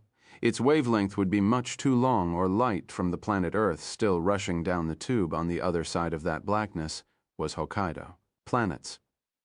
Where were the planets? She scanned the ring plane with the long focal length lens, searching for embedded planets, or at least for the home of the beings who had broadcast the message in each break in the rings. She looked for a shepherding world whose gravitational influence had cleared the lanes of dust, but she could find nothing. "You can't find any planets?" Jai asked. "Nothing. There's a few big comets in close. I can see the tails, but nothing that looks like a planet. There must be thousands of separate rings. As far as I can tell, they're all made of debris. The black hole seems to have cleared out a big gap in the rings. That's where we are right now, slowly orbiting Vega. The system is very young, only a few 100 million years old, and some astronomers thought it was too soon for there to be planets. But then, where did the transmission come from?" "Maybe this isn't Vega," Vega offered. "Maybe our radio signal comes from Vega, but the tunnel goes to another star system." "Maybe, but it's a funny coincidence that your other star should have roughly the same color temperature as Vega. Look, you can see it's bluish and the same kind of debris system. It's true. I can't check this out from the constellations because of the glare. I'd still give you 10 to 1 odds this is Vega." "But then where are they?" Devi asked. Yeeks, whose eyesight was acute, was staring up through the organosilicate matrix, out the transparent pentagonal panels, into the sky far above the ring plane. He said nothing, and Ellie followed his gaze. There was something there, all right, gloaming in the sunlight and with a perceptible angular size. She looked through the long lens. It was some vast, irregular polyhedron, each of its faces covered with a kind of circle, disc, dish, bowl here. Kiamo looked through here. "Tell us what you see." "Yes, I see. Your counterparts' radio telescopes. Thousands of them, I suppose, pointing in many directions. It is not a world. It is only a device." They took turns using the long lens. She concealed her impatience to look again. The fundamental nature of a radio telescope was more or less specified by the physics of radio waves, but she found herself disappointed that a civilization able to make or even just use black holes for some kind of hyper-relativistic transport would still be using radio telescopes of recognizable design, no matter how massive the scale. It seemed backward of the vegans' unimaginative. She understood the advantage of putting the telescopes in polar orbit around the star, safe except for twice each revolution from collisions with ring plane debris. But radio telescopes pointing all over the sky, thousands of them, suggested some comprehensive sky survey, an Argus in earnest. Innumerable candidate worlds were being watched for TV transmission, military radar, and perhaps other varieties of early radio transmission unknown on Earth. Did they find such signals often, she wondered?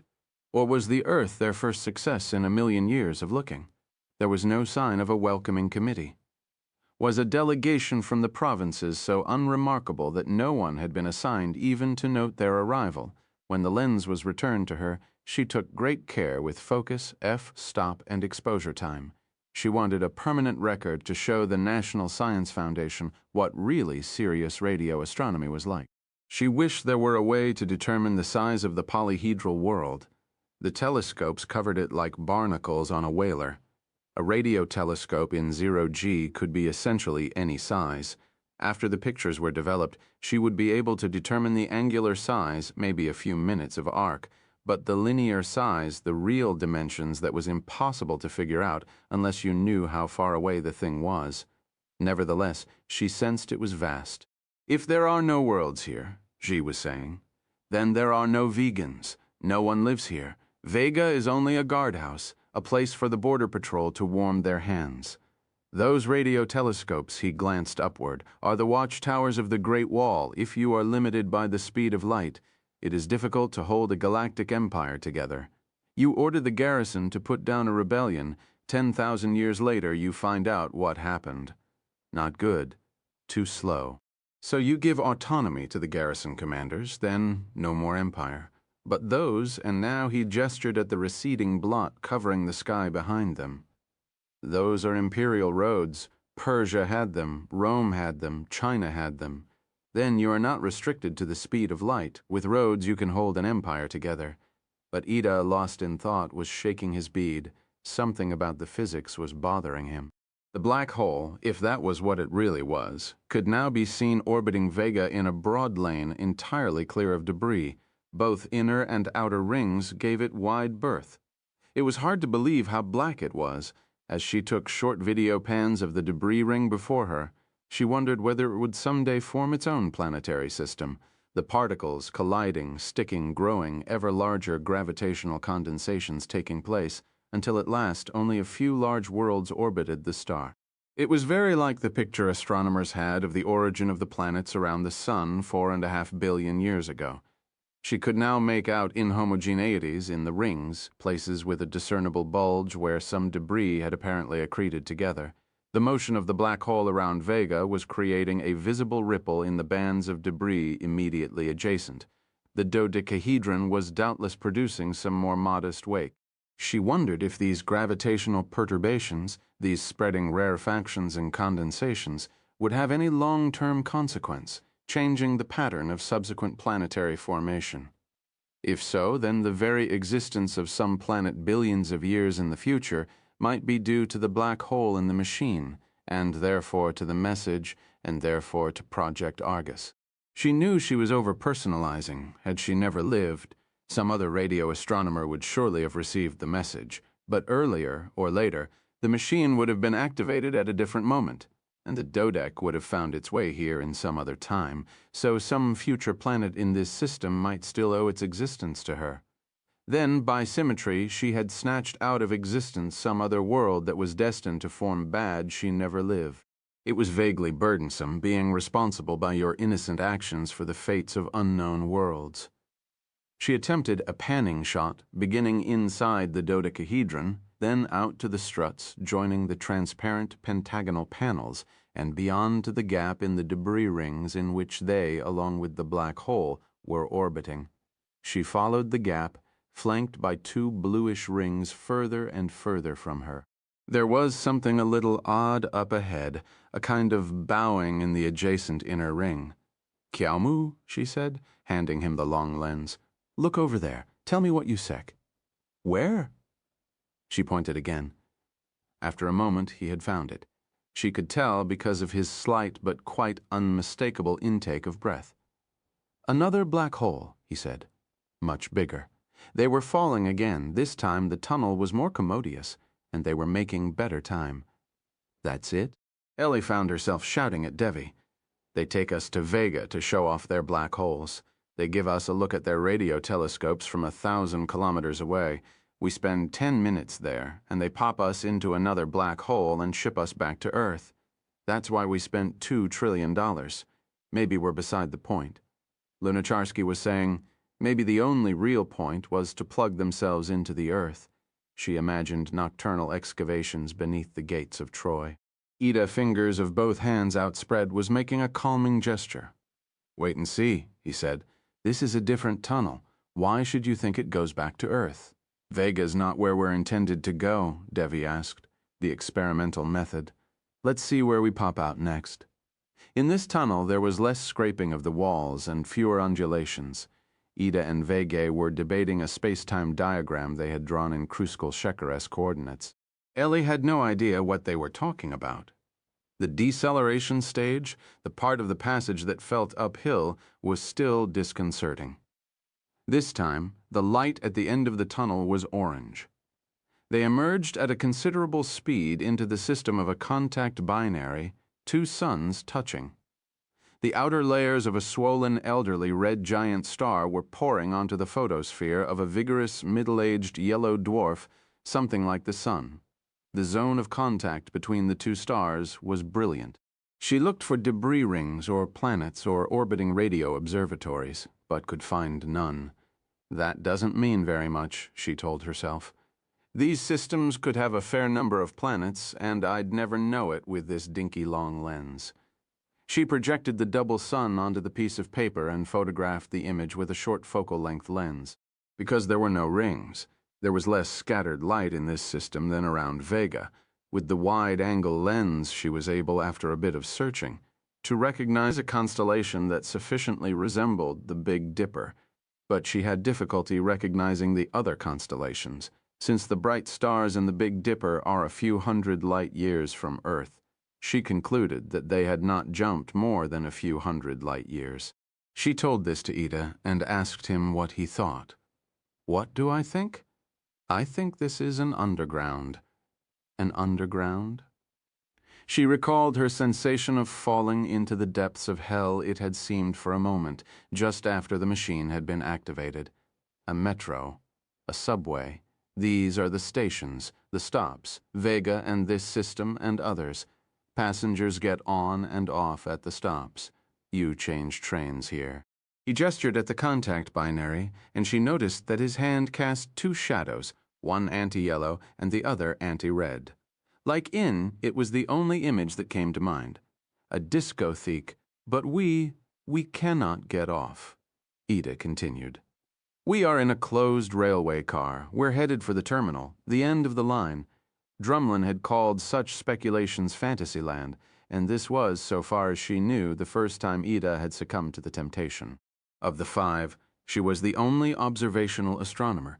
Even though her specialty was not in the optical spectrum, she felt it her responsibility to accumulate as much data as possible in the tunnels and in the ordinary four-dimensional space-time into which they would periodically emerge. The presumptive black hole from which they exited would always be in orbit around some star or multiple star system. They were always in pairs, always two of them sharing a similar orbit, one from which they were ejected and another into which they fell. No two systems were closely similar. None was very like the solar system. All provided instructive astronomical insights.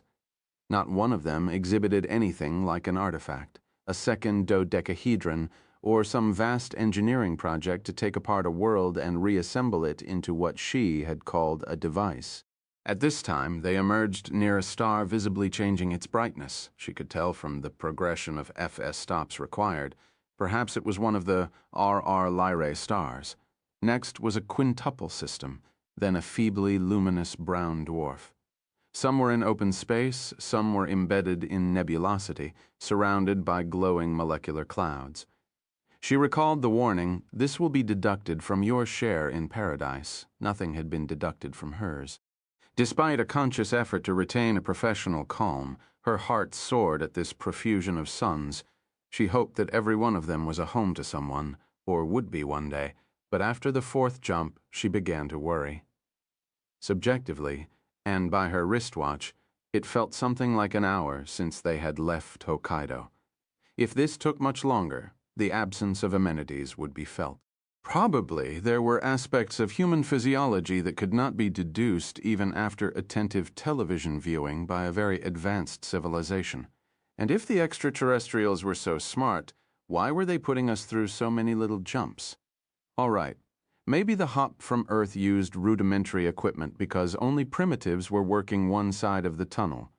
But after Vega, why couldn't they jump us directly to wherever the Dodec was going? Each time she came barreling out of a tunnel, she was expectant. What wonders had they in store for her next? It put her in mind of a very upscale amusement park, and she found herself imagining Haddon peering down his telescope at Hokkaido the moment the machine had been activated. As glorious as the vistas offered by the message makers were, and however much she enjoyed a kind of proprietary mastery of the subject, as she explained some aspect of stellar evolution to the others, she was after a time disappointed. She had to work to track the feeling down. Soon she had it. The extraterrestrials were boasting. It was unseemly. It betrayed some defect of character. As they plunged down still another tunnel, this one broader and more tortuous than the others, Lunacharsky asked Ida to guess why the subway stops were put in such unpromising star systems.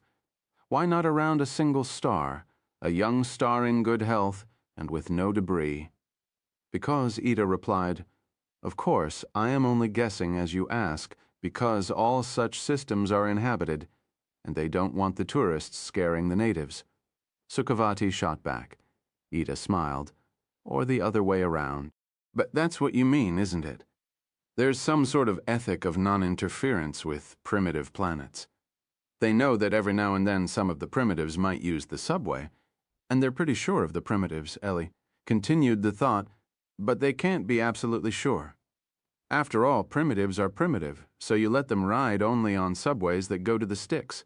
The builders must be a very cautious bunch. But then, why did they send us a local train and not an express? Probably it's too hard to build an express tunnel, said G, years of digging experience behind him. Ellie thought of the Honshu-Hokkaido Tunnel, one of the prides of civil engineering on Earth, all of 51 kilometers long. A few of the turns were quite steep now. She thought about her Thunderbird, and then she thought about getting sick. She decided she would fight it as long as she could. The dodecahedron had not been equipped with air sickness bags. Abruptly, they were on a straightaway, and then the sky was full of stars. Everywhere she looked, there were stars, not the paltry scattering of a few thousand still occasionally known to naked-eye observers on Earth, but a vast multitude, many almost touching their nearest neighbors, it seemed, surrounding her in every direction. Many of them tinted yellow or blue or red, especially red. The sky was blazing with nearby suns. She could make out an immense spiraling cloud of dust, an accretion disk apparently flowing into a black hole of staggering proportions, out of which flashes of radiation were coming like heat lightning on a summer's night. If this was the center of the galaxy, as she suspected, it would be bathed in synchrotron radiation. She hoped the extraterrestrials had remembered how frail humans were, and swimming into her field of view as the dodeck rotated was a prodigy, a wonder, a miracle. They were upon it almost before they knew it. It filled half the sky. Now they were flying over it. On its surface were hundreds, perhaps thousands of illuminated doorways, each a different shape. Many were polygonal or circular, or with an elliptical cross-section. Some had projecting appendages or a sequence of partly overlapping off-center circles. She realized they were docking ports. Thousands of different docking ports, some perhaps only meters in size, others clearly kilometers across or larger. Every one of them, she decided, was the template of some interstellar machine like this one. Big creatures in Sirius machines had imposing entry ports. Little creatures like us had tiny ports. It was a democratic arrangement with no hint of particularly privileged civilizations. The diversity of ports suggested few social distinctions among the sundry civilizations, but it implied a breathtaking diversity of beings and cultures. Talk about Grand Central Station, she thought. The vision of a populated galaxy, of a universe spilling over with life and intelligence, made her want to cry for joy. They were approaching a yellow-lit port, which Elb could see was the exact template of the dodecahedron in which they were riding. She watched a nearby docking port, where something the size of the dodecahedron and shaped approximately like a starfish was gently insinuating itself onto its template. She glanced left and right, up and down at the almost imperceptible curvature of this great station situated at what she guessed was the center of the Milky Way. What a vindication for the human species invited here at last. There's hope for us, she thought. There's hope. Well, it isn't Bridgeport. She said this aloud as the docking maneuver completed itself in perfect silence. Chapter 20. Grand Central Station. All things are artificial, for nature is the art of God. Thomas Brown, on Dreams Religio Medici, 1642. Angels need an assumed body not for themselves, but on our account. Thomas Aquinas. Summa Theologica, I-51, 2. The devil hath power to assume a pleasing shape. William Shakespeare. Hamlet, 2, I-628. The airlock was designed to accommodate only one person at a time. When questions of priority had come up which nation would be first represented on the planet of another star, the five had thrown up their hands in disgust and told the project managers that this wasn't that kind of mission. They had conscientiously avoided discussing the issue among themselves. Both the interior and the exterior doors of the airlock opened simultaneously. They had given no command, apparently.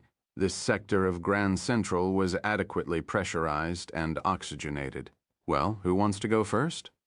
Devi asked, video camera in hand. Ellie waited in line to exit, but then decided that the palm frond should be with her when she set foot on this new world. As she went to retrieve it, she heard a whoop of delight from outside, probably from Vege. Ellie rushed into the bright sunlight. The threshold of the airlock's exterior doorway was flush with the sand. Devi was ankle-deep in the water, playfully splashing in She's direction. Ida was smiling broadly. It was a beach. Waves were lapping on the sand. The blue sky sported a few lazy cumulus clouds. There was a stand of palm trees, irregularly spaced a little back from the water's edge. A sun was in the sky. One sun, a yellow one, just like ours, she thought. A faint aroma was in the air, cloves perhaps, and cinnamon. It could have been a beach on Zanzibar. So they had voyaged 30,000 light-years to walk on a beach. Could be worse, she thought. The breeze stirred, and a little whirlwind of sand was created before her. Was all this just some elaborate simulation of the Earth? Perhaps reconstructed from the data returned by a routine scouting expedition millions of years earlier. Or had the five of them undertaken this epic voyage only to improve their knowledge of descriptive astronomy, and then been unceremoniously dumped into some pleasant corner of the Earth? When she turned, she discovered that the dodecahedron had disappeared. They had left the superconducting supercomputer and its reference library as well as some of the instruments aboard. It worried them for about a minute. They were safe, and they had survived a trip worth writing home about. Vega glanced from the frond she had struggled to bring here to the colony of palm trees along the beach, and laughed. Coals to Newcastle, Devi commented. But her frond was different. Perhaps they had different species here, or maybe the local variety had been produced by an inattentive manufacturer. She looked out to sea. Irresistibly brought to mind was the image of the first colonization of the Earth's land, some 400 million years ago. Wherever this was, the Indian Ocean, or the center of the galaxy, the five of them had done something unparalleled. The itinerary and destinations were entirely out of their hands, it was true, but they had crossed the ocean of interstellar space and begun what surely must be a new age in human history. She was very proud. G removed his boots and rolled up to his knees, the legs of the tacky insignia-laden jumpsuit the governments had decreed they all must wear. He ambled through the gentle surf. Devi stepped behind a palm tree and emerged sari-clad, her jumpsuit draped over her arm. It reminded Ellie of a Dorothy Lamour movie. Ida produced the sort of linen hat that was his visual trademark throughout the world. Ellie videotaped them in short, jumpy takes. It would look, when they got home, exactly like a home movie. She joined She and Vega in the surf. The water seemed almost warm. It was a pleasant afternoon and, everything considered, a welcome change from the Hokkaido winter. They had left little more than an hour before. "Everyone has brought something symbolic," said Vega, "except me." "How do you mean?" "Sukhavati and Ida bring national costumes. She here has brought a grain of rice, indeed. She was holding the grain in a plastic bag between thumb and forefinger. You have your palm frond," Vega continued. "But me, I have brought no symbols, no mementos from Earth. I'm the only real materialist in the group, and everything I've brought is in my head." Ellie had hung her medallion around her neck under the jumpsuit. Now she loosened the collar and pulled out the pendant. Vega noticed, and she gave it to him to read. "It's Plutarch, I think," he said after a moment. Those were brave words the Spartans spoke. But remember, the Romans won the battle. From the tone of this admonition, Vega must have thought the medallion a gift from Der Here. She was warmed by his disapproval of Ken, surely justified by events, and by his steadfast solicitude. She took his arm. "I would kill for a cigarette," he said amiably, using his arm to squeeze her hand to his side. The five of them sat together by a little tide pool. The breaking of the surf generated a soft white noise that reminded her of Argus and her years of listening to cosmic static. The sun was well past the zenith over the ocean. A crab scuttled by, sidewise dexterous, its eyes swiveling on their stalks. With crabs, coconuts, and the limited provisions in their pockets, they could survive comfortably enough for some time. There were no footprints on the beach besides their own. We think they did almost all the work. Vega was explaining his and Ida's thinking on what the five of them had experienced. All the project did was to make the faintest pucker in space-time, so they would have something to hook their tunnel onto. In all of that multidimensional geometry, it must be very difficult to detect a tiny pucker in space-time. Even harder to fit a nozzle onto it. What are you saying? They changed the geometry of space. Yes, we're saying that space is topologically non-simply connected. It's like, I know Abanima doesn't like this analogy. It's like a flat, two-dimensional surface, the smart surface, connected by some maze of tubing with some other flat two-dimensional surface, the dumb surface. The only way you can get from the smart surface to the dumb surface in a reasonable time is through the tubes. Now imagine that the people on the smart surface lower a tube with a nozzle on it. They will make a tunnel between the two surfaces, provided the dumb ones cooperate by making a little pucker on their surface, so the nozzle can attach itself. So the smart guys send a radio message and tell the dumb ones how to make a pucker, but if they're truly two-dimensional beings, how could they make a pucker on their surface? By accumulating a great deal of mass in one place, Vega said this tentatively. But that's not what we did. I know. Somehow the Benzels did it. You see, Ida explained softly, if the tunnels are black holes, there are real contradictions implied. There is an interior tunnel in the exact Kerr solution of the Einstein field equations, but it's unstable. The slightest perturbation would seal it off and convert the tunnel into a physical singularity through which nothing can pass. I have tried to imagine a superior civilization that would control the internal structure of a collapsing star to keep the interior tunnels stable. This is very difficult. The civilization would have to monitor and stabilize the tunnel forever. It would be especially difficult with something as large as the dodecahedron falling through. Even if Abanima can discover how to keep the tunnel open, there are many other problems, Vega said. Too many. Black holes collect problems faster than they collect matter. There are the tidal forces. We should have been torn apart in the black hole's gravitational field. We should have been stretched like people in the paintings of El Greco or the sculptures of that Italian. He turned to Ellie to fill in the blank. Giacometti, she suggested. He was Swiss. Yes, like Giacometti. Then other problems. As measured from Earth, it takes an infinite amount of time for us to pass through a black hole, and we could never return to Earth. Maybe this is what happened. Maybe we will never go home. Then there should be an inferno of radiation near this singularity. This is a quantum mechanical instability. And finally, Ida continued, a Kerr-type tunnel can lead to grotesque causality violations. With a modest change of trajectory inside the tunnel, one could emerge from the other end as early in the history of the universe as you might like, a picosecond after the Big Bang, for example. That would be a very disorderly universe. Look, fellas, she said, I'm no expert in general relativity, but didn't we see black holes?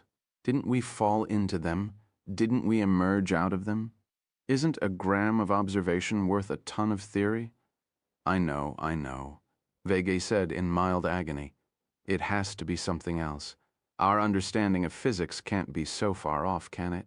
He addressed this last question, a little plaintively, to Ida, who only replied, a naturally occurring black hole can't be a tunnel. They have impassable singularities at their centers. With a jerry-rigged sextant and their wristwatches, they timed the angular motion of the setting sun. It was 360 degrees in 24 hours, Earth standard. Before the sun got too low on the horizon, they disassembled Ellie's camera and used the lens to start a fire. She kept the frond by her side, fearful that someone would carelessly throw it on the flames after dark. She proved to be an expert firemaker. He positioned them upwind and kept the fire low. Gradually, the stars came out. They were all there, the familiar constellations of Earth. She volunteered to stay up a while tending the fire while the others slept. She wanted to see Lyra rise after some hours it did. The night was exceptionally clear, and Vega shone steady and brilliant. From the apparent motion of the constellations across the sky, from the southern hemisphere constellations that she could make out, and from the Big Dipper lying near the northern horizon, she deduced that they were in tropical latitudes. If all this is a simulation, she thought before falling asleep, they've gone to a great deal of trouble. She had an odd little dream. The five of them were swimming, naked, unselfconscious, underwater, now poised lazily near a staghorn coral, now gliding into crannies that were the next moment obscured by drifting seaweed. Once she rose to the surface, a ship in the shape of a dodecahedron flew by, low above the water. The walls were transparent, and inside she could see people in dhotis and sarongs reading newspapers and casually conversing. She dove back underwater where she belonged. Although the dream seemed to go on for a long time, none of them had any difficulty breathing. They were inhaling and exhaling water. They felt no distress. Indeed, they were swimming as naturally as fish. Vega even looked a little like a fish, a grouper, perhaps.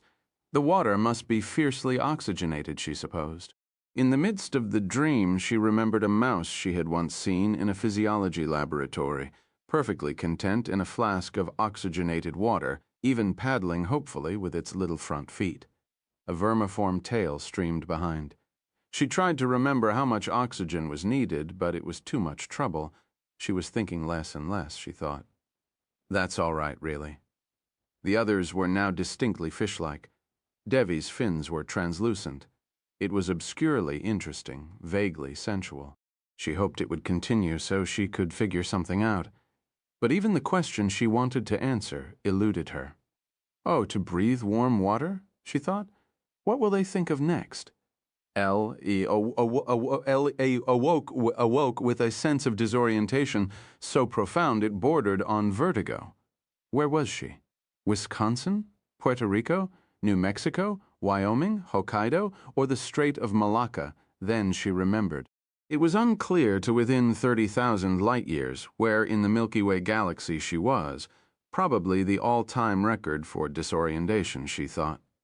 Despite the headache, Ellie laughed, and Devi, sleeping beside her, stirred. Because of the upward slope of the beach, they had reconnoitered out to a kilometer or so the previous afternoon and found not a hint of habitation.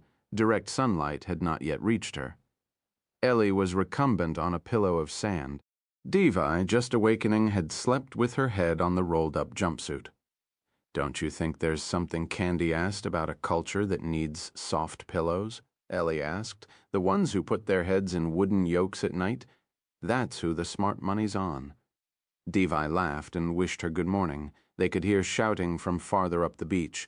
The three men were waving and beckoning. Ellie and Devi roused themselves and joined them. Standing upright on the sand was a door. A wooden door with paneling and a brass doorknob. Anyway, it looked like brass. The door had black-painted metal hinges and was set in two jambs, a lintel and a threshold, no nameplate. It was in no way extraordinary, for Earth. Now go round the back, Shai invited.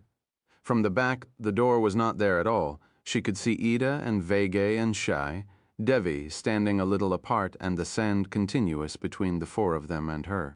She moved to the side, the heels of her feet moistened by the surf, and she could make out a single dark, razor-thin vertical line.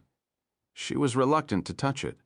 Returning to the back again, she satisfied herself that there were no shadows or reflections in the air before her, and then stepped through. Bravo, Ida laughed. She turned around and found the closed door before her. What did you see? She asked, a lovely woman strolling through a closed door 2 centimeters thick. Vega seemed to be doing well, despite the dearth of cigarettes. Have you tried opening the door? She asked. Not yet, Shai replied. She stepped back again, admiring the apparition. It looks like something by.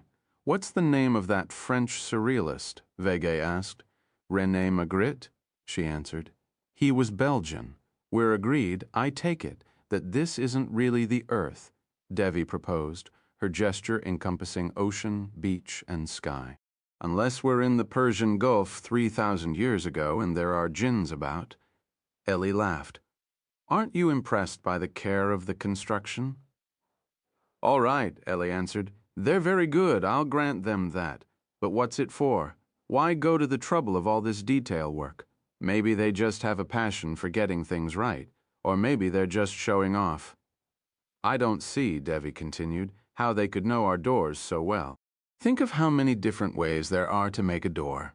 How could they know? It could be television, Ellie responded. Vega has received television signals from Earth up to, let's see, 1974 programming. Clearly, they can send the interesting clips here by special delivery in no time flat. Probably there too been a lot of doors on television between 1936 and 1974. Okay, she continued, as if this were not a change of subject. What do we think would happen if we opened the door and walked in? If we are here to be tested, said G, on the other side of that door is probably the test, maybe one for each of us. He was ready. She wished she were. The shadows of the nearest palms were now falling on the beach. Wordlessly, they regarded one another. All four of them seemed eager to open the door and step through. She alone felt some reluctance. She asked Ida if he would like to go first. We might as well put our best foot forward, she thought. He doffed his cap, made a slight but graceful bow, tinned, and approached the door. Ellie ran to him and kissed him on both cheeks. The others embraced him also. He turned again, opened the door, entered, and disappeared into thin air, his striding foot first, his trailing hand last. With the door ajar, there had seemed to be only the continuation of beach and surf behind him. The door closed. She ran around it, but there was no trace of Edax, was next. Ellie found herself struck by how docile they all had been, instantly obliging every anonymous invitation proffered. They could have told us where they were taking us and what all this was for, she thought. It could have been part of the message or information conveyed after the machine was activated. They could have told us we were docking with a simulation of a beach on Earth. They could have told us to expect the door. True, as accomplished as they are, the extraterrestrials might know English imperfectly, with television as their only tutor. Their knowledge of Russian, Mandarin, Tamil, and Hausa would be even more rudimentary. But they had invented the language introduced in the message primer. Why not use it to retain the element of surprise? Vega saw her staring at the closed door and asked if she wished to enter next. Thanks, Vega. I've been thinking. I know it's a little crazy, but it just struck me. Why do we have to jump through every hoop they hold out for us? Suppose we don't do what they ask. Ellie, you are so American. For me, this is just like home. I'm used to doing what the authorities suggest, especially when I have no choice. He smiled and turned smartly on his heel. Don't take any crap from the Grand Duke, she called after him. High above, a gull squawked. Vega had left the door ajar. There was still only beach beyond. Are you all right? Devi asked her. I'm okay. Really. I just want a moment to myself. I'll be along. Seriously? I'm asking as a doctor. Do you feel all right? I woke up with a headache, and I think I had some very fanciful dreams. I haven't brushed my teeth or had my black coffee. I wouldn't mind reading the morning paper either, except for all that. Really, I'm fine. Well, that sounds all right. For that matter, I have a bit of a headache, too. Take care of yourself, Ellie. Remember everything, so you'll be able to tell it to me next time we meet. I will, Ellie promised. They kissed and wished each other well. Devi stepped over the threshold and vanished. The door closed behind her. Afterward, Ellie thought she had caught a whiff of curry. She brushed her teeth in salt water. A certain fastidious streak had always been a part of her nature. She break-fasted on coconut milk. Carefully, she brushed accumulated sand off the exterior surfaces of the microcamera system and its tiny arsenal of videocassettes on which she had recorded wonders. She washed the palm frond in the surf, as she had done the day she found it on Cocoa Beach, just before the launch up to Methuselah. The morning was already warm, and she decided to take a swim. Her clothes carefully folded on the palm frond, she strode boldly out into the surf. Whatever else, she thought. The extraterrestrials are unlikely to find themselves aroused by the sight of a naked woman, even if she is pretty well preserved. She tried to imagine a microbiologist stirred to crimes of passion after viewing a paramecium, caught in flagrante delicto in mitosis. Languidly, she floated on her back, bobbing up and down, her slow rhythm in phase with the arrival of successive wave crests. She tried to imagine thousands of comparable chambers, simulated worlds, whatever these were, each a meticulous copy of the nicest part of someone's home planet. Thousands of them, each with sky and weather, ocean, geology, and indigenous life indistinguishable from the originals. It seemed an extravagance, although it also suggested that a satisfactory outcome was within reach. No matter what your resources, you don't manufacture a landscape on this scale for 5 specimens from a doomed world. On the other hand, the idea of extraterrestrials as zookeepers had become something of a cliché. What if this sizable station with its profusion of docking ports and environments was actually a zoo? See the exotic animals in their native habitats. She imagined some snail-headed barker shouting, "Tourists come from all over the galaxy, especially during school vacations." And then when there's a test, the station masters temporarily move the critters and the tourists out, sweep the beach free of footprints, and give the newly arriving primitives a half-day of rest and recreation before the test ordeal begins. Or maybe this was how they stocked the zoos. She thought about the animals locked away in terrestrial zoos, who were said to have experienced difficulties breeding in captivity. Somersaulting in the water, she dived beneath the surface in a moment of self-consciousness.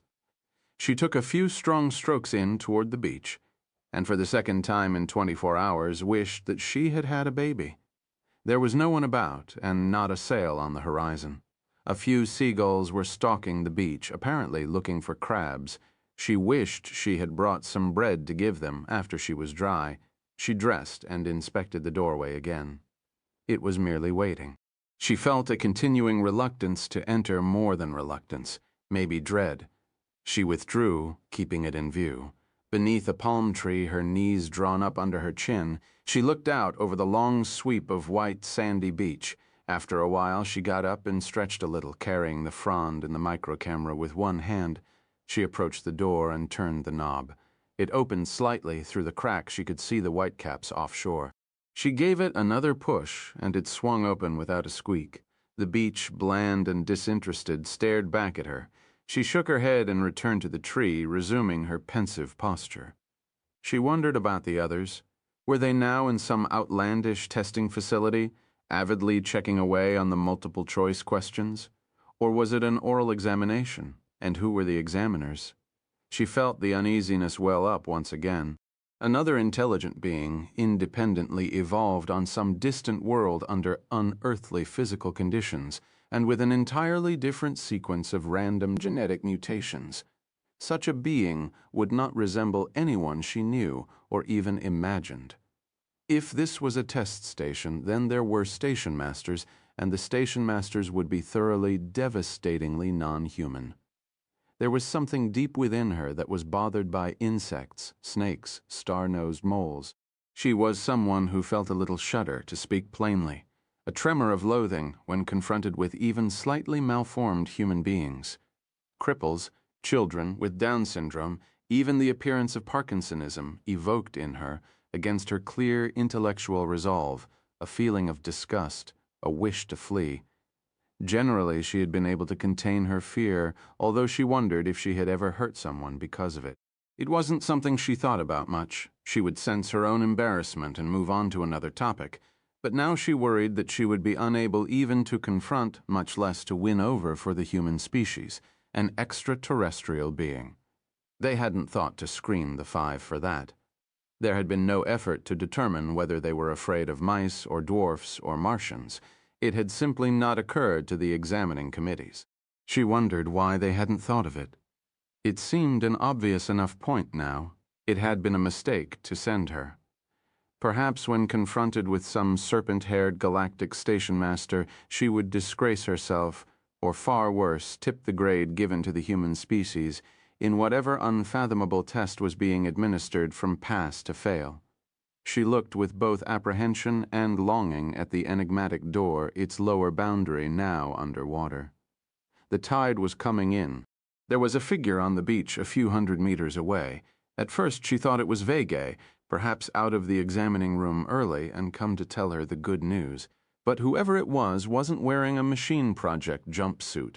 Also, it seemed to be someone younger, more vigorous. She reached for the long lens, and for some reason hesitated. Standing up, she shielded her eyes from the sun. Just for a moment, it seemed it was clearly impossible. They would not take such shameless advantage of her. But she could not help herself. She was racing toward him on the hard sand near the water's edge, her hair streaming behind her. He looked as he had in the most recent picture of him she had seen, vigorous, happy. He had a day's growth of beard. She flew into his arms, sobbing. "Hello, Presh," he said, his right hand stroking the back of her head. His voice was right. She instantly remembered it. And his smell, his gait, his laugh. The way his beard abraded her cheek. All of it combined to shatter her self-possession. She could feel a massive stone seal being pried open, and the first rays of light entering an ancient, almost forgotten tomb. She swallowed, and tried to gain control of herself, but seemingly inexhaustible waves of anguish poured out of her, and she would weep again. He stood there patiently, reassuring her with the same look she now remembered he had given her from his post at the bottom of the staircase during her first solo journey down the big steps.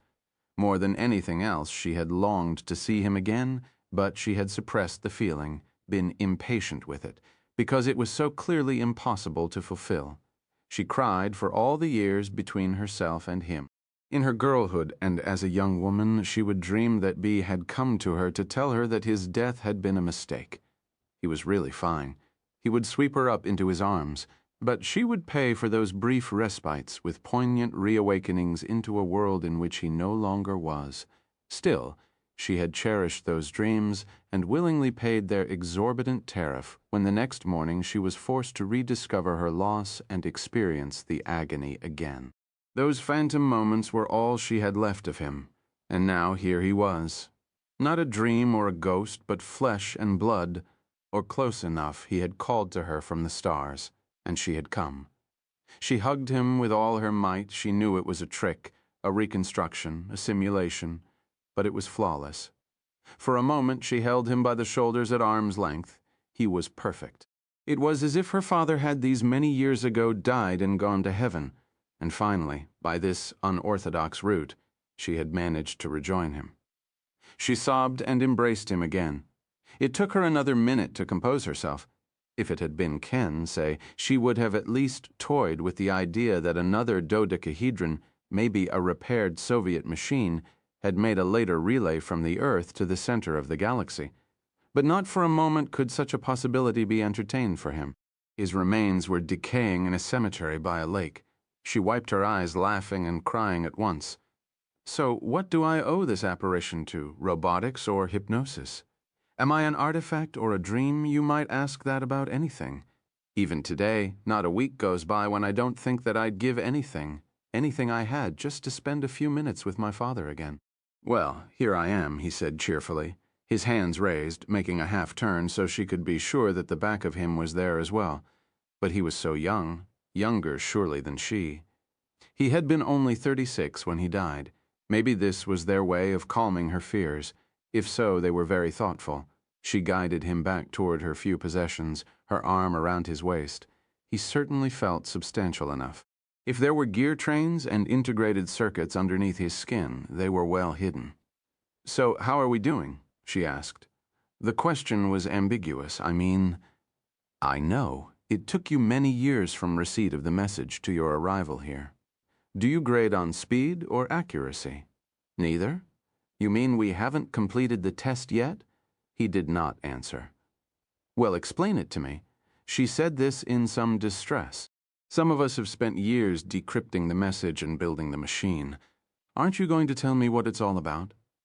You've become a real scrapper, he said, as if he really were her father, as if he were comparing his last recollections of her with her present, still incompletely developed self. He gave her hair an affectionate tousle. She remembered that from childhood also. But how could they, 30,000 light-years from Earth, know her father's affectionate gestures in long-ago and far-away Wisconsin? Suddenly she knew. Dreams, she said. Last night, when we were all dreaming, you were inside our heads, right? You drained everything we know. We only made copies. I think everything that used to be in your head is still there. Take a look. Tell me if anything's missing. He grinned and went on. There was so much your TV programs didn't tell us.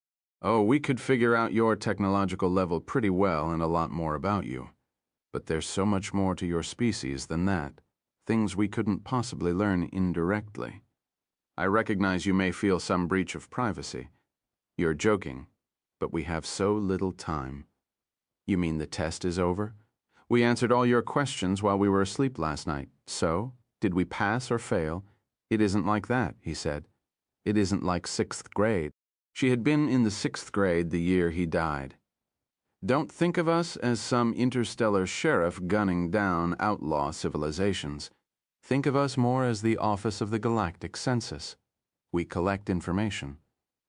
I know you think nobody has anything to learn from you because you're technologically so backward, but there are other merits to a civilization. What merits? Oh, music? Loving kindness? I like that word. Dreams. Humans are very good at dreaming, although you'd never know it from your television. There are cultures all over the galaxy that trade dreams. You operate an interstellar cultural exchange? That's what this is all about. You don't care if some rapacious, bloodthirsty civilization develops interstellar spaceflight. I said, we admire loving kindness. If the Nazis had taken over the world, our world, and then developed interstellar spaceflight, wouldn't you have stepped in? You'd be surprised how rarely something like that happens. In the long run, the aggressive civilizations destroy themselves almost always. It's their nature. They can't help it. In such a case, our job would be to leave them alone, to make sure that no one bothers them, to let them work out their destiny. Then why didn't you leave us alone? I'm not complaining, mind you. I'm only curious as to how the Office of the Galactic Census works. The first thing you picked up from us was that Hitler broadcast. Why did you make contact? The picture, of course, was alarming. We could tell you were in deep trouble, but the music told us something else. The Beethoven told us there was hope. Marginal cases are our specialty. We thought you could use a little help, really. We can offer only a little, you understand. There are certain limitations imposed by causality. He had crouched down, running his hands through the water, and was now drying them on his pants. Last night, we looked inside you. All 5 of you. There's a lot in there. Feelings, memories, instincts, learned behavior, insights, madness, dreams, loves. Love is very important. You're an interesting mix. All that in one night's work? She was taunting him a little. We had to hurry. We have a pretty tight schedule. Why is something about to... No, it's just that if we don't engineer a consistent causality, it'll work itself out on its own. Then it's almost always worse. She had no idea what he meant. Engineer a consistent causality. My dad never used to talk like that. Certainly he did. Don't you remember how he spoke to you? He was a well-read man, and from when you were a little girl, I talked to you as an equal. Don't you remember? She remembered. She remembered. She thought of her mother in the nursing home. What a nice pendant, he said, with just that air of fatherly reserve she had always imagined he would have cultivated had he lived to see her adolescence. Who gave it to you? Oh, this, she said, fingering the medallion. Actually, it's from somebody I don't know very well. He tested my faith, but you must know all this already. Again the grin. I want to know what you think of us, she said shortly. What you really think. He did not hesitate for a moment. All right, I think it's amazing that you've done as well as you have. You've got hardly any theory of social organization, astonishingly backward economic systems, no grasp of the machinery of historical prediction, and very little knowledge about yourselves. Considering how fast your world is changing, it's amazing you haven't blown yourselves to bits by now. That's why we don't want to write you off just yet. You humans have a certain talent for adaptability, at least in the short term. That's the issue, isn't it? That's one issue. You can see that after a while, the civilizations with only short-term perspectives just aren't around. They work out their destinies also. She wanted to ask him how he honestly felt about humans. Curiosity, compassion, no feelings whatever, just all in a day's work. In his heart of hearts, or whatever equivalent internal organs he possessed, did he think of her as she thought of an ant? but she could not bring herself to raise the question. She was too much afraid of the answer. From the intonation of his voice, from the nuances of his speech, she tried to gain some glimpse of who it was here disguised as her father. She had an enormous amount of direct experience with human beings. The station masters had less than a day's. Could she not discern something of their true nature beneath this amiable and informative facade? But she couldn't. In the content of his speech, he was of course not her father, nor did he pretend to be. But in every other respect he was uncannily close to Theodore F. Arroway, 1924-1960 vendor of hardware-loving husband and father. If not for a continuous effort of will, she knew she would be slobbering over this copy. Part of her kept wanting to ask him how things had been since he had gone to heaven. What were his views on Advent and rapture? Was anything special in the works for the millennium? There were human cultures that taught an afterlife of the blessed on mountaintops or in clouds, in caverns or oases, but she could not recall any in which if you were very, very good when you died, you went to the beach. Do we have time for some questions before whatever it is we have to do next? Sure. One or two anyway. Tell me about your transportation system. I can do better than that, he said. I can show you. Steady now. An amoeba of blackness leaked out from the zenith, obscuring sun and blue sky. That's quite a trick, she gasped. The same sandy beach was beneath her feet. She dug her toes in. Overhead was the cosmos. They were, it seemed, high above the Milky Way galaxy, looking down on its spiral structure and falling toward it at some impossible speed. He explained matter-of-factly, using her own familiar scientific language to describe the vast pinwheel-shaped structure. He showed her the Orion spiral arm, in which the sun was in this epoch embedded. Interior to it, in decreasing order of mythological significance, were the Sagittarius arm, the Norma Scutum arm, and the 3 kiloparsec arm. A network of straight lines appeared, representing the transportation system they had used. It was like the illuminated maps in the Paris metro. Ida had been right. Each station, she deduced, was in a star system with a low-mass double black hole. She knew the black holes couldn't have resulted from stellar collapse, from the normal evolution of massive star systems, because they were too small. Maybe they were primordial left over from the Big Bang, captured by some unimaginable starship and towed to their designated station. Or maybe they were made from scratch. She wanted to ask about this, but the tour was pressing breathlessly onward. There was a disk of glowing hydrogen rotating about the center of the galaxy, and within it a ring of molecular clouds rushing outward toward the periphery of the Milky Way. He showed her the ordered motions in the giant molecular cloud complex, Sagittarius B2, which had for decades been a favorite hunting ground for complex organic molecules by her radio-astronomical colleagues on Earth. Closer to the center, they encountered another giant molecular cloud, and then Sagittarius A West, an intense radio source that Ellie herself had observed at Argus, and just adjacent at the very center of the galaxy, locked in a passionate gravitational embrace, was a pair of immense black holes. The mass of one of them was 5 million suns. Rivers of gas the size of solar systems were pouring down its maw. Too colossal, she ruminated on the limitations of the languages of Earth. 2 supermassive black holes are orbiting one another at the center of the galaxy. One had been known, or at least strongly suspected. But 2, shouldn't that have shown up as a Doppler displacement of spectral lines? She imagined a sign under one of them reading entrance and under the other exit. At the moment, the entrance was in use. The exit was merely there. And that was where this station, Grand Central Station, was, just safely outside the black holes at the center of the galaxy. The skies were made brilliant by millions of nearby young stars, but the stars, the gas, and the dust were being eaten up by the entrance black hole. It goes somewhere, right? She asked. Of course. Can Jan tell me where? Sure. All this stuff winds up in Cygnus A. Cygnus A was something she knew about. Except only for a nearby supernova remnant in Cassiopeia, it was the brightest radio source in the sides of Earth.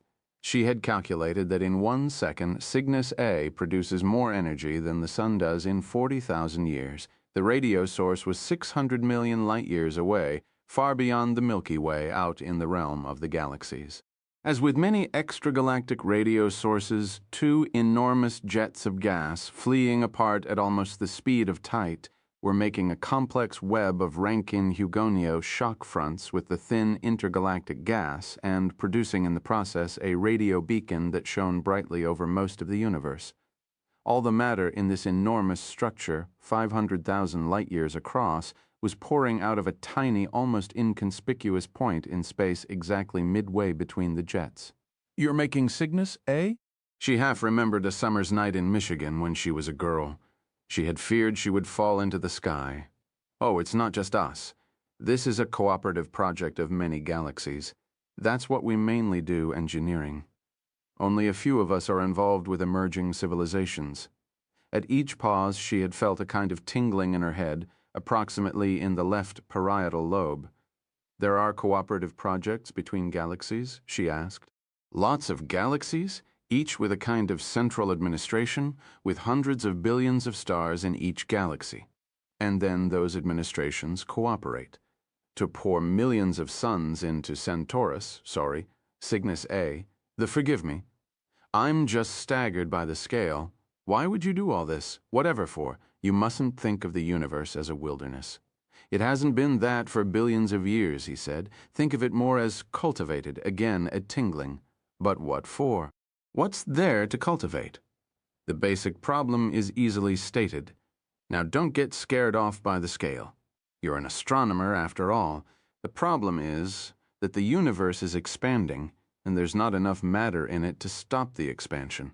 After a while, no new galaxies, no new stars, no new planets, no newly arisen life forms, just the same old crowd. Everything's getting run down. It'll be boring. So in Cygnus A, we're testing out the technology to make something new. You might call it an experiment in urban renewal. It's not our only trial run. Sometime later, we might want to close off a piece of the universe and prevent space from getting more and more empty as the aeons pass. Increasing the local matter density is the way to do it. Of course, it's good, honest work. Like running a hardware store in Wisconsin. If Cygnus A was 600 million light-years away, then astronomers on Earth, or anywhere in the Milky Way for that matter, were seeing it as it had been 600 million years ago. But on Earth, 600 million years ago, she knew there had hardly been any life, even in the oceans, big enough to shake a stick at. They were old, 600 million years ago on a beach like this one, except no crabs, no gulls, no palm trees. She tried to imagine some microscopic plant washed ashore, securing a tremulous toehold just above the waterline, while these beings were occupied with experimental galactogenesis and introductory cosmic engineering. You've been pouring matter into Cygnus A for the last 600 million years. Well, what you've detected by radio astronomy was just some of our early feasibility testing. We're much further along now. And in due course, in another few 100 million years, she imagined radio astronomers on Earth, if any, will detect substantial progress in the reconstruction of the universe around Cygnus A. She steeled herself for further revelations and vowed she would not let them intimidate her. There was a hierarchy of beings on a scale she had not imagined, but the Earth had a place, a significance in that hierarchy. They would not have gone to all this trouble for nothing. The blackness rushed back to the zenith and was consumed. Sun and blue sky returned. The scene was the same: surf, sand, palms, Magritte door, microcamera, Frond, and her father. Those moving interstellar clouds and rings near the center of the galaxy, aren't they due to periodic explosions around here? Isn't it dangerous to locate the station here? Episodic, not periodic. It only happens on a small scale, nothing like the sort of thing we're doing in Cygnus A, and it's manageable. We know when it's coming, and we generally just hunker down. If it's really dangerous, we take the station somewhere else for a while. This is all routine, you understand. Of course, routine. You built it all? The subways, I mean. You and those other engineers from other galaxies? Oh no, we haven't built any of it. I've missed something. Help me understand. It seems to be the same everywhere. In our case, we emerged a long time ago on many different worlds in the Milky Way.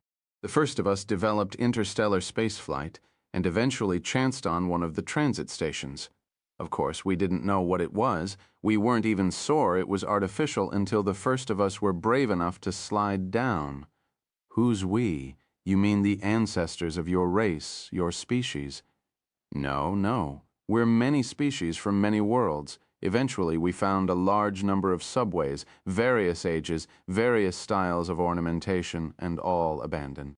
Most were still in good working condition. All we did was make some repairs and improvements. No other artifacts? No dead cities? No records of what happened? No subway builders left? He shook his head. No industrialized, abandoned planets. He repeated the gesture. There was a galaxy-wide civilization that picked up and left without leaving a trace except for the stations. That's more or less right, and it's the same in other galaxies also. Billions of years ago, they all went somewhere. We haven't the slightest idea where. But where could they go? He shook his head for the third time, but now very slowly. So then you're not? No, we're just caretakers, he said. Maybe someday they'll come back. Okay, just one more, she pleaded, holding her index finger up before her, as probably had been her practice at age 2. One more question. All right, he answered tolerantly, but we only have a few minutes left. She glanced at the doorway again and suppressed a tremor as a small, almost transparent crab sidled by. I want to know about your myths, your religions. What fills you with awe, or are those who make the numinous unable to feel it? You make the numinous also? No, I know what you're asking. Certainly we feel it. You recognize that some of this is hard for me to communicate to you, but I'll give you an example of what you're asking for. I don't say this is it exactly, but it'll give you a... He paused momentarily, and again she felt a tingle. This time in her left occipital lobe. She entertained the notion that he was rifling through her neurons. Had he missed something last night? If so, she was glad. It meant they weren't perfect. Flavor of our numinous. It concerns pi, the ratio of the circumference of a circle to its diameter. You know it well, of course, and you also know you can never come to the end of pi. There's no creature in the universe, no matter how smart, who could calculate pi to the last digit, because there is no last digit, only an infinite number of digits. Your mathematicians have made an effort to calculate it out to again. She felt the tingle. None of you seem to know, let's say, the 10 billionth place. You won't be surprised to hear that other mathematicians have gone further. Well, eventually, let's say it's in the 10 to the 20th power place, something happens. The randomly varying digits disappear, and for an unbelievably long time, there's nothing but ones and zeros. Idly, he was tracing a circle out on the sand with his toe. She paused a heartbeat before replying. And the zeros and ones finally stop? You get back to a random sequence of digits? Seeing a faint sign of encouragement from him, she raced on. And the number of zeros and ones, is it a product of prime numbers? Yes, 11 of them. You're telling me there's a message in 11 dimensions hidden deep inside the number pi? Someone in the universe communicates by mathematics? But help me, I'm really having trouble understanding you. Mathematics isn't arbitrary. I mean, pi has to have the same value everywhere. How can you hide a message inside pi? It's built into the fabric of the universe. Exactly. She stared at him. It's even better than that, he continued. Let's assume that only in base 10 arithmetic does the sequence of zeros and ones show up, although you'd recognize that something funny's going on in any other arithmetic. Let's also assume that the beings who first made this discovery had 10 fingers. You see how it looks? It's as if pi has been waiting for billions of years for 10-fingered mathematicians with fast computers to come along. You see, the message was kind of addressed to us. But this is just a metaphor, right? It's not really pi and the 10 to the 20th place. You don't actually have 10 fingers. Not really. He smiled at her again. Well, for heaven's sake, what does the message say? He paused for a moment, raised an index finger, and then pointed to the door. A small crowd of people was excitedly pouring out of it. They were in a jovial mood, as if this were a long-delayed picnic outing. Ida was accompanying a stunning young woman in a brightly colored blouse and skirt, her hair neatly covered with the lacy guile favored by Muslim women in Yorubaland. He was clearly overjoyed to see her. From photographs he had shown, Ellie recognized her as Ida's wife. Sukhavati was holding hands with an earnest young man, his eyes large and soulful. She assumed it was Surinder Ghosh, Devi's long-dead medical student husband. Ji was in animated discourse with a small, vigorous man of commanding demeanor. He had drooping, wispy mustaches and was garbed in a richly brocaded and beaded gown. Ellie imagined him personally overseeing the construction of the funerary model of the Middle Kingdom, shouting instructions to those who poured the mercury. Vega ushered over a girl of 11 or 12, her blonde braids bobbing as she walked. "This is my granddaughter, Nina, more or less. My Grand Duchess. I should have introduced you before in Moscow." Ellie embraced the girl. She was relieved that Vega had not appeared with Mira, the ecdysiast. Ellie observed his tenderness toward Nina and decided she liked him more than ever. Over all the years she had known him, he had kept this secret place within his heart well hidden. "I have not been a good father to her mother," he confided. "These days I hardly see Nina at all." She looked around her. Station masters had produced for each of the 5 what could only be described as their deepest loves.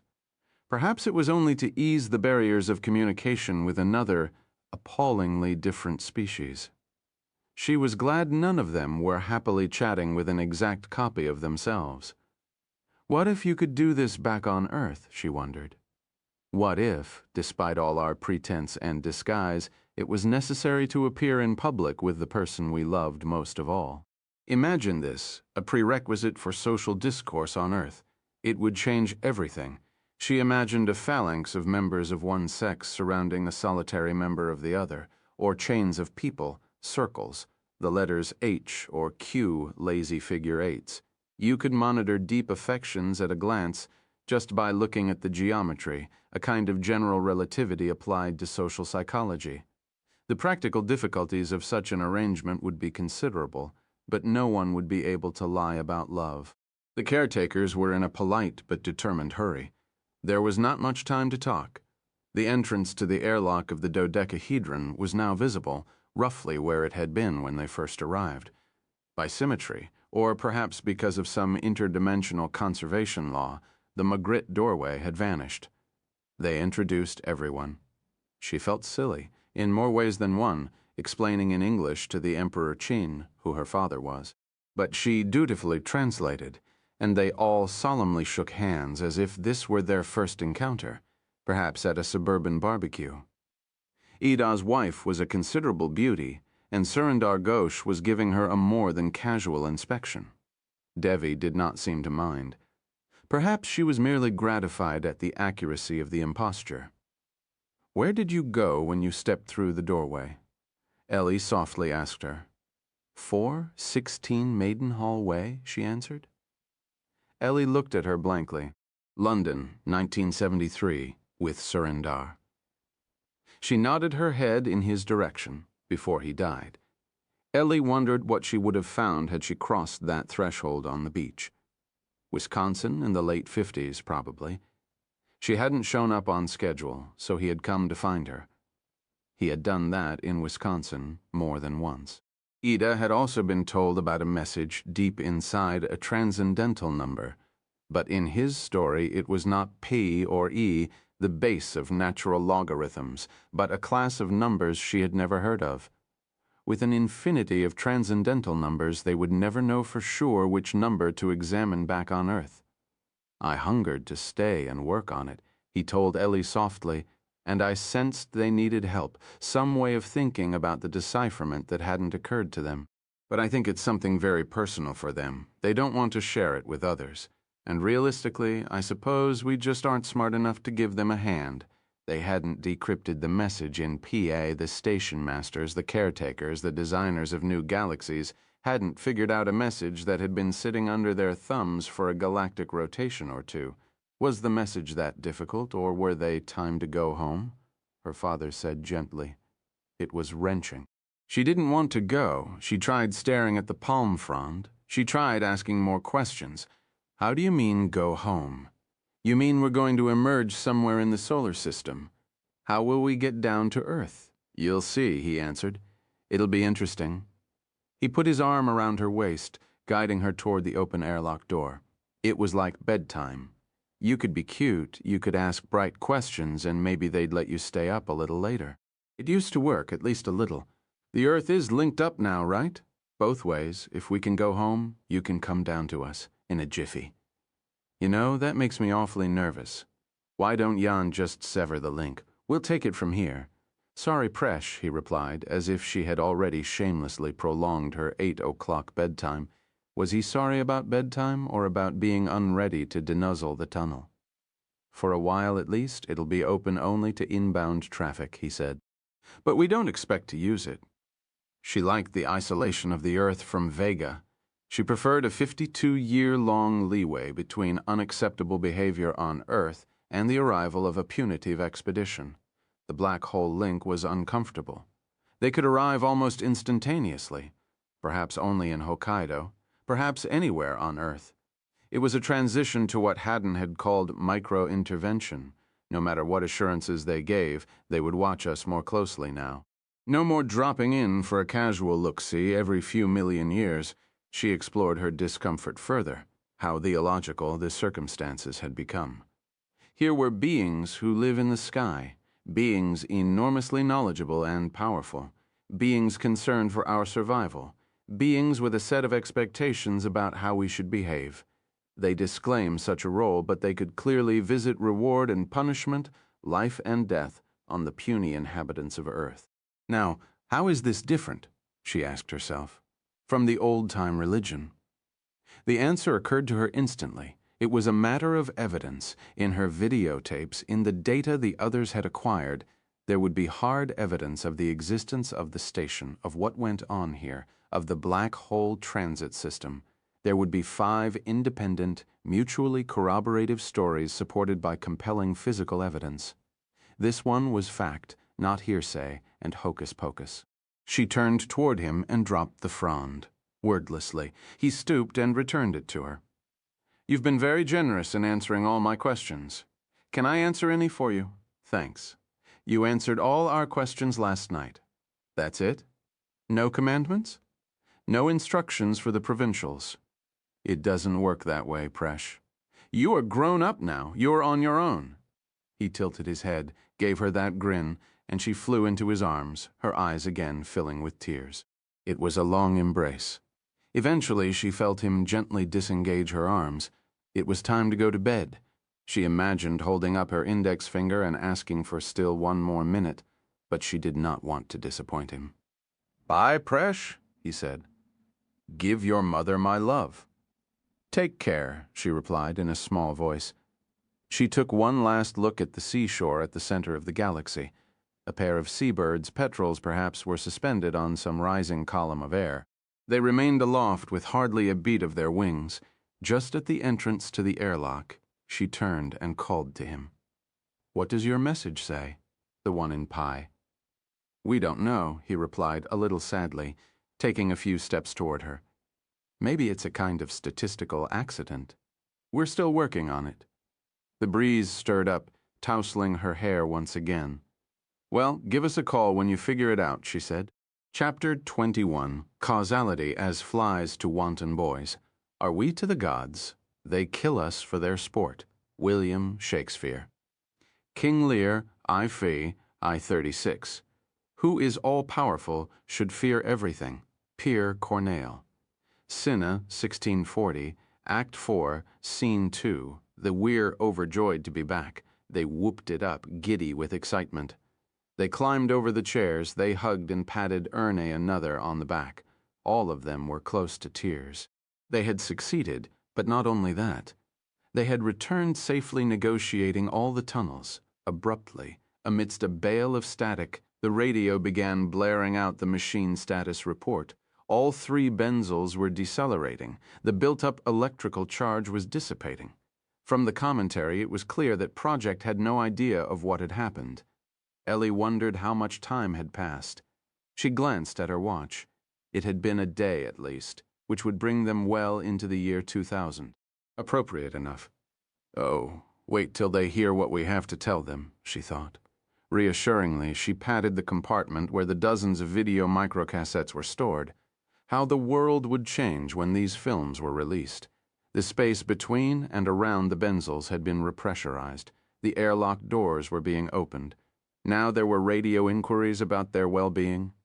"We're fine," she shouted back into her microphone. "Let us out. You won't believe what happened to us." The five emerged from the airlock, happy, effusively greeting their comrades who had helped build and operate the machine. The Japanese technicians saluted them. Project officials surged toward them. Devi said quietly to Ellie, "As far as I can tell, everyone's wearing exactly the same clothing they did yesterday. Look at that ghastly yellow tie on Peter Valerian." "Oh, he wears that old thing all the time," Ellie replied. "His wife gave it to him. The clocks read 15:20. Activation had occurred close to 3 o'clock the previous afternoon, so they had been gone just a little over 24. "What day is it?" she asked. They looked at her uncomprehendingly.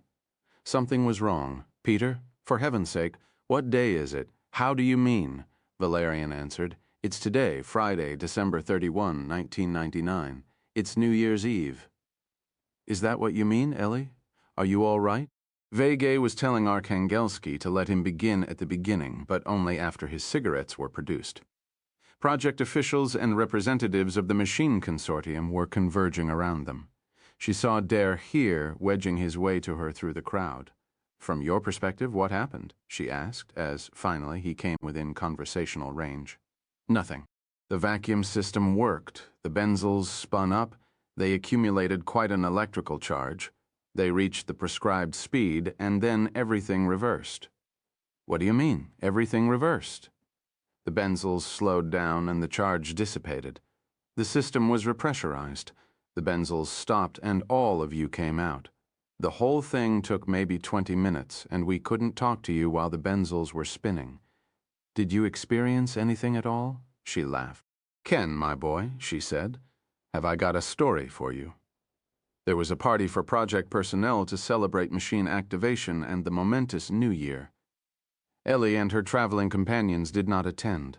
The TV stations were full of celebrations, parades, exhibits, retrospectives, prognostications, and optimistic addresses by national leaders. She caught a glimpse of remarks by the abbot Utsumi, beatific as ever, but she could not dawdle. Project Directorate had quickly concluded from the fragments of their adventures that the five had time to recount, that something had gone wrong. They found themselves hustled away from the milling crowds of government and consortium officials for a preliminary interrogation. It was thought prudent, project officials explained, for each of the five to be questioned separately. Der Heer and Valerian conducted her debriefing in a small conference room. There were other project officials present, including Vegay's former student Anatoly Goldman. She understood that Bobby Bui, who spoke Russian, was sitting in for the Americans during Vegay's interrogation. They listened politely, and Peter was encouraging now and again, but they had difficulty understanding the sequence of events. Much of what she related somehow worried them. Her excitement was non-contagious. It was hard for them to grasp that the dodecahedron had been gone for 20 minutes, much less a day, because the armada of instruments exterior to the benzels had filmed and recorded the event, and reported nothing extraordinary. All that had happened, Valerian explained, was that the benzels had reached their prescribed speed. Several instruments of unknown purpose had the equivalent of their needles move. The benzels slowed down and stopped, and the five emerged in a state of great excitement. He didn't exactly say babbling nonsense, but she could sense his concern. They treated her with deference, but she knew what they were thinking. The only function of the machine was in 20 minutes to produce a memorable illusion, or just possibly to drive the five of them mad. She played back the video microcassettes for them, each carefully labeled Vega Ring System, for example, or Vega Radio Facility, Quintuple System, Galactic Center Starscape, and one bearing the inscription Beach. She inserted them in play mode one after the other. They had nothing on them. The cassettes were blank. She couldn't understand what had gone wrong. She had carefully learned the operation of the video microcamera system and had used it successfully in tests before machine activation.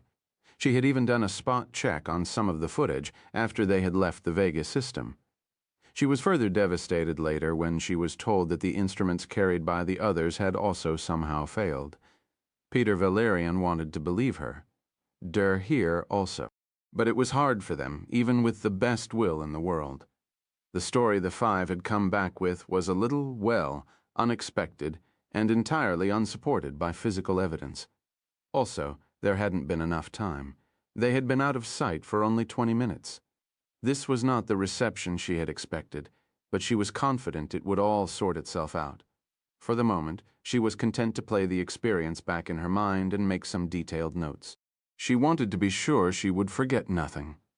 Although a front of extremely cold air was moving in from Kamchatka, it was still unseasonably warm when late on New Year's Day, a number of unscheduled flights arrived at Sapporo International Airport. The new American Secretary of Defense, Michael Kitts, and a team of hastily gathered experts arrived in an airplane marked the United States of America. Their presence was confirmed by Washington only when the story was about to break in Hokkaido. The terse press release noted that the visit was routine, that there was no crisis, no danger, and that nothing extraordinary has been reported at the Machine Systems Integration Facility northeast of Sapporo.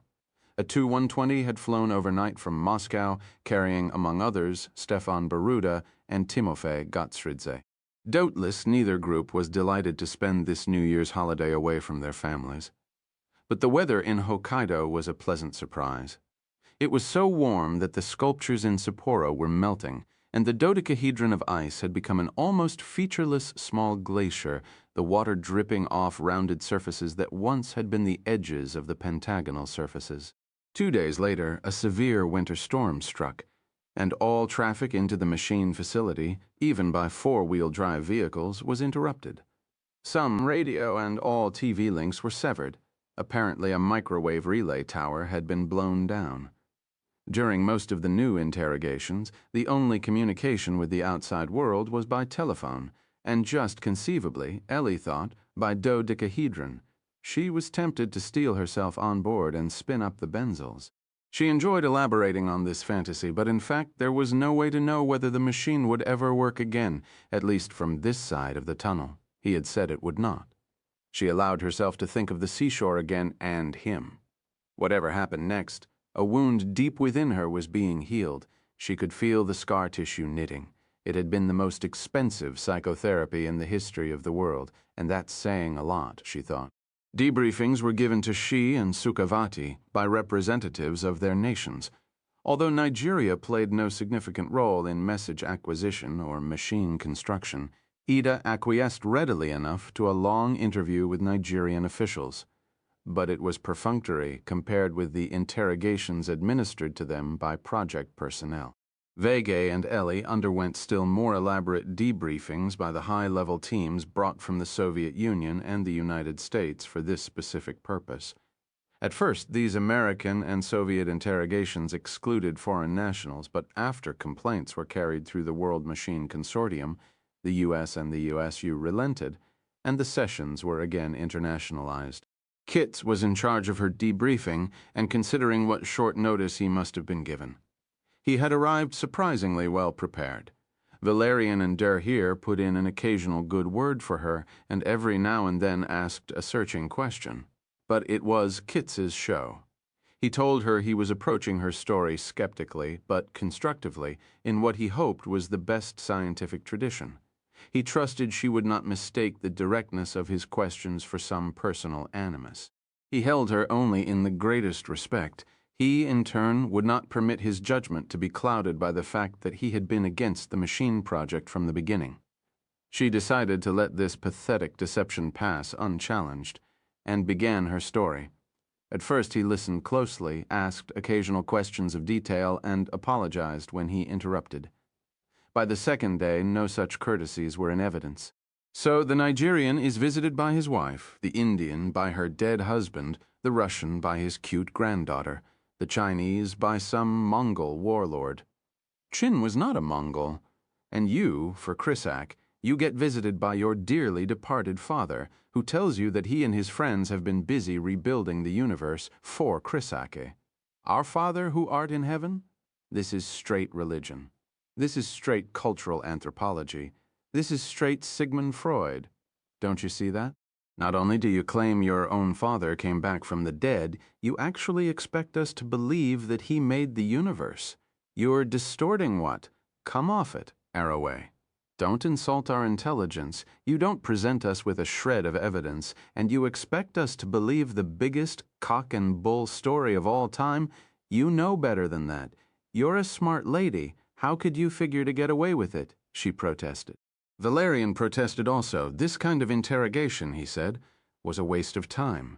The machine was undergoing sensitive physical tests at this moment.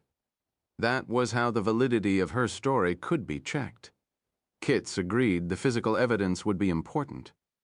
But the nature of Arroway's story, he argued, was revealing a means of understanding what had actually happened, meeting your father in heaven and all that, Doctor. Arroway is telling because you've been raised in the Judeo-Christian culture. You're essentially the only one of the 5 from that culture, and you're the only one who meets your father. Your story is just too pat. It's not imaginative enough. This was worse than she had thought possible. She felt a moment of epistemological panic, as when your car is not where you parked it, or the door you locked last night ajar in the morning. You think we made all this up? Well, I'll tell you, Doctor. Arroway. When I was very young, I worked in the Cook County prosecutor's office. When they were thinking about indicting somebody, they asked 3 questions. He ticked them off on his fingers. Did he have the opportunity? Did he have the means? Did he have the motive? To do what? He looked at her in disgust. But our watches showed that we'd been gone more than a day, she protested. I don't know how I could have been so stupid, Kitts said, striking his forehead with his palm. You've demolished my argument. I forgot that it's impossible to set your watch ahead by a day. But that implies a conspiracy. You think she lied? You think Ida lied? You? What I think is, we should move on to something more important. You know, Peter. Kitts turned toward Valerian. I'm persuaded you're right. A first draft of the materials assessment report will be here tomorrow morning. Let's not waste more time on stories. We'll adjourn till then. Durheer had said not a word through the entire afternoon session. He offered her an uncertain grin, and she couldn't help contrasting it with her father's.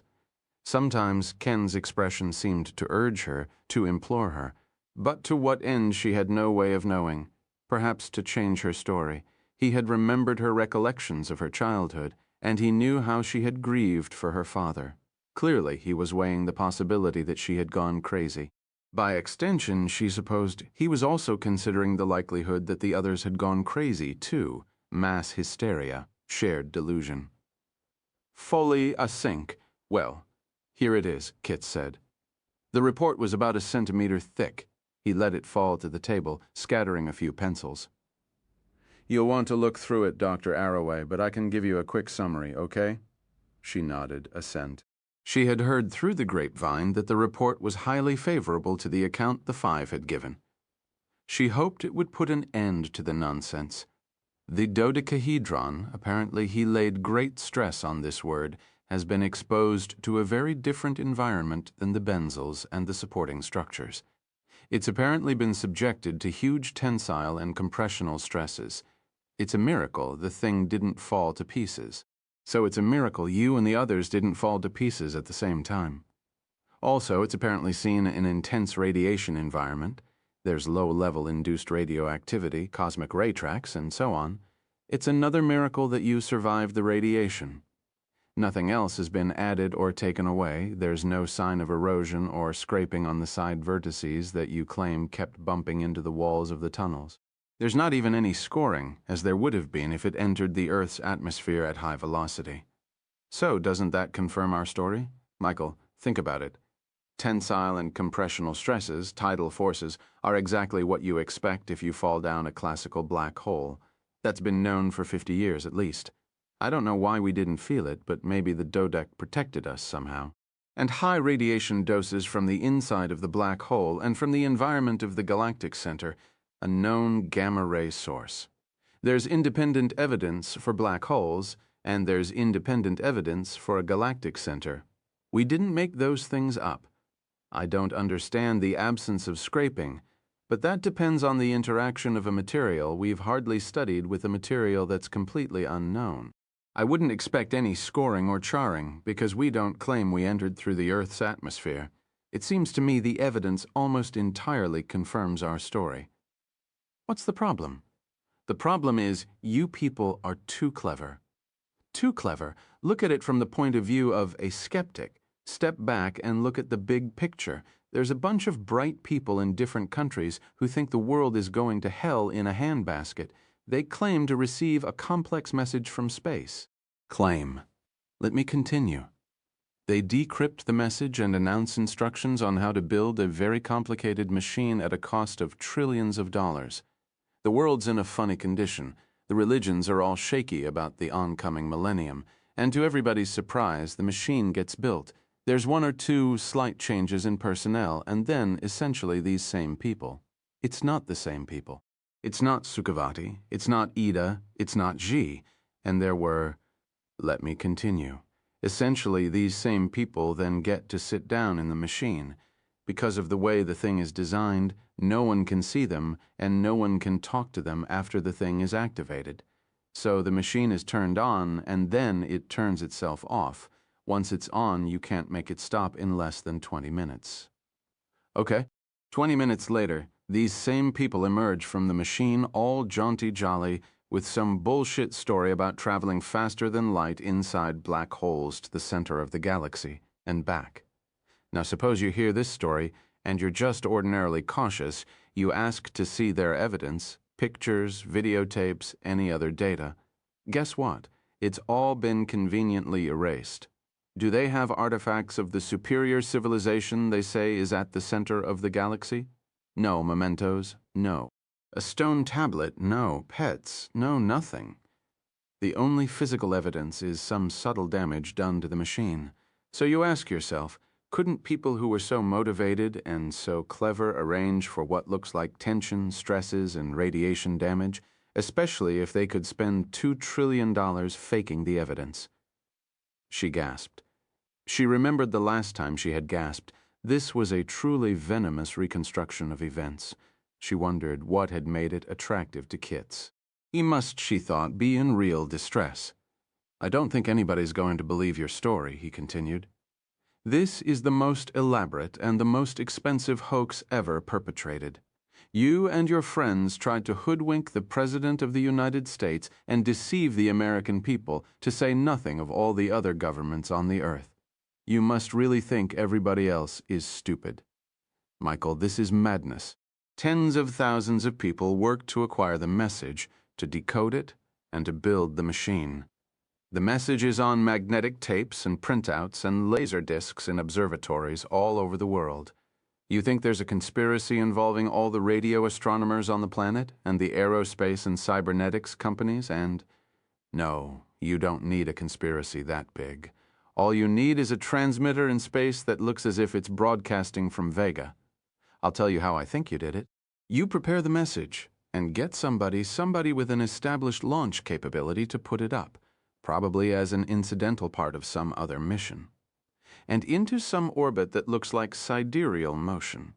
Maybe there's more than one satellite, then the transmitter turns on, and you're all ready in your handy-dandy observatory to receive the message, make the big discovery, and tell us, poor slobs, what it all means.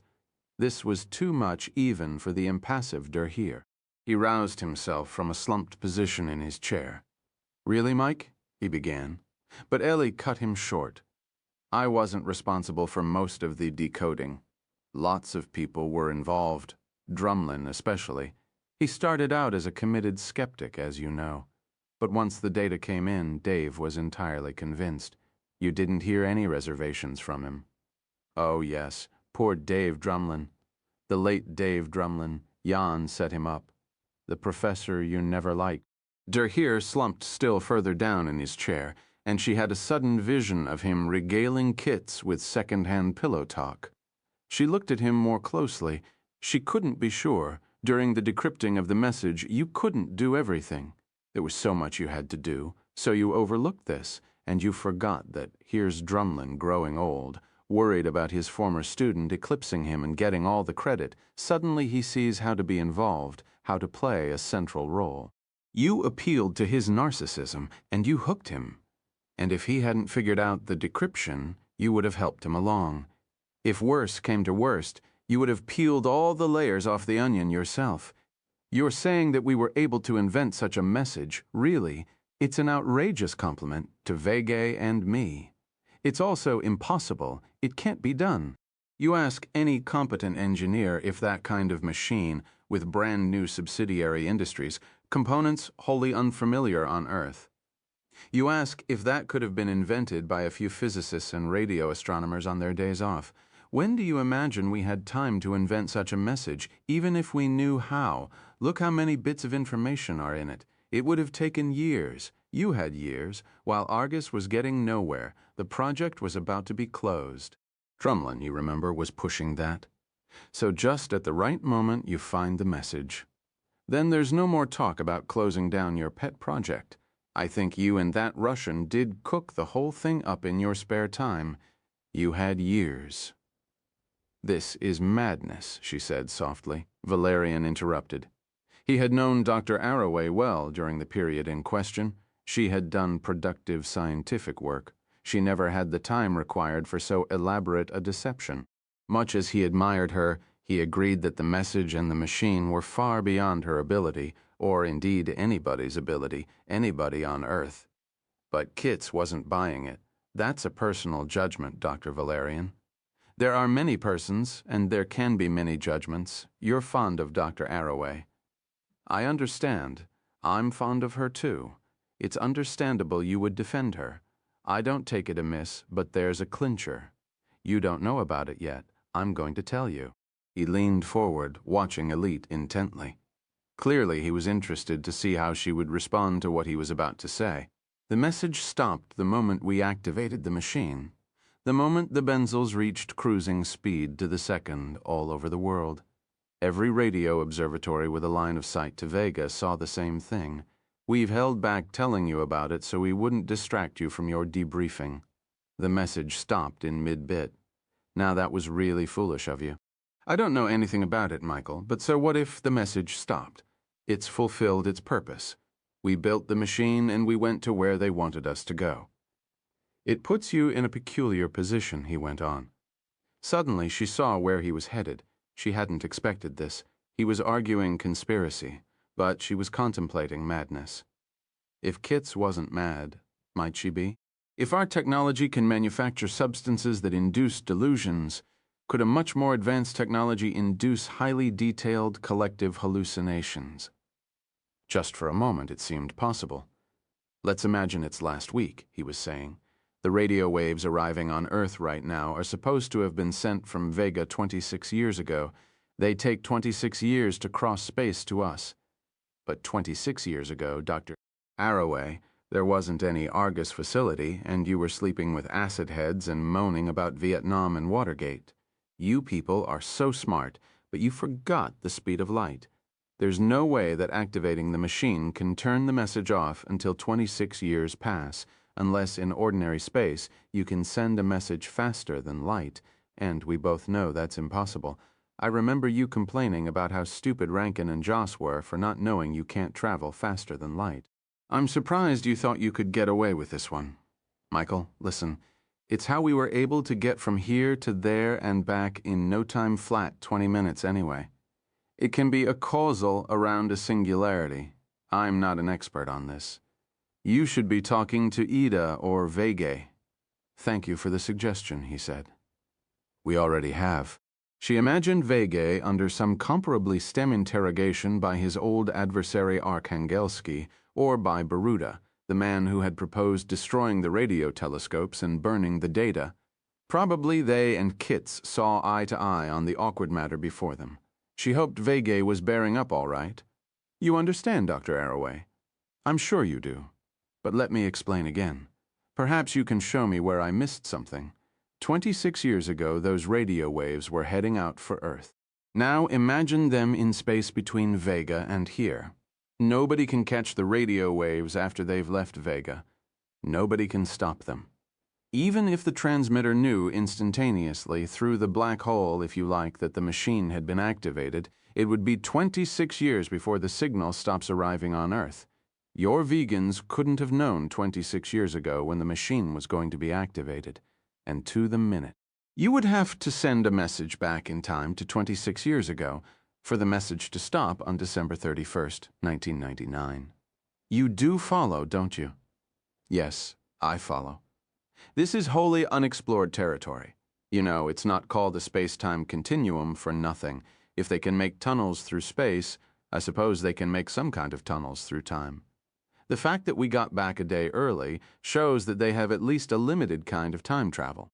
So maybe as soon as we left the station, they sent a message 26 years back into time to turn the transmission off. I don't know. You see how convenient it is for you that the message stops just now? If it was still broadcasting, we could find your little satellite, capture it, and bring back the transmission tape. That would be definitive evidence of a hoax, unambiguous, but you couldn't risk that. So you're reduced to black hole mumbo-jumbo, probably embarrassing for you. He looked concerned. It was like some paranoid fantasy in which a patchwork of innocent facts are reassembled into an intricate conspiracy. The facts in this case were hardly commonplace, and it made sense for the authorities to test other possible explanations. But Kitz's rendition of events was so malign that it revealed, she thought, someone truly wounded, afraid, in pain. In her mind, the likelihood that all this was a collective delusion diminished a little. But the cessation of the message transmission, if it had happened as Kitz had said, was worrisome. Now, I tell myself, Dr. Arroway, you scientists had the brains to figure all this out and the motivation, but by yourselves you didn't have the means. If it wasn't the Russians who put up this satellite for you, it could have been any one of half a dozen other national launch authorities. But we've looked into all that. Nobody launched a free-flying satellite in the appropriate orbits. That leaves private launch capability. And the most interesting possibility that's come to our notice is a Mr. S.R. Haddon. Know him. Don't be ridiculous, Michael. I talked to you about Haddon before I went up to Methuselah. Just wanted to be sure we agree on the basics. Try this on for size. You and the Russian concoct this scheme. You get Haddon to bankroll the early stages, the satellite design, the invention of the machine, the encrypting of the message, faking the radiation damage, all that. In return, after the machine project gets going, he gets to play with some of that $2 trillion. He likes the idea. There might be enormous profit in it, and from his history, he'd love to embarrass the government when you get stuck in decrypting the message. When you can't find the primer, you even go to him. He tells you where to look for it. That was also careless. It would have been better if you figured it out yourself. It's too careless, offered Derher. Wouldn't someone who was really perpetrating a hoax? Ken, I'm surprised at you. You've been very credulous, you know. You're demonstrating exactly why Arroway and the others thought it would be clever to ask Haddon's advice, and to make sure we knew she'd gone to see him. He returned his attention to her. Doctor. Arroway, try to look at it from the standpoint of a neutral observer. Kitz pressed on, making sparkling new patterns of facts assemble themselves in the air before her, rewriting whole years of her life. She hadn't thought Kitz dumb, but she hadn't imagined him this inventive either. Perhaps he had received help, but the emotional propulsion for this fantasy came from Kitz. He was full of expansive gestures and rhetorical flourishes. This was not merely part of his job. This interrogation, this alternative interpretation of events had roused something passionate in him. After a moment, she thought she saw what it was. The five had come back with no immediate military applications, no political liquid capital, but only a story that was surpassing strange. And that story had certain implications. Kitz was now master of the most devastating arsenal on Earth, while the caretakers were building galaxies. He was a lineal descendant of a progression of leaders, American and Soviet, who had devised the strategy of nuclear confrontation, while the caretakers were an amalgam of diverse species from separate worlds working together in concert. Their very existence was an unspoken rebuke. Then consider the possibility that the tunnel could be activated from the other end, that there might be nothing he could do to prevent it. They could be here in an instant. How could Kitts defend the United States under such circumstances? His role in the decision to build the machine, the history of which he seemed to be actively rewriting, could be interpreted by an unfriendly tribunal as dereliction of duty. And what account could Kitts give the extraterrestrials of his stewardship of the planet, he and his predecessors, even if no avenging angels came storming out of the tunnel? If the truth of the journey got out, the world would change. It was already changing. It would change much more. Again, she regarded him with sympathy. For 100 generations at least, the world had been run by people much worse than he. It was his misfortune to come to bat just as the rules of the game were being rewritten. Even if you believed every detail of your story, he was saying, don't you think the extraterrestrials treated you badly? They take advantage of your tenderest feelings by dressing themselves up as dear old dad. They don't tell you what they're doing. They expose all your film, destroy all your data, and don't even let you leave that stupid palm frond up there. Nothing on the manifest is missing except for a little food, and nothing that isn't on the manifest is returned except for a little sand. So in 20 minutes you gobbled some food and dumped a little sand out of your pockets. You come back 1 nanosecond or something after you leave, so to any neutral observer you never left at all. Now, if the extraterrestrials wanted to make it unambiguously clear you'd really gone somewhere, they would have brought you back a day later or a week, right? If there was nothing inside the benzels for a while, we'd be dead certain that you'd gone somewhere. If they wanted to make it easy for you, they wouldn't have turned off the message, right? That makes it look bad, you know? They could have figured that out. Why would they want to make it bad for you? And there's other ways they could have supported your story. They could have given you something to remember them by. They could have let you bring back your movies. Then nobody could claim all this is just a clever fake. So how come they didn't do that? How come the extraterrestrials don't confirm your story? You spent years of your life trying to find them. Don't they appreciate what you've done? Ellie, how can you be so sure your story really happened?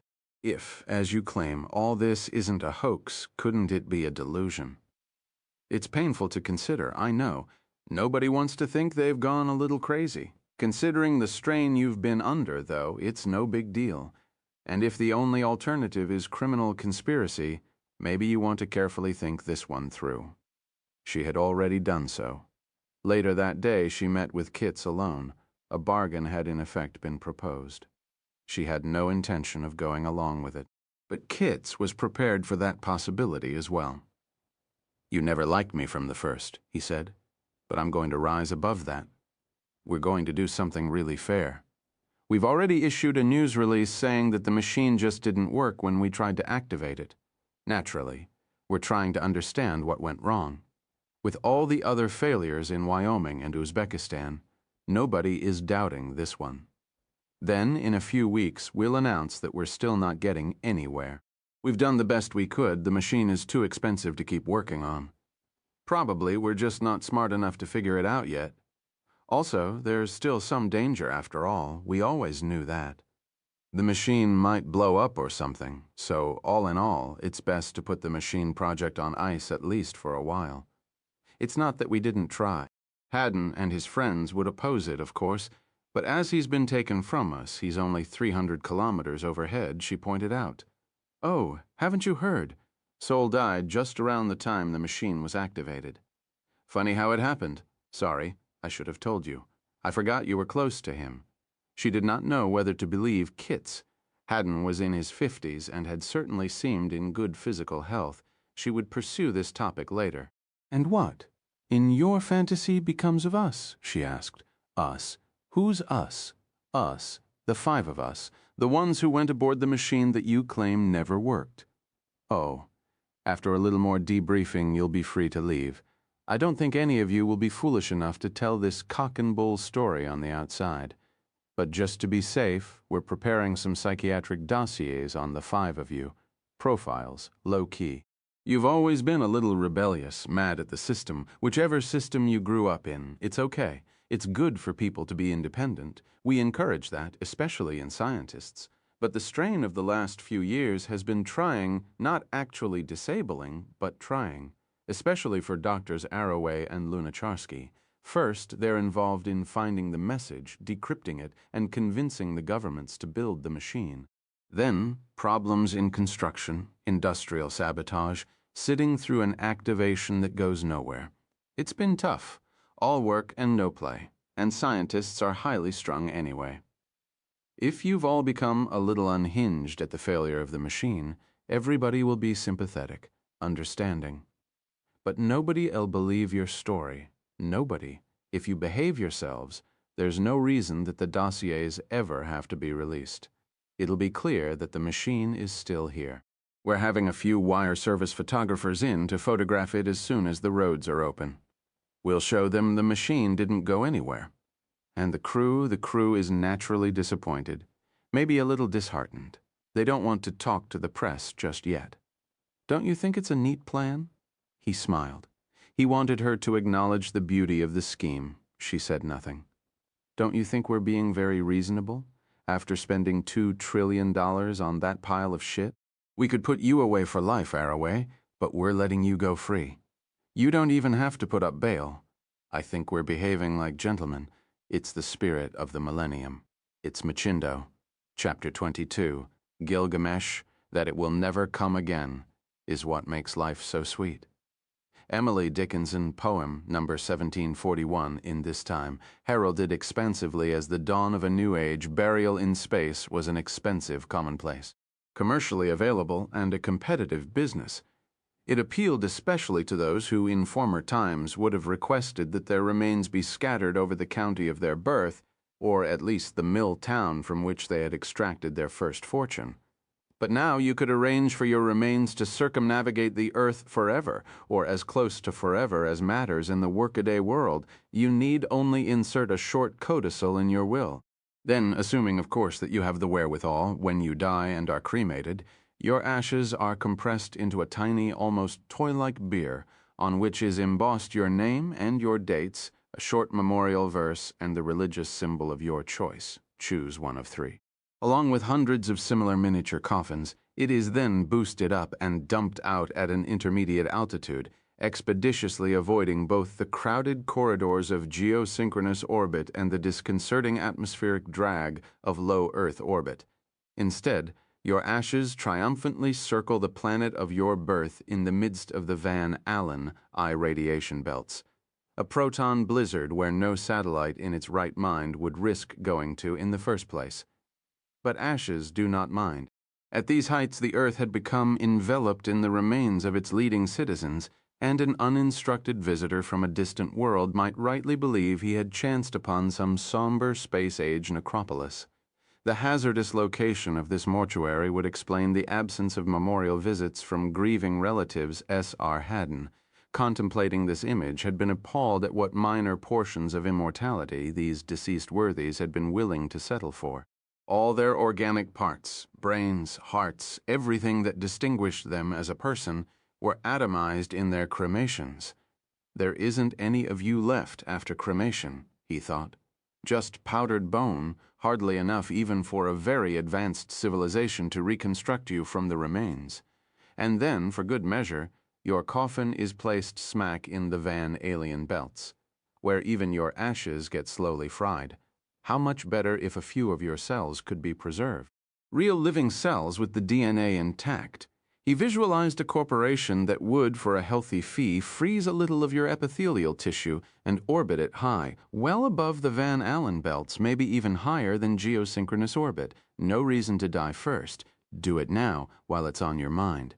Then, at least, alien molecular biologists, or their terrestrial counterparts of the far future, could reconstruct you, clone you, more or less from scratch.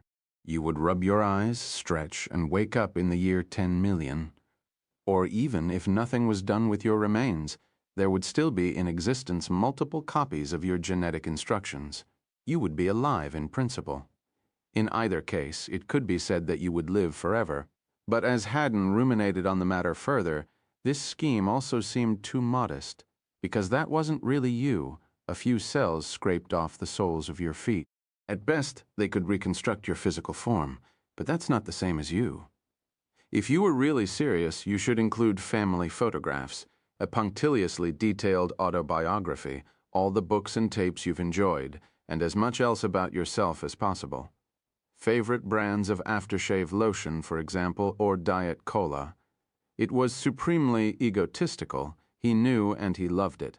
After all, the age had produced a sustained eschatological delirium. It was natural to think of your own end as everyone else was contemplating the demise of the species or the planet, or the massed celestial ascent of the elect. You couldn't expect the extraterrestrials to know English. If they're to reconstruct you, they'd have to know your language. So you must include a kind of translation, a problem Haddon enjoyed. It was almost the obverse of the message decryption problem. All of this required a substantial space capsule. So substantial that you need no longer be limited to mere tissue samples. You might as well send your body whole. If you could quick freeze yourself after death, so to say, there was a subsidiary advantage. Maybe enough of you would be in working order that whoever found you could do better than just reconstructing you. Maybe they could bring you back to life.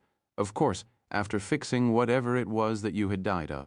If you languished a little before freezing, though, because, say, the relatives had not realized you were dead yet, prospects for revival diminished. What would really make sense, he thought, was to freeze someone just before death.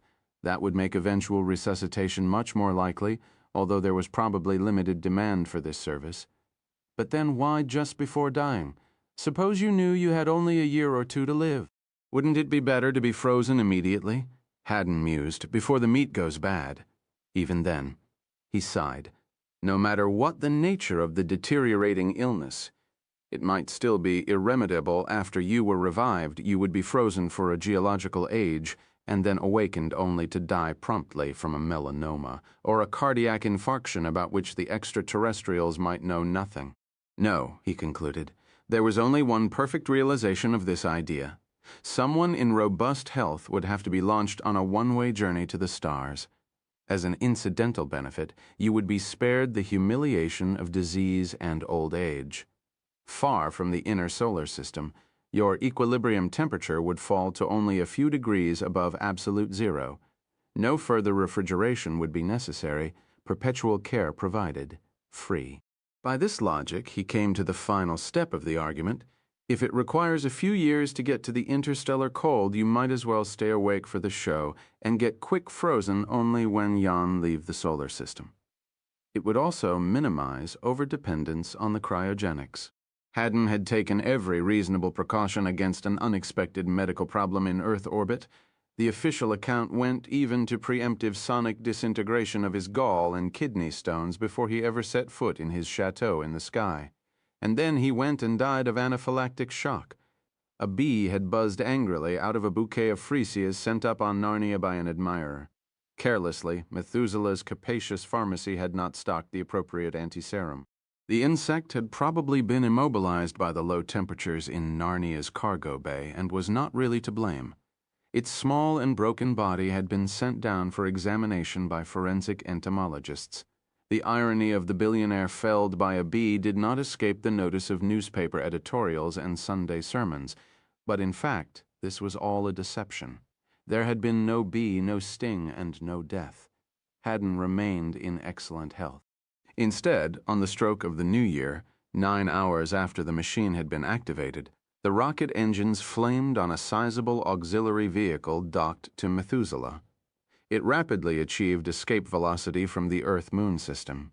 He called it Gilgamesh. Haddon had spent his life amassing power and contemplating time. The more power you have, he found, the more you crave. Power and time were connected, because all men are equal in death. That is why the ancient kings built monuments to themselves. But the monuments become eroded, the royal accomplishments obliterated, the very names of the kings forgotten, and, most important, they themselves were dead as doornails. No, this was more elegant, more beautiful, more satisfying. He had found a low door in the wall of time. Had he merely announced his plans to the world, certain complications would ensue. If Haddon was frozen to 4 degrees Kelvin at 10 billion kilometers from Earth, what exactly was his legal status? Who would control his corporations? This way was much tidier. In a minor codicil of an elaborate last will and testament, he had left his heirs and assigns a new corporation skilled in rocket engines and cryogenics that would eventually be called Immortality, Inc. He need never think of the matter again. Gilgamesh was not equipped with a radio. He no longer wished to know what had happened to the five. He wanted no more news of Earth, nothing cheering, nothing to make him disconsolate, none of the pointless tumult he had known. Only solitude, elevated thoughts, silence. If anything adverse should occur in the next few years, Gilgamesh's cryogenics could be activated by the flip of a switch. Until then, there was a full library of his favorite music and literature and videotapes. He would not be lonely. He had never really been much for company Yamagishi had considered coming, but ultimately reneged. He would be lost, he said, without staff. And on this journey there were insufficient inducements as well as inadequate space for staff. The monotony of the food and the modest scale of the amenities might be daunting to some, but Haddon knew himself to be a man with a great dream. The amenities mattered not at all. In 2 years, this flying sarcophagus would fall into the gravitational potential well of Jupiter, just outside its radiation belt, be slingshot around the planet, and then flung off into interstellar space. For a day, he would have a view still more spectacular than that out the window of his study on Methuselah. The roiling, multicolored clouds of Jupiter, the largest planet. If it were only a matter of the view, Haddon would have opted for Saturn and the rings. He preferred the rings. But Saturn was at least 4 years from Earth, and that was, all things considered, taking a chance. If you're stalking immortality, you have to be very careful. At these speeds, it would take 10,000 years to travel even the distance to the nearest star. When you're frozen to 4 degrees above absolute zero, though, you have plenty of time. But some fine day, he was sure of it, though it be 1,000,000 years from now, Gilgamesh would by chance enter someone else's solar system, or his funeral bark would be intercepted in the darkness between the stars, and other beings, very advanced, very far-seeing, would take the sarcophagus aboard and know what had to be done. It had never really been attempted before. No one who ever lived on Earth had come this close. Confident that in his end would be his beginning, he closed his eyes and folded his arms experimentally across his chest as the engines flared again, this time more briefly, and the burnished craft was sleekly set on its long journey to the stars. Thousands of years from now, God knows what would be happening on Earth, he thought. It was not his problem. It never really had been. But he would be asleep, deep frozen, perfectly preserved, his sarcophagus hurtling through the interstellar void, surpassing the pharaohs, besting Alexander, outshining Chin. He had contrived his own resurrection. Chapter 23. Reprogramming. We have not followed cunningly devised fables, but were eyewitnesses. Peter 1:16. Look and remember. Look upon this sky, look deep and deep into the sea-clean air, the unconfined, the terminus of prayer. Speak now and speak into the hallowed dome. What do you hear? What does the sky reply? The heavens are taken, this is not your home. Carl J. Shapiro. Travelogue for Exiles. The telephone lines had been repaired, the roads plowed clean, and carefully selected representatives of the world's press were given a brief look at the facility. A few reporters and photographers were taken through the 3 matching apertures in the benzels, through the airlock, and into the dodeck. There were television commentaries recorded, the reporters seated in the chairs that the 5 had occupied, telling the world of the failure of this first courageous attempt to activate the machine. Ellie and her colleagues were photographed from a distance to show that they were alive and well, but no interviews were to be given just yet. The machine project was taking stock and considering its future options. The tunnel from Honshu to Hokkaido was open again, but the passageway from Earth to Vega was closed. They hadn't actually tested this proposition. Ellie wondered whether, when the 5 finally left the site, the project would try to spin up the benzels again. But she believed what she had been told: the machine would not work again. There would be no further access to the tunnels for the beings of Earth. We could make little indentations in space-time as much as we liked. It would do us no good if no one hooked up from the other side. We had been given a glimpse, she thought, and then were left to save ourselves. If we could, in the end, the five were permitted to talk among themselves. She systematically bade farewell to each. No one blamed her for the blank cassettes. These pictures on the cassettes are recorded in magnetic domains on tape, Vega reminded her. A strong electrical field accumulated on the benzels, and they were, of course, moving.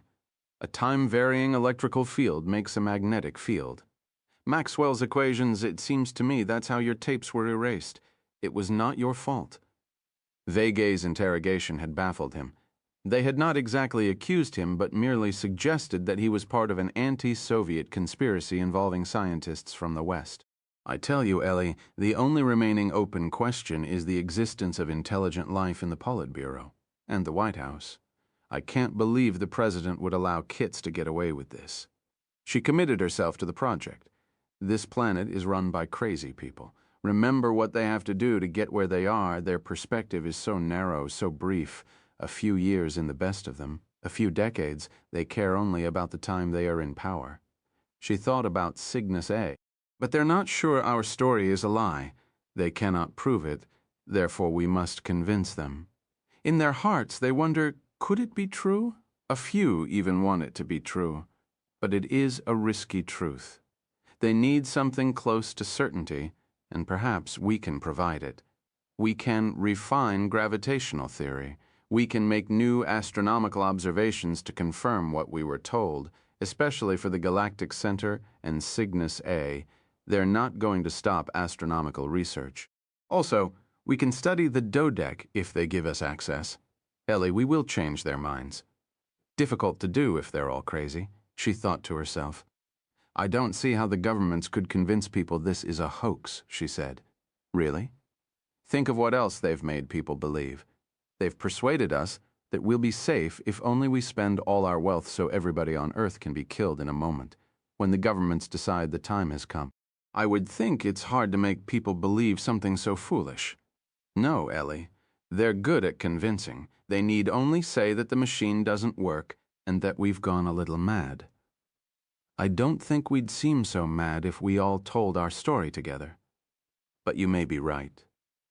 Maybe we should try to find some evidence first? Vega? Will you be okay when you go back? What can they do to me? Exile me to Gorky? I could survive that. I've had my day at the beach. No, I will be safe. You and I have a mutual security treaty, Ellie. As long as you're alive, they need me, and vice versa, of course. If the story is true, they will be glad there was a Soviet witness. Eventually, they will cry it from the rooftops. And like your people, they will wonder about military and economic uses of what we saw. It doesn't matter what they tell us to do. All that matters is that we stay alive, then we will tell our story. All five of us, discreetly, of course. At first, only to those we trust. But those people will tell others. The story will spread. There will be no way to stop it. Sooner or later, the governments will acknowledge what happened to us in the dodecahedron, and until then, we are insurance policies for each other. Ellie, I'm very happy about all this. It is the greatest thing that ever happened to me. Give Nina a kiss for me, she said, just before he left on the night flight to Moscow. Over breakfast, she asked G if he was disappointed. Disappointed? To go there? He lifted his eyes skyward, to see them, and to be disappointed. I am an orphan of the Long March. I survived the Cultural Revolution. I was trying to grow potatoes and sugar beets for 6 years in the shadow of the Great Wall. Upheaval has been my whole life. I know disappointment. You have been to a banquet, and when you come home to your starving village, you are disappointed that they do not celebrate your return. This is no disappointment. We have lost a minor skirmish. Examine the disposition of forces. He would shortly be departing for China, where he had agreed to make no public statements about what had happened in the machine, but he would return to supervise the dig at Xi'an. The tomb of Qin was waiting for him.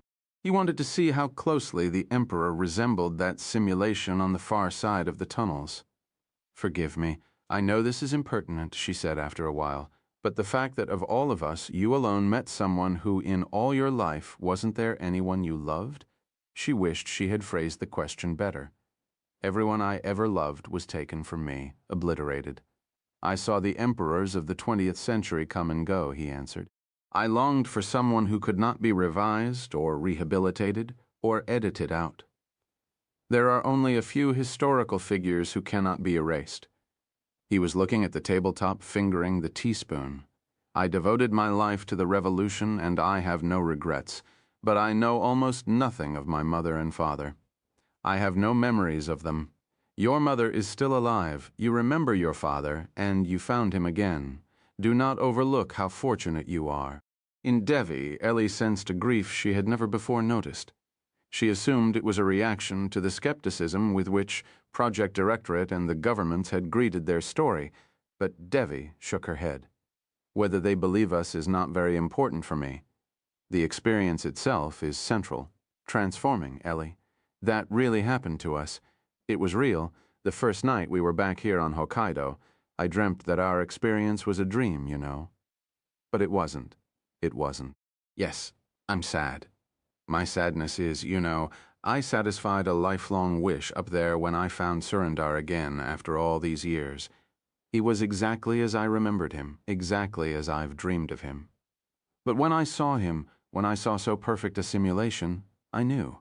This love was precious because it had been snatched away because I had given up so much to marry him. Nothing more. The man was a fool. 10 years with him and we would have been divorced. Maybe only 5. I was so young and foolish." "I'm truly sorry," Ellie said. "I know a little about mourning a lost love."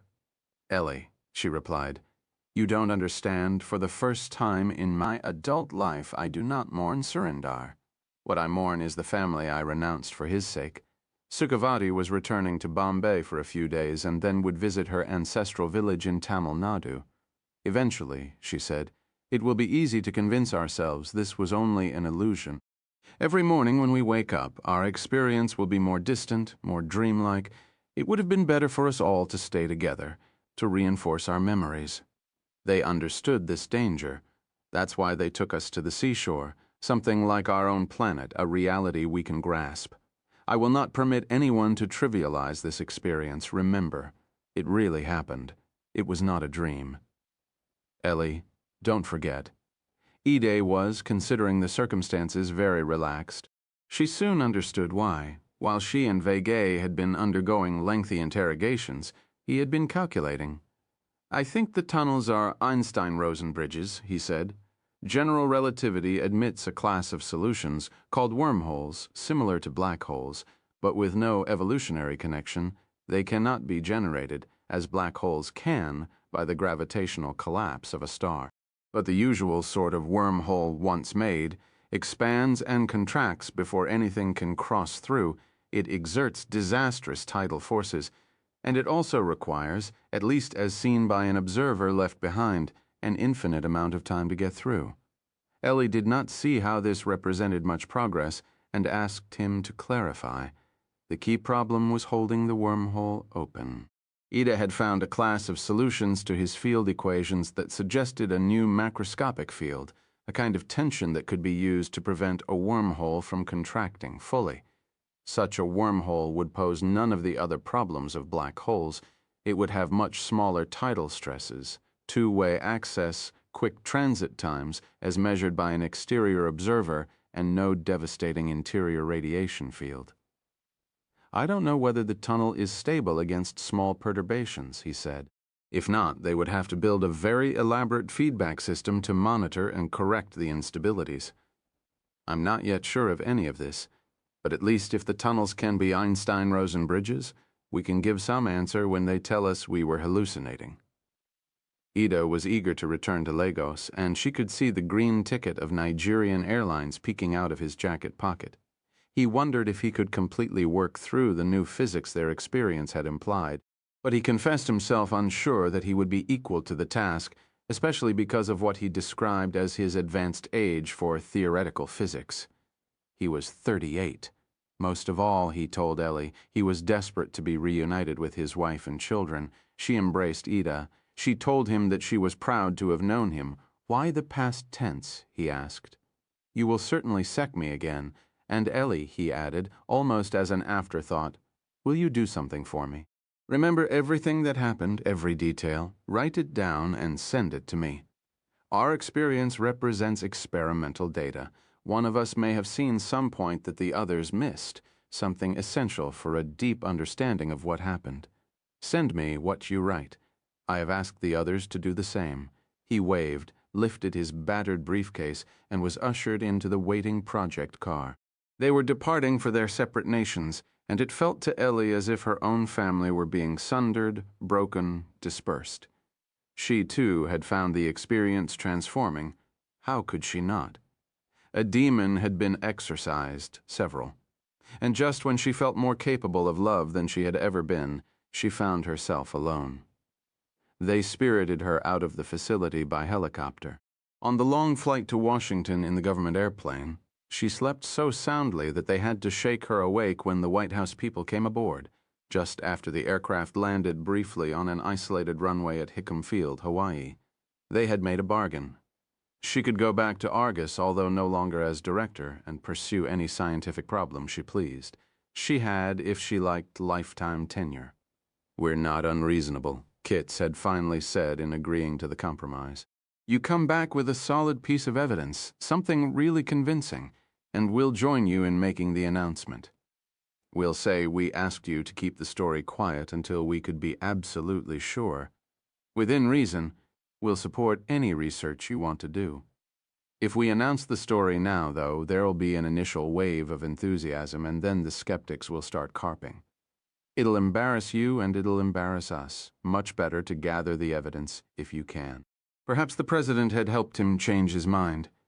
It was unlikely Kitts was enjoying the compromise, but in return she must say nothing about what had happened aboard the machine. The five had sat down in the dodecahedron, talked among themselves, and then walked off.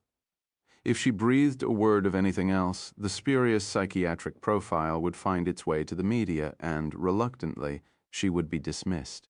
She wondered whether they had attempted to buy Peter Valerian's silence, or Vege's, or Abenima's. She couldn't see how, short of shooting the debriefing teams of 5 nations and the World Machine Consortium, they could hope to keep this quiet forever. It was only a matter of time. So, she concluded, they were buying time. It surprised her how mild the threatened punishments were, but violations of the agreement, if they happened, would not come on Kitts's watch. He was shortly retiring. In a year, the Lasker administration would be leaving office after the constitutionally mandated maximum of 2 terms. He had accepted a partnership in a Washington law firm known for its defense contractor clientele. Ellie thought Kitts would attempt something more. He seemed unworried about anything she might claim occurred at the Galactic Center. What he agonized about, she was sure, was the possibility that the tunnel was still open to even if not from the Earth. She thought the Hokkaido facility would soon be disassembled. The technicians would return to their industries and universities. What stories would they tell? Perhaps the dodecahedron would be displayed in the science city of Tsukuba. Then, after a decent interval when the world's attention was to some extent distracted by other matters, perhaps there would be an explosion at the machine site, nuclear if Kitts could contrive a plausible explanation for the event.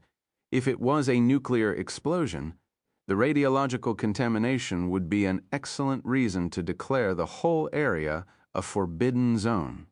It would at least isolate the site from casual observers and might just shake the nozzle loose.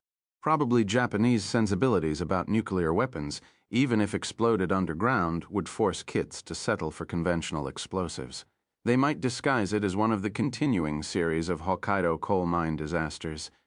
She doubted if any explosion, nuclear or conventional, could disengage the Earth from the tunnel, but perhaps Kitts was imagining none of these things. Perhaps she was selling him short. After all, he too must have been influenced by Machindo. He must have a family, friends, someone beloved. He must have caught at least a whiff of it. The next day, the president awarded her the National Medal of Freedom in a public ceremony at the White House. Logs were burning in a fireplace set in a white marble wall. The president had committed a great deal of political, as well as the more usual sort of capital to the machine project, and was determined to make the best face of it before the nation and the world. Investments in the machine by the United States and other nations, the argument went, had paid off handsomely. New technologies, new industries were blossoming, promising at least as much benefit for ordinary people as the inventions of Thomas Edison. We had discovered that we are not alone, that intelligence is more advanced than we existed out there in space. They had changed forever, the president said, our conception of who we are. Speaking for herself, but also, she thought, for most Americans, the discovery had strengthened her belief in God, now revealed to be creating life and intelligence on many worlds.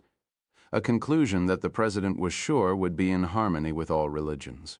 But the greatest good granted us by the machine, the president said, was the spirit it had brought to Earth, the increasing mutual understanding within the human community, the sense that we were all fellow passengers on a perilous journey in space and in time, the goal of a global unity of purpose that was now known all over the planet as Machindo.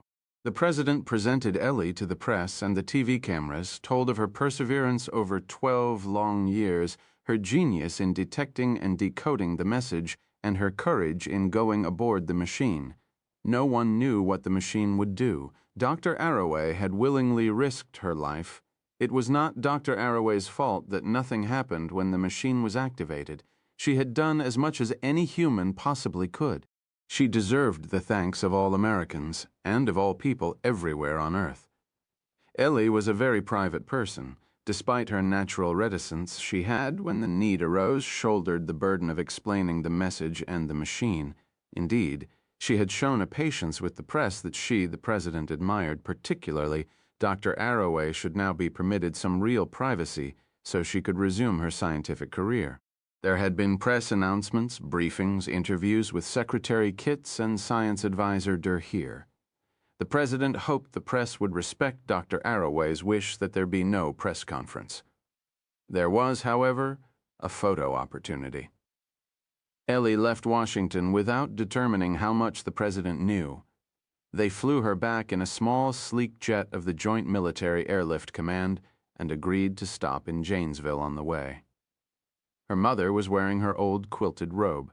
Someone had put a little color on her cheeks. Ellie pressed her face into the pillow beside her mother. Beyond regaining a halting power of speech, the old woman had recovered the use of her right arm sufficiently to give Ellie a few feeble pats on her shoulder. "Mom, I've got something to tell you. It's a great thing. But try to be calm. I don't want to upset you. Mom, I saw Dad. I saw him. He sends you his love."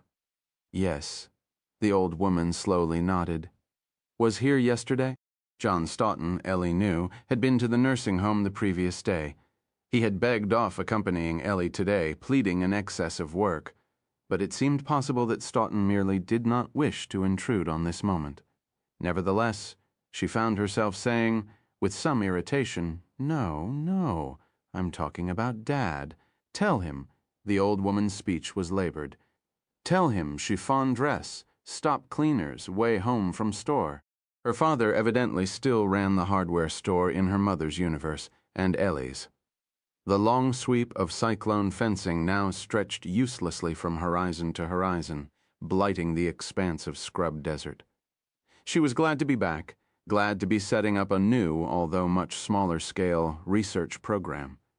Jack Hibbert had been appointed acting director of the Argus facility, and she felt unburdened of the administrative responsibilities. Because so much telescope time had been freed when the signal from Vega had ceased, there was a heady air of progress in a dozen long-languishing subdisciplines of radio astronomy. Her co-workers offered not a hint of support for Kitz's notion of a message hoax. She wondered what Durheer and Valerian were telling their friends and colleagues about the message and the machine. Ellie doubted that Kitz had breathed a word of it outside the recesses of his soon-to-be-vacated Pentagon office.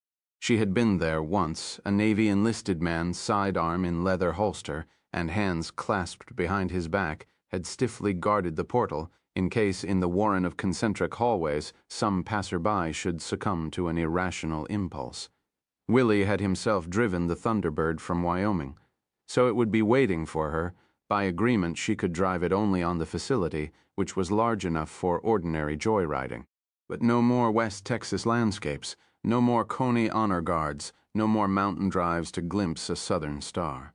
This was her sole regret about the seclusion, but the ranks of saluting rabbits were at any rate unavailable in winter. At first, a sizable press corps haunted the area in hopes of shouting a question at her or photographing her through a telescopic lens, but she remained resolutely isolated.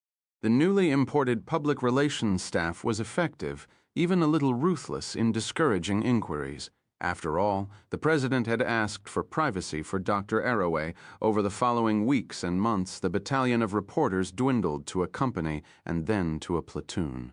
Now only a squad of the most steadfast remained, mostly from the World Hologram and other sensationalist weekly newspapers, the chilly-assed magazines, and a lone representative from a publication that called itself Science and God. No one knew what sect it belonged to, and its reporter wasn't telling. When the stories were written, they told of 12 years of dedicated work, culminating in the momentous, triumphant decryption of the message and followed by the construction of the machine. At the peak of world expectation, it had sadly failed. The machine had gone nowhere. Naturally, Dr. Arroway was disappointed. Maybe, they speculated, even a little depressed. Many editorialists commented that this pause was welcome. The pace of new discovery and the evident need for major philosophical and religious reassessments represented so heady a mix that a time of retrenchment and slow reappraisal was needed.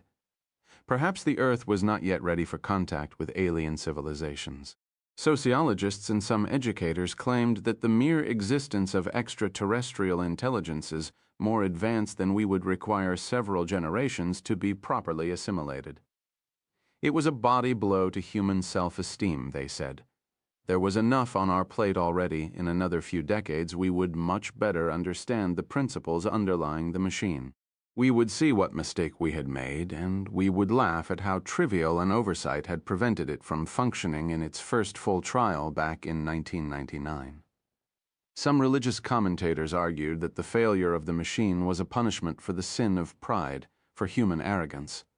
Billy Joe Rankin, in a nationwide TV address, proposed that the message had in fact come straight from a hell called Vega, an authoritative consolidation of his previous positions on the matter. The message and the machine, he said, were a latter-day Tower of Babel. Humans foolishly, tragically, had aspired to reach the throne of God. There had been a city of fornication and blasphemy built thousands of years ago called Babylon, which God had destroyed. In our time, there was another such city with the same name. Those dedicated to the Word of God had fulfilled his purpose there as well.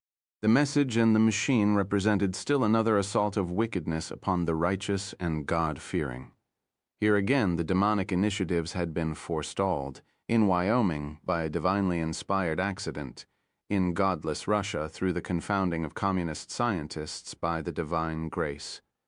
But despite these clear warnings of God's will, Rankin continued, humans had for a third time tried to build the machine. God let them. Then, gently, subtly, he caused the machine to fail, deflected the demonic intent, and once more demonstrated his care and concern for his wayward and sinful, if truth be told. His unworthy children on earth, it was time to learn the lessons of our sinfulness, our abominations, and before the coming millennium, the real millennium that would begin on January 1st, 2001, rededicate our planet and ourselves to God. The machines should be destroyed, every last one of them, and all their parts. The pretense that by building a machine rather than by purifying their hearts humans could stand at the right hand of God must be expunged root and branch before it was too late. In her little apartment, Ellie heard Rankin out, turned off the TV set, and resumed her programming. The only outside calls she was permitted were to the rest home in Janesville, Wisconsin. All incoming calls, except from Janesville, were screened out. Polite apologies were provided. Letters from Der Heer, Valerian from her old college friend Becky Ellenbogen. She filed unopened, There were a number of messages delivered by express mail services and then by courier from South Carolina, from Palmer Joss. She was much more tempted to read these, but did not. She wrote him a note that read only, "Dear Palmer, not yet, Ellie," and posted it with no return address. She had no way to know if it would be delivered. A television special on her life, made without her consent, described her as more reclusive now than Neil Armstrong or even Greta Garbo. Ellie took it all with cheerful equanimity. She was otherwise occupied, indeed. She was working night and day. The prohibitions on communication with the outside world did not extend to purely scientific collaboration, and through open-channel asynchronous telenetting, she and Vega organized a long-term research program. Among the objects to be examined were the vicinity of Sagittarius A at the center of the galaxy and the great extragalactic radio source Cygnus A. The Argus telescopes were employed as part of a phased array, linked with the Soviet telescopes in Samarkand. Together, the American-Soviet array acted as if they were part of a single radio telescope the size of the Earth. Operating at a wavelength of a few centimeters, they could resolve sources of radio emission as small as the inner solar system if they were as far away as the center of the galaxy. She worried that this was not good enough, that the two orbiting black holes were considerably smaller than that. Still, a continuous monitoring program might turn up something. What they really needed, she thought, was a radio telescope launched by space vehicle to the other side of the sun and working in tandem with radio telescopes on Earth. Humans could thereby create a telescope effectively the size of the Earth's orbit. With it, she calculated, they could resolve something the size of the Earth at the center of the galaxy, or maybe the size of the station.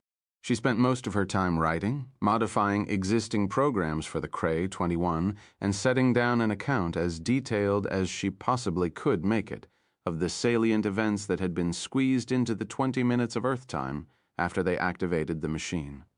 Halfway through, she realized she was writing samizdat typewriter and carbon paper technology. She locked the original and 2 copies in her safe, beside a yellowing copy of the Haddon decision, secreted the 3rd copy behind a loose plank in the electronics bay of Telescope 49, and burned the carbon paper. It generated a black acrid smoke. In 6 weeks she had finished reprogramming, and just as her thoughts returned to Palmer Joss, he presented himself at the Argus front gate. His way had been cleared by a few phone calls from a special assistant to the president, with whom, of course, Joss had been acquainted for years. Even here in the Southwest, with its casual sartorial codes, he wore, as always, a jacket, a white shirt, and a tie. She gave him the palm frond, thanked him for the pendant, and despite all of Kite's admonitions to keep her delusional experience quiet, immediately told him everything. They adopted the practice of her Soviet colleagues, who, whenever anything politically unorthodox needed to be said, discovered the urgent necessity for a brisk walk. Every now and then he would stop, and a distant observer would see, lean toward her. Each time she would take his arm and they would walk on. He listened sympathetically, intelligently, indeed generously, especially for someone whose doctrines must, she thought, be challenged at their fundaments by her account, if he gave them any credence at all. After all his reluctance at the time the message had first been received, at last she was showing Argus to him. He was companionable, and she found herself happy to see him. She wished she had been less preoccupied when she had seen him last in Washington. Apparently at random, they climbed up the narrow metal exterior stairways that straddled the base of Telescope 49. The vista of 130 radio telescopes, most of them rolling stock on their own set of railway tracks, was like nothing else on Earth. In the electronics bay, she slid back the plank and retrieved a bulky envelope with Joss's name upon it. He put it in his inside breast pocket, where it made a discernible bulge. She told him about the SAG-A and SIG-A observing protocols. She told him about her computer program. It's very time-consuming, even with the Cray, to calculate pi out to something like 10 to the 20th place. And we don't know that what we're looking for is in pi. They sort of said it wasn't. It might be E. It might be one of the family of transcendental numbers they told Vega about. It might be some altogether different number. So, a simple-minded brute force approach, just calculating fashionable transcendental numbers forever is a waste of time. But here at Argus, we have very sophisticated decryption algorithms designed to find patterns in a signal, designed to pull out and display anything that looks non-random. So I rewrote the programs. From the expression on his face, she was afraid she had not been clear. She made a small swerve in the monologue, but not to calculate the digits in a number like pi print then out and present them for inspection. There isn't enough time for that. Instead, the program races through the digits in pi and pauses even to think about it only when there's some anomalous sequence of zeros and ones. You know what I'm saying? Something non-random. By chance, there'll be some zeros and ones, of course. 10% of the digits will be zeros, and another 10% will be ones on average. The more digits we race through, the longer the sequences of pure zeros and ones that we should get by accident. The program knows what's expected statistically and only pays attention to unexpectedly long sequences of zeros and ones, and it doesn't only look in base 10. I don't understand, if you look at enough random numbers, won't you get any pattern you want simply by chance? Sure, but you can calculate how likely that is. If you get a very complex message very early on, you know it can't be by chance. So every day in the early hours of the morning, the computer works on this problem.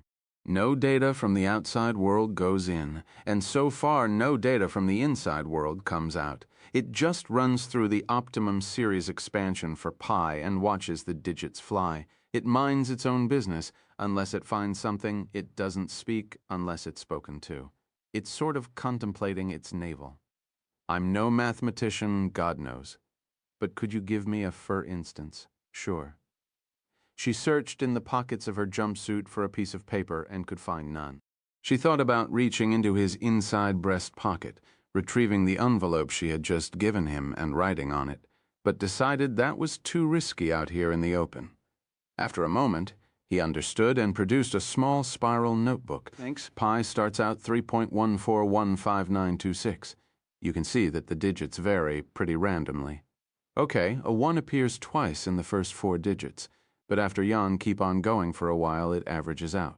Each digit, 0, 1, 2, 3, 4, 5, 6, 7, 8, 9, appears almost exactly 10% of the time when you've accumulated enough digits. Occasionally, you'll get a few consecutive digits that are the same, 4444 for example, but not more than you'd expect statistically. Now suppose you're running merrily through these digits and suddenly you find nothing but 4s, hundreds of 4s all in a row. That couldn't carry any information, but it also couldn't be a statistical fluke. You could calculate the digits in pi for the age of the universe, and if the digits are random, you'd never go deep enough to get 100 consecutive 4s. It's like the search you did for the message with these radio telescopes. Yes, in both cases, we were looking for a signal that's well out of the noise, something that can't be just a statistical fluke. But it doesn't have to be 100 4s, is that right? It could speak to us, sure. Imagine after a while we get a long sequence of just zeros and ones. Then, just as we did with the message, we could pull a picture out, if there's one in there. You understand? It could be anything. You mean you could decode a picture hiding in pi and it would be a mess of Hebrew letters? Sure, big blade letters carved in stone. He looked at her quizzically. Forgive me, Eleanor, but don't you think you're being a mite too indirect? You don't belong to a silent order of Buddhist nuns. Why don't you just tell your story? Palmer, if I had hard evidence, I'd speak up. But if I don't have any, people like Kitts will say that I'm lying or hallucinating. That's why that manuscript's in your inside pocket. You're going to seal it, date it, notarize it, and put it in a safety deposit box. If anything happens to me, you can release it to the world. I give you full authority to do anything you want with it. And if nothing happens to you? If nothing happens to me? Then when we find what we're looking for, that manuscript will confirm our story. If we find evidence of a double black hole at the galactic center or some huge artificial construction in Cygnus A, or a message hiding inside pi, this, she tapped him lightly on the chest. Will be my evidence, then. I'll speak out. Meantime, don't lose it. I still don't understand, he confessed. We know there's a mathematical order to the universe, the law of gravity and all that. How is this different? So there's order inside the digits of pi. So what? No, don't you see? This would be different. This isn't just starting the universe out with some precise mathematical laws that determine physics and chemistry. This is a message.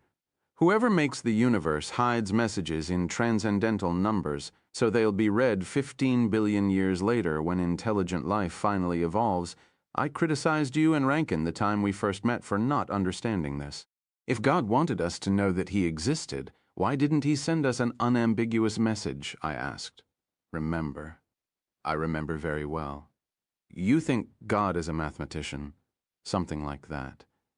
If what we're told is true, if this isn't a wild goose chase, if there's a message hiding in pi and not one of the infinity of other transcendental numbers, that's a lot of ifs.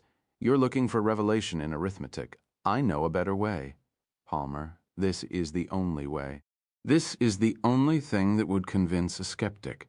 Imagine we find something. It doesn't have to be tremendously complicated. Just something more orderly than could accumulate by chance that many digits into pi, that's all we need. Then mathematicians all over the world can find exactly the same pattern or message or whatever it proves to be. Then there are no sectarian divisions. Everybody begins reading the same scripture. No one could then argue that the key miracle in the religion was some conjurer's trick, or that later historians had falsified the record, or that it's just hysteria or delusion or a substitute parent for when we grow up, everyone could be a believer. You can't be sure you'll find anything. You can hide here and compute till the cows come home, or you can go out and tell your story to the world. Sooner or later you'll have to choose. I'm hoping I won't have to choose, Palmer. First the physical evidence, then the public announcements. Otherwise, don't you see how vulnerable we'd be? I don't mean for myself, but... He shook his head almost imperceptibly. A smile was playing at the corners of his lips. He had detected a certain irony in their circumstances. "Why are you so eager for me to tell my story?" she asked. Perhaps he took it for a rhetorical question. At any rate, he did not respond, and she continued, "Don't you think there's been a strange reversal of our positions? Here I am, the bearer of the profound religious experience I can't prove.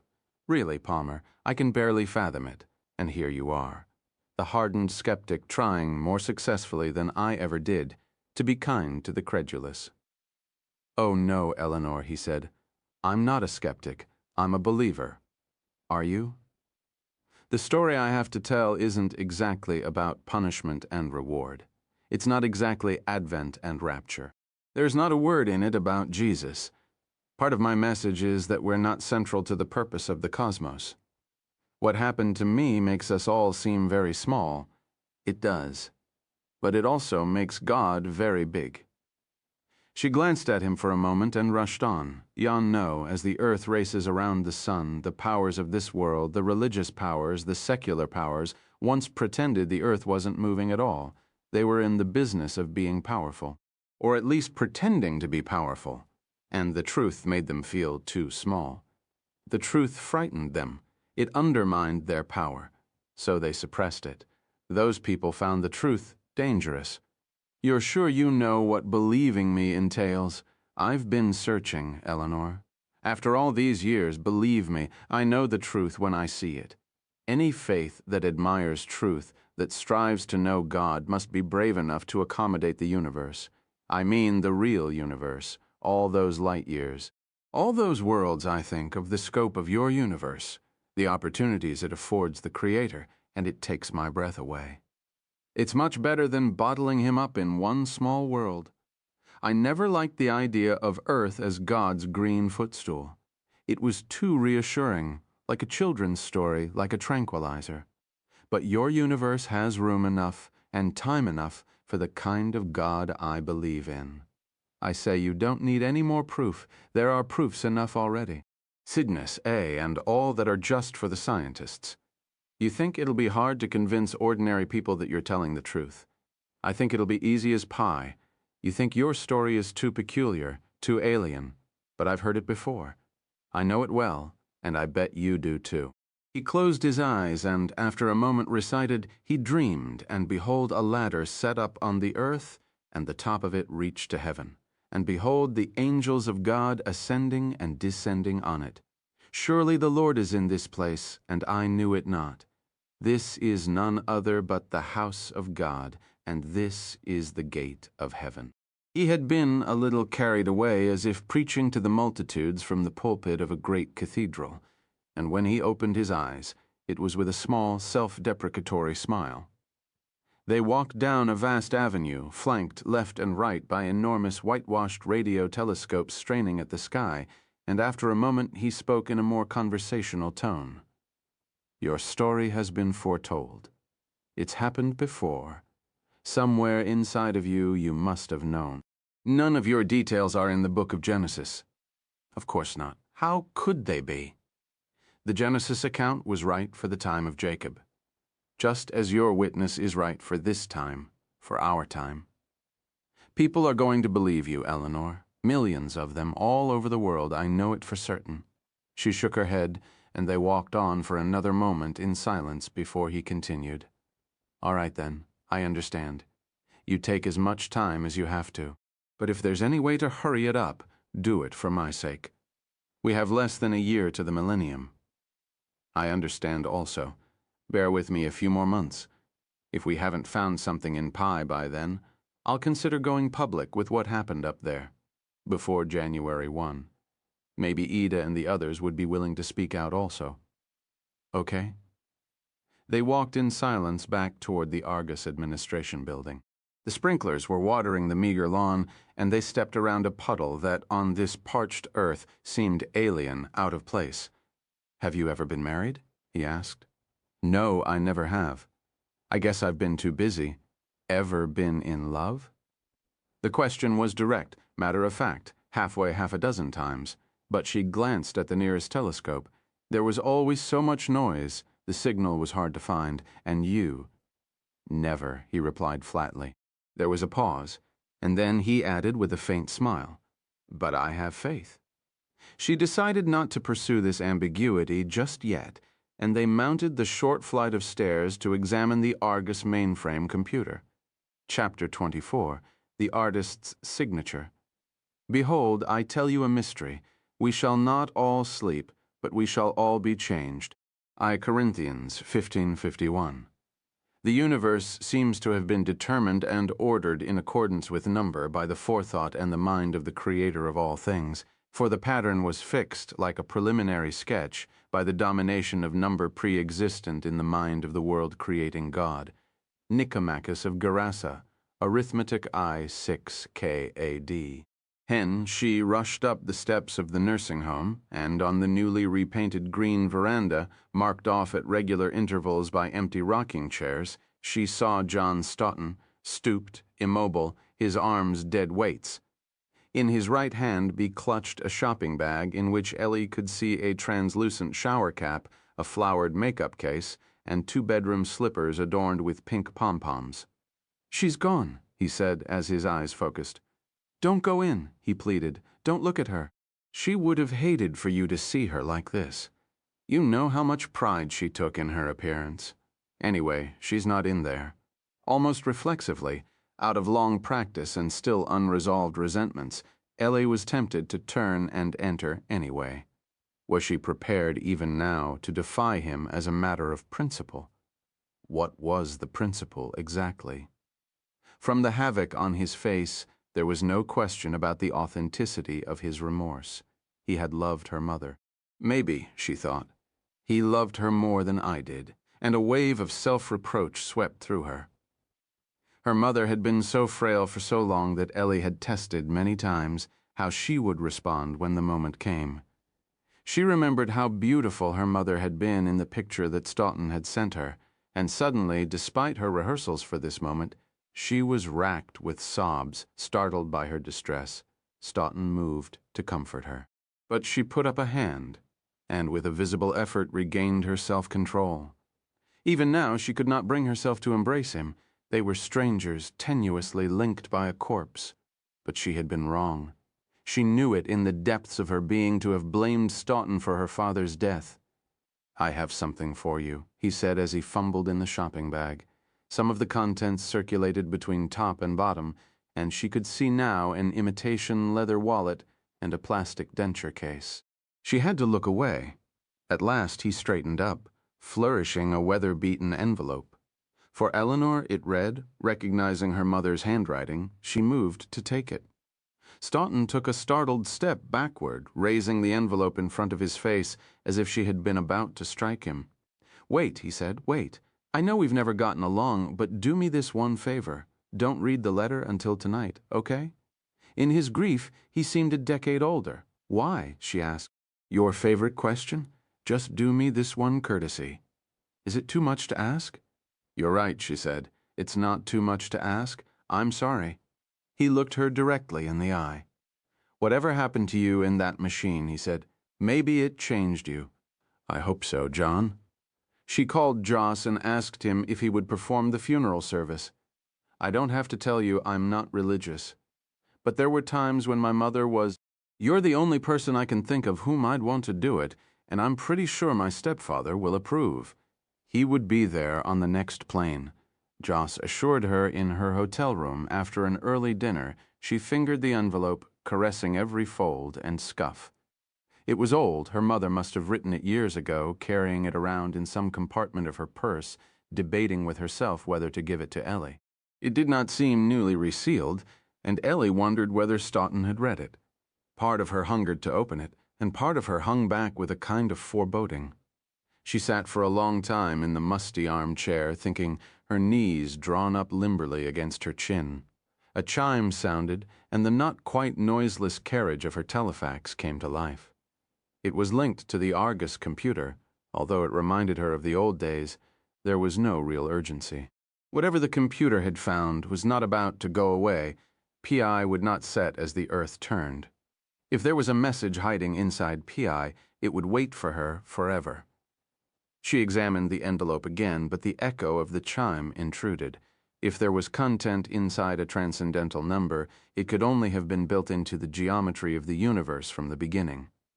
This new project of hers was in experimental theology, but so is all of science, she thought. Stand by, the computer printed out on the telefax screen. She thought of her father well, the simulacrum of her father about the caretakers with their network of tunnels through the galaxy. They had witnessed and perhaps influenced the origin and development of life on millions of worlds. They were building galaxies, closing off sectors of the universe. They could manage at least a limited kind of time travel.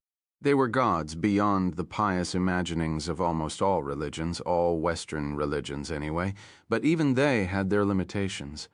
They had not built the tunnels and were unable to do so.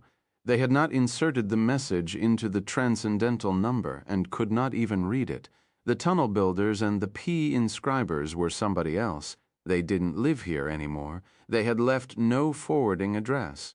When the tunnel builders had departed, she guessed those who would eventually be the caretakers had become abandoned children. Like her. She thought about Ida's hypothesis that the tunnels were wormholes, distributed at convenient intervals around innumerable stars in this and other galaxies. They resembled black holes, but they had different properties and different origins. They were not exactly massless, because she had seen them leave gravitational wakes in the orbiting debris in the Vega system, and through them beings and ships of many kinds traversed and bound up the galaxy wormholes. In the revealing jargon of theoretical physics, the universe was their apple, and someone had tunneled through, riddling the interior with passageways that crisscrossed the core. For a bacillus who lived on the surface, it was a miracle. But a being standing outside the apple might be less impressed. From that perspective, the tunnel builders were only an annoyance. But if the tunnel builders are worms, she thought, who are we? The Argus computer had gone deep into P, deeper than anyone on Earth, human or machine, had ever gone, although not nearly so deep as the caretakers had ventured. This was much too soon, she thought, to be the long, undecrypted message about which Theodore Arroway had told her on the shores of that uncharted sea. Maybe this was just a gearing up, a preview of coming attractions. an encouragement to further exploration, a token so humans would not lose heart. Whatever it was, it could not possibly be the message the caretakers were struggling with. Maybe there were easy messages and hard messages locked away in the various transcendental cumbers, and the Argus computer had found the easiest. With help at the station, she had learned a kind of humility, a reminder of how little the inhabitants of Earth really knew. There might, she thought, be as many categories of beings more advanced than humans as there are between us and the ants, or maybe even between us and the viruses, but it had not depressed her. Rather than a daunting resignation, it had aroused in her a swelling sense of wonder. There was so much more to aspire to now. It was like the step from high school to college, from everything coming effortlessly to the necessity of making a sustained and disciplined effort to understand it all. In high school, she had grasped her coursework more quickly than almost anybody. In college, she had discovered many people much quicker than she. There had been the same sense of incremental difficulty and challenge when she entered graduate school, and when she became a professional astronomer.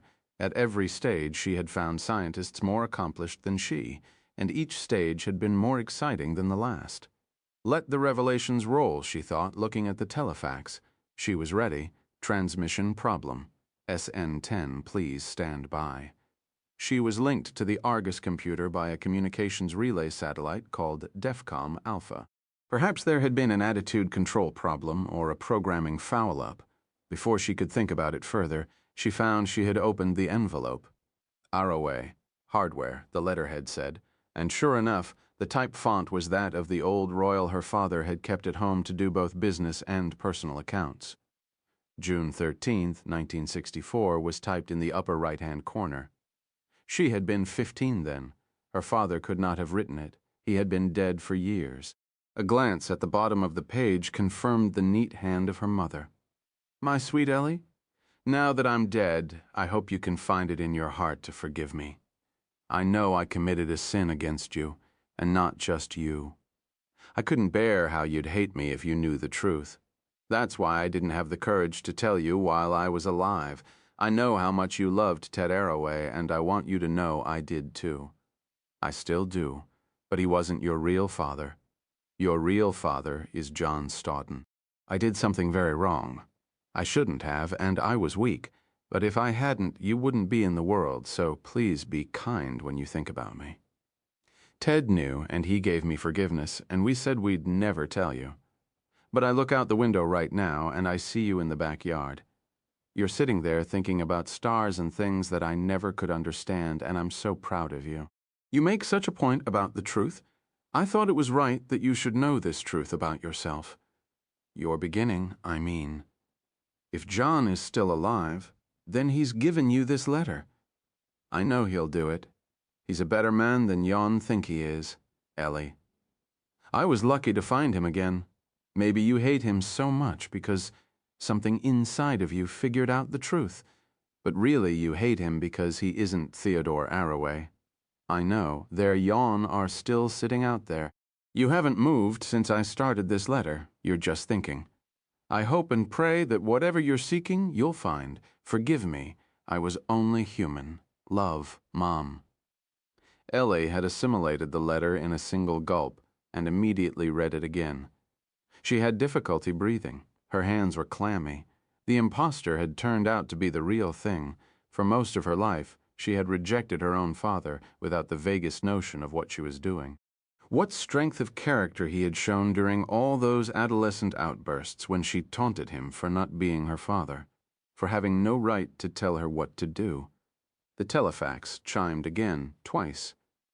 It was now inviting her to press the return key, but she did not have the will to go to it. It would have to wait. She thought of her fae of Theodore Arroway and John Stoughton and her mother. They had sacrificed much for her, and she had been too self-involved even to notice. She wished Palmer were with her. The telefax chimed once more, and the carriage moved, tentatively, experimentally. She had programmed the computer to be persistent, even a little innovative, in attracting her attention if it thought it had found something in P. But she was much too busy undoing and reconstructing the mythology of her life. Her mother would have been sitting at the desk in the big bedroom upstairs, glancing out the window as she wondered how to phrase the letter, and her eye had rested on Ellie at age 15, awkward, resentful, rebellious. Her mother had given her another gift. With this letter, Ellie had cycled back and come upon herself all those years ago. She had learned so much since then. There was so much more to learn. Above the table on which the chattering telefax sat was a mirror. In it she saw a woman neither young nor old, neither mother nor daughter. They had been right to keep the truth from her. She was not sufficiently advanced to receive that signal, much less decrypt it. She had spent her career attempting to make contact with the most remote and alien of strangers, while in her own life she had made contact with hardly anyone at all. She had been fierce in debunking the creation myths of others and oblivious to the lie at the core of her own. She had studied the universe all her life, but had overlooked its clearest message: for small creatures such as we, the vastness is bearable only through love. The Argus computer was so persistent and inventive in its attempts to contact Eleanor Arroway that it almost conveyed an urgent personal need to share the discovery. The anomaly showed up most starkly in base 11 arithmetic, where it could be written out entirely as zeros and ones. Compared with what had been received from Vega, this could be at best a simple message, but its statistical significance was high. The program reassembled the digits into a square raster, an equal number across and down. The first line was an uninterrupted file of zeros, left to right. The second line showed a single numeral 1 exactly in the middle, with zeros to the borders, left and right. After a few more lines, an unmistakable arc had formed, composed of ones. The simple geometrical figure had been quickly constructed, line by line, self-reflexive, rich with promise. The last line of the figure emerged, all zeros except for a single centered one. The subsequent line would be zeros only, part of the frame. Hiding in the alternating patterns of digits deep inside the transcendental number was a perfect circle, its form traced out by unities in a field of knots. The universe was made on purpose, the circle said. In whatever galaxy you happen to find yourself, you take the circumference of a circle, divide it by its diameter, measure closely enough, and uncover a miracle, another circle, drawn kilometers downstream of the decimal point. There would be richer messages farther in. It doesn't matter what you look like, or what you are made of, or where you come from, as long as you live in this universe and have a modest talent for mathematics. Sooner or later you'll find it. It's already here. It's inside everything. You don't have to leave your planet to find it. In the fabric of space and in the nature of matter, as in a great work of art, there is written small the artist's signature. Standing over humans, gods, and demons, subsuming caretakers and tunnel builders, there is an intelligence that antedates the universe. The circle had closed. She found what she had been searching for.